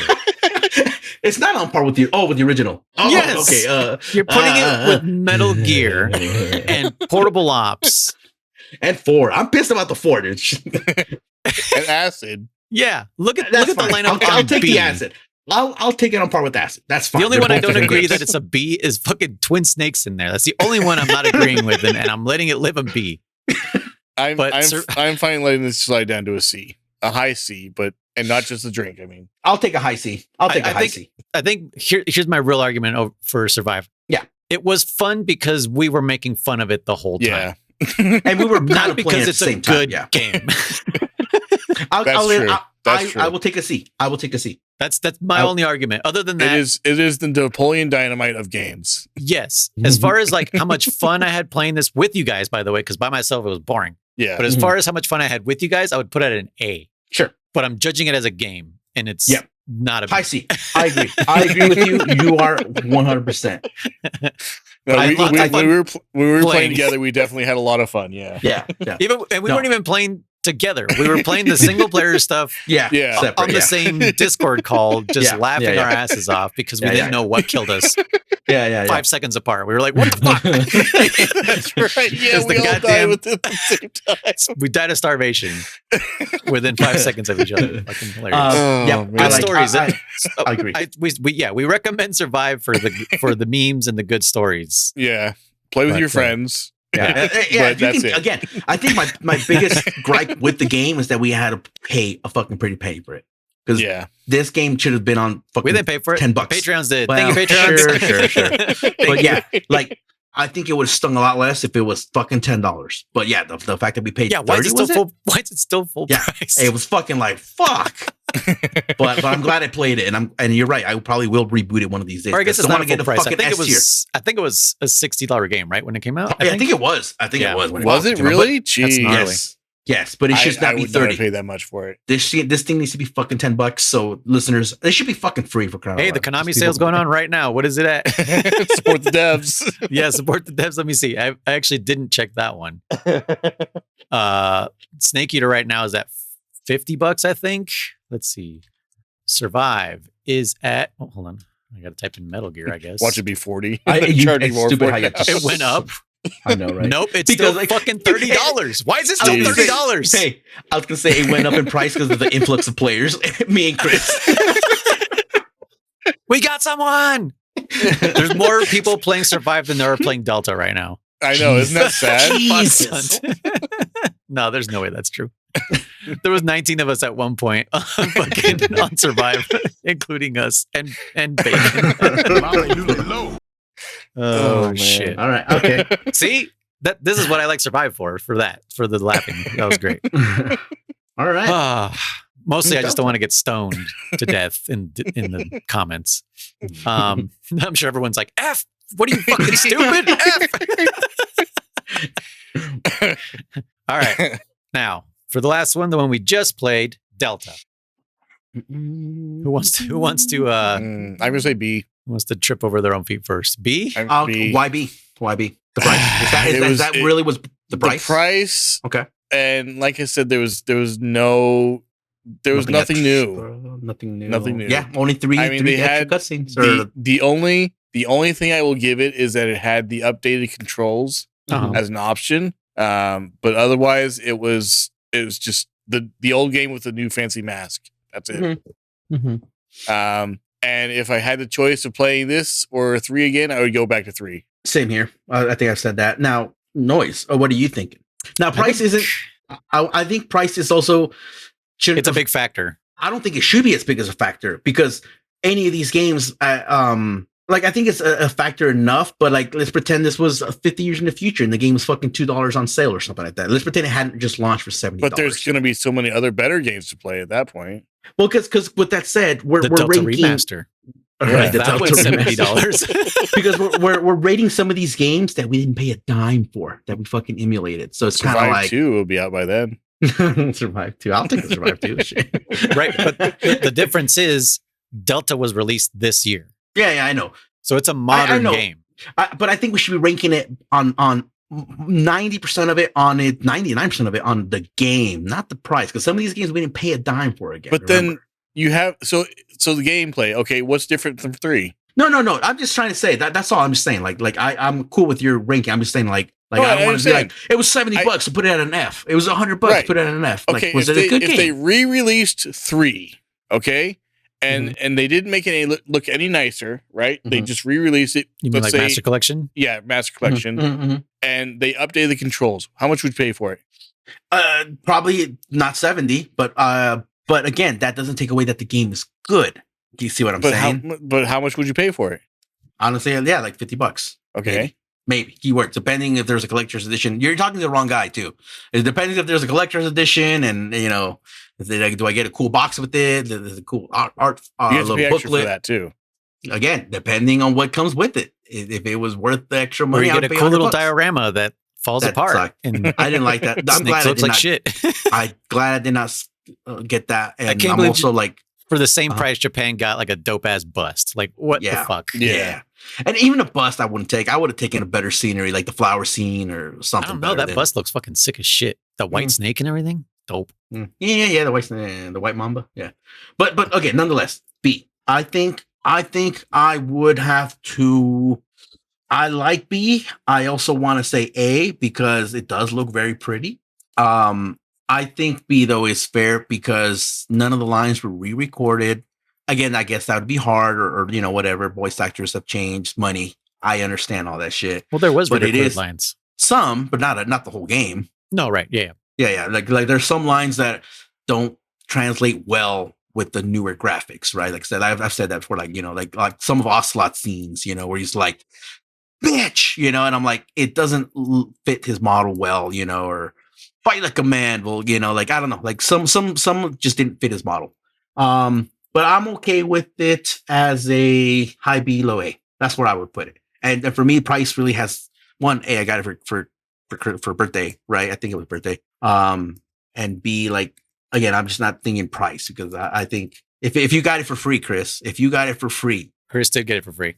I did, yeah. If the world got it for free, would you still put it a B? Would you still? Or would you like? Oh, it's a free game. Someone put it as an S. Did that change your ranking? If this was a free game for Chris, yeah. Yeah, if this was a free game. If there was no charge to it, it would have a higher rank. Yes, it would have increased your rank on it. Really? Yeah, not significantly. I would have put it at A. Okay, I agree because I would not have bought this. Was it not $40 when I bought it for myself? Okay. I think it's a $40 game. Yeah, I'd pay 40. I would even pay 50. Yeah. Oblivion Remastered is a $40 game. No, I get that. I get that. Sucks in performance. I get that, but what if Oblivion was $100? Would it still be? No one would have bought it. That's what I'm trying to say. Is like, but does it change the game? It changes, yeah, because the perspective of the game. If you don't buy it, then you don't play it. Well, God damn you! No, it changes how you feel about the game, but it doesn't change the game. I get what you're saying. You're ranking it based on the game alone. Okay, so you're saying if we just got this for free, well, I mean, Chris kind of answered it. He said A. Yeah. No, and that's fine. And that's what I'm trying to say is like, I don't think the price should really be that much of a factor, that much keywords, because like in some alternate future is free. And again, if this podcast was happening 50 years down the line, this game wouldn't be $70, right? It would still be the same game 50 years from now. It would be the same game. So, like that price shouldn't really affect the ranking all that much. But I'm okay with it being a high B, low A, only because I would expect more. I would expect more out of this not HD remaster, a fucking what's the word again? A whole rebuild of this game, right? Because this is a rebuild. They didn't rebuild it though. It's just a remaster. No, it's a rebuild. It's all new assets. Yeah, it's all new assets. It's a rebuild. Well, it's a remake. A remake, I guess. Yeah, remaster would be like from Last of Us on PS3 to Last of Us on PS4. Yeah, they just use computers to make it look prettier, but it's still no. Same They just had higher textures and higher frame rate. That's basically what it was, which is now what we're getting. Remaster is what PS2 Solid Snake or Snake Eater was to the HD version to the Master Collection. Those are all remasters because they're the same assets with higher quality textures. Nothing really changed. This is like German said. This is all new assets. Except for animations, they use the same animations on a whole new engine. With some added stuff. So this is a remake. Okay. So for the remake, with the remake, I would have loved to see more. I would have loved to see more secret theaters. I would have loved, like I said, we were talking about it on the last episode, like get to play as Eva, do the Eva missions, the Snake Tails, the whole, they could have done more. They could have absolutely done more. And throwing it in there for the $70 fucking they're charging, they could have and should have done more. Well, and another thing I just thought about Fox Hunt wasn't even available upon release of the game. It wasn't? I didn't know that. No, It wasn't until later. And even then, like the game hasn't been out all that long. It's been what, a few months, 3 months? Since October. Yeah. Well, And remember, German, the Fox Hunt released the week we started the game. Yeah. Because I told you, I was like, this is perfect Oh timing. yeah. Again, which I didn't know. I thought that Foxhound thingy that was you linked or whatever. I honestly thought it was just like a new map or something like that. I'm like, oh, okay. I still want to click on it because I want to keep it a surprise. I didn't know Foxhound was launching then. Holy shit. Okay. Yeah. Jesus. It took months for them to launch it. So Jesus, I mean, not months. I guess why? it came out October. So wait, No, the game came out in August. Yeah, it came out in August. That's yeah. right. Sorry, I don't know why So it's it took October. 2 months. No, that's But crazy. then they released that, and then a month later, it's already dead. Like that's. I mean, you're arguing why people don't play Revenge of Snake. Well, that's the or something multiplayer. like that. We're not judging the multiplayer part. No. You know, if someone doesn't like vanilla ice cream, you can't fault them for not ordering vanilla ice cream. If people don't like multiplayer, people don't like multiplayer. You say yourself you didn't like it. I do like the Fox Hunt. But anyway, but if like if there was more people playing Fox Hunt, would you rank this higher? Well, no, not necessarily. So there you go. So who cares if people are playing it? But here's what I was saying, right?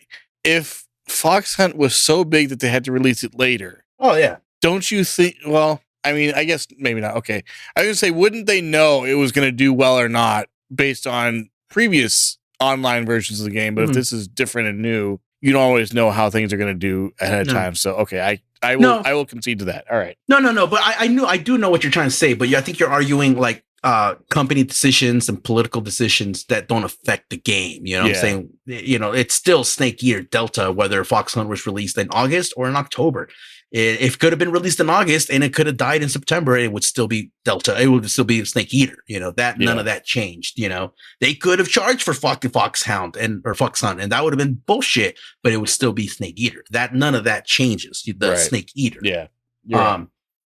I'm cool with it as an A. Yeah, I'm fine with it an A. I don't know why I'm like That's a B. fair. I'm like A's fine with me. You said Chris, where did you When want you- it? B? When you take the price out of it, it's an A. Yeah. So without the price, because I would not pay $70 for it. I think we all universally liked it. Yeah. We obviously can't rank it at S. No. Just because it's not its own game. Yeah. No. Yeah, if they had And done it's not a more better with it. version of the old game either. No, Yeah. it's not. No. Like I said, if they would have given us Eva Tales and fucking a mission with the boss where you get to be the boss and, you know, play as Ocelot, if they would have given us fucking, again, like Snake Eater Plus, like that's why the whole Delta was there. I was like, if they would have given us an extended version of this game of 3, it might have been an S for me, right? Be able to see a whole new section of Grossingrad, a whole new side story that we didn't know about, you know? It might have been higher up for me. But as it stands, it's fine. It's good game. I think I'll still play the original more. That's the only place where I'll disagree with you guys. I'll play this over the original. Really? Okay. I love the new controls. I don't mind the bullet drop. Bullet I like playing with V controls. It's just I don't know. I like it. No, it's good. Yeah. I'm gonna keep playing Fox Hunt. I hope that they release some more stuff and we can do a cross play and we can play one of these days, all of us. Yeah. I mean, if it goes on sale for like $10 on PC, then maybe I'll buy it for PC and then maybe hopefully we can get into a lobby. Well, 50 years from now, when it's $2, you know. The servers are still up. Yeah, right. But oh wow, this is it. This is our list, huh? That's our list. Yeah. I think it looks very similar to what it did before. I don't know. I don't know. If someone I have to find that image. Take a screenshot. So you have it. Well, And we'll have to look for it. We'll be able to look at it on the video now. Well, we can. Are you gonna put it on Leave. YouTube? If we Yes. look at our old channel. Yeah, this is for the YouTube. So I guess we'll sign off for YouTube. Thanks you guys for watching our tier list of the Metal Gear fucking tier games. I don't know what the fuck I'm saying. Like and we subscribe, did. bitches. Okay, we pinned our things. Oh, did We we? did. For Metal Gear. Yeah, Did I pin it? Do I know how yeah. to do that? Yours, mine, and noises. Yeah. I know. On Where's it regular at? Codec Calls? In Codec Calls, yeah. Look at pinned messages. It'll show all How do three you of them. do- On the top Son right, of there's a- pinned messages. Did I pin it or did you guys pin it for me? Well, it had to have been noise, probably. Oh, I Yeah, I must don't have, think I yeah. can even pin. Yeah, Huh. yeah. They're all 3 are pinned there. Interesting. Oh wow, the original Metal Gear has gone up One. for me because we all ranked it at C. That's funny. Damn, Ghost Babel lost position on mine. That's funny. Unfortunately, 4 lost position for me. That's not unfortunate. for me. Because mine went up. Okay. All right. Well, that'll do it for the video. Yeah. Cool. I do like how we were able to articulate our thoughts on up or down on these games. Probably better than last time. I don't know how we did last time. Yeah. I think last time was not horrible either. Because we did our individual list. This was the collective list. So this was like well, if you think about it, then you're like, okay, you know what? Right. Yeah, There was no frame of reference. You couldn't be like, well, mine says that. Because that's what we did last time. Mm-hmm. That's why this time I was like, nah, I'm going to see if I can get some reactive decisions. Because I also, too, I didn't even think about it. I was like, I just want to see what we think at the moment. Because obviously opinions change as time goes on. So as we saw our tier list from before, our halfway point to now. Okay. Well, I mean, that's it, right? That's everything, yeah. We got nothing else to fucking talk about. Not right now. And the series comes to an end. Yeah. This is bittersweet. Yeah. Yeah. I don't even know how to end now. it. Yeah. Jeez. I feel like the fish at the end of Finding Nemo in the bags of water when they finally make it to the ocean and they're like, what do we do now? Well, you had talked about doing Death Stranding since they are Kojima games and PT possibly. Well, yeah, we'll do those for the bonus stuff. We'll do those for the bonus stuff. We will come back, I think, after winter break and do That's at true. least for this. That is true. It's gonna be a next couple of hectic weeks, right? With Christmas, New Year's, and everything work and shit. So I think Codec Calls will not come back until after winter break, at least for Metal Gear NES and Snake's Revenge NES. Those will still be official parts of the Metal Gear podcast. And I think we are also going to take breaks on the other ones, right? For Christmas break. Yeah, might as well. I would imagine, yeah. That way we're not. I don't even know what we did last year. I think we fucking powered through or some shit. I really don't know either. Yeah, good question. No, yeah, that's fine. Like I said, for anyone still listening, like we're not going anywhere. We'll still be on the Discord. I still plan on playing some Fox Hunt out there. I still plan on doing some Survive, and I don't know, maybe some more Delta as well. I just want to get all the camos and all that shit. So I'll try to be streaming those a little bit on Discord or somewhere on stream or some shit. Okay, cool. Chris, where can they find you through the winter break? I will be on Discord as well. Probably playing Skyrim. I am thinking pretty soon here I might be returning to stream for a while again. I was going to say, you're going to finish Skyward Sword? Yeah, at some point, yeah. Are you going to finish Skyward Sword before we get to it in the next podcast? That's fine. Don't forget about it. That's the goal, yeah. Yeah, I'll be around. I'll be here and there and everywhere, Word. Yeah. Same for me. You can find me on the Discord, of course. If I stream, I'll probably be streaming some Minecraft with my family as we did today. It was just my son and I just playing some Minecraft, modded Minecraft.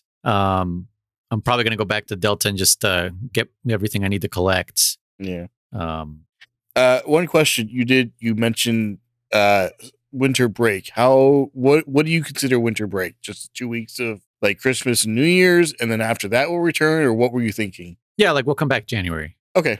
I just want to clarify. Okay. Yeah, because I mean this episode's going to come out in a week from now, right? So that'll be the 12th. Yeah. And then that's when shit kind of goes into high gear for everybody, not just us. So they won't even be thinking about us during Christmas. No. Yeah. Plus, I have days off. Like this is the first time I've ever taken Christmas off from work, so I'm taking like a week off to hang out with one of my aunts that's coming up from Mexico. So I want to hang out with her and stuff. That's interesting. I actually took some time off too. Notice I took I think the 19, 20 off or something like that, like Tuesday, Wednesday. And then obviously Thursday, Friday, Saturday off. So I'm like, I'm going to be off a week too. So that's kind of funny. Yeah, I think I have like a week and a half or something because of the days that I picked. Good. Yeah. So Chris, you put in your vacation time? Yes. Yeah. Well, I hope you and Mrs. Dan and Chris have a great Christmas and New Year's, and we'll get together or some shit on Discord or something, and just talk and hang out like normal people instead of on a schedule. Absolutely. Oh fuck! Well, I can't believe it, man. This is the end.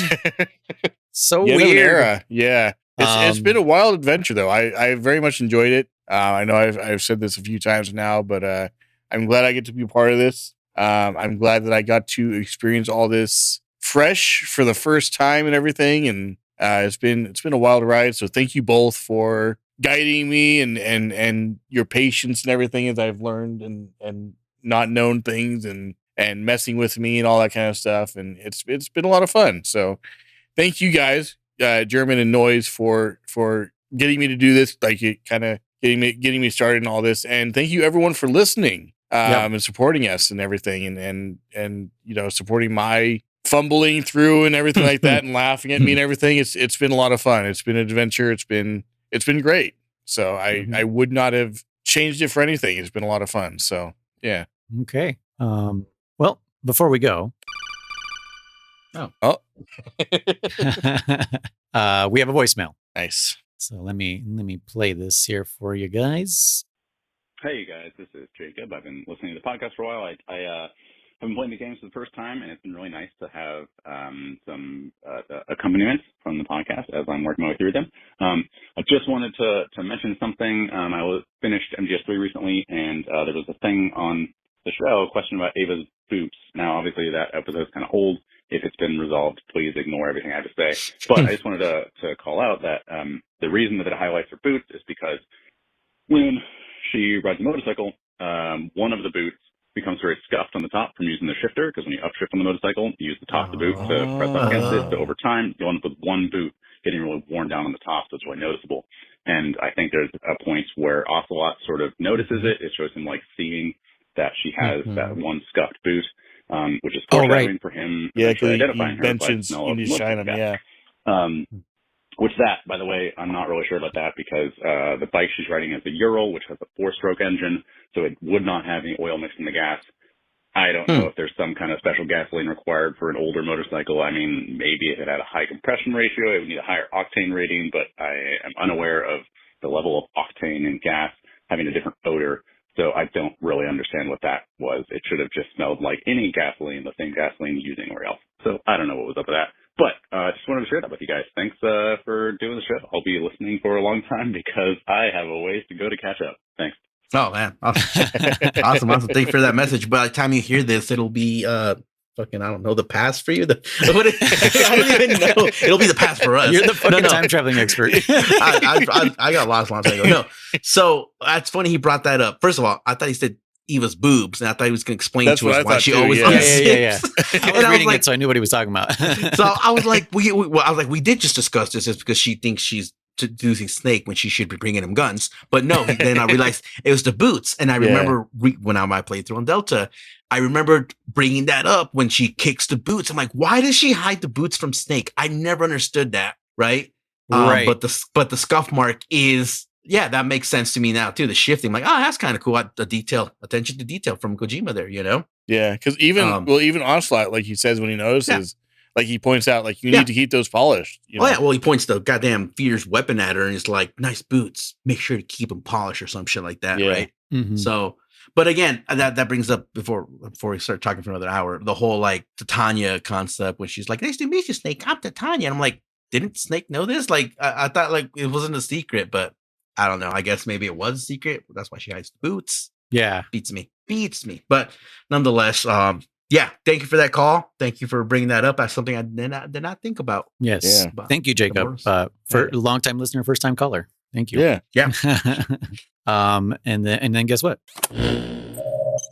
New message received. I should have done that for the ones before. But yeah, from Phantom Spider, he left a comment. Yeah. He left a comment on Spotify. Phantom Spider here. Just wanted to reach out and thank all three of you for the hours of entertainment. I have wanted a Metal Gear pod like this for a long time, and you guys have not disappointed. And then in quotes, from the moment we're thrown into this world, we're fated to bring each other nothing but pain and misery. But this pod has brought me much joy. So thank you, Phantom Spider, for making me choke up, you asshole, while I'm trying to read that. you know what's kind of interesting too is like, we are thinking there are people that are gonna binge this shit, right? Like this isn't live to them. They're like gonna be like, oh man, next episode, right? And that's awesome. And it makes me think about like the ones who are caught up right now, and they're like, God damn it, I want the next episode, right? So yeah, for Phantom Spider and for Jacob over there, it's gonna be one seamless transition, no waiting, right? Just like me with my anime. I like the shit to be out and fucking over before I start watching it, you know? I don't want to wait for the next episode. So no, thank you for the review on Spotify. It means a lot. That will bring in more people, and for more people that'll get a seamless, saga, not a 2-year saga that we fucking that we did. Yeah. All right, guys. Well, this will be our final sign off officially. So thank you very, very much for listening. It's been quite a journey. You can still, of course, contact us. I'll still be reading all this stuff, and I'll be responding to it if you guys would like. But yeah, you can email at fans.pixelbenders@gmail.com. You could also leave a text message or call at 209-791-0995. But like we've said a million times, just come into the Discord. Yeah. A lot more fun in there. I've noticed it's just, we get one-on-one combos and stuff and shit there, and more interactive, I think. Mm-hmm. But thank you for the messages. Not that I don't appreciate those. No. Love hearing. And definitely knows any future messages or anything. Definitely share them with us. Put them on that Discord. Okay, I'll play them, play the audio or something. Yeah. Yeah. At least so that way you're not the only one that's getting these kudos. I know. What did I do? Gosh, you kudos hauled. I didn't do anything this whole time. But yeah, if you guys would like to catch us on Twitch, links down in the description below. And again, thank you for supporting us. And if you'd like to support us, you can do so through Patreon.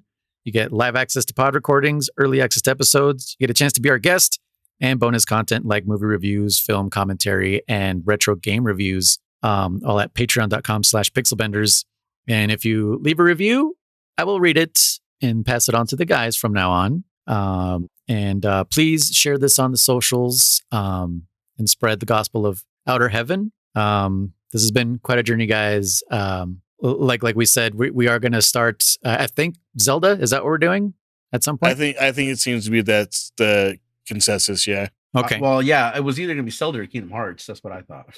Yeah, I think most people were more excited about Zelda. So if you guys want another podcast journey or saga to jump onto, we will be doing the Zelda one at some point next year after the break, and probably after we do these 2 extra. I'm looking forward to CDI version.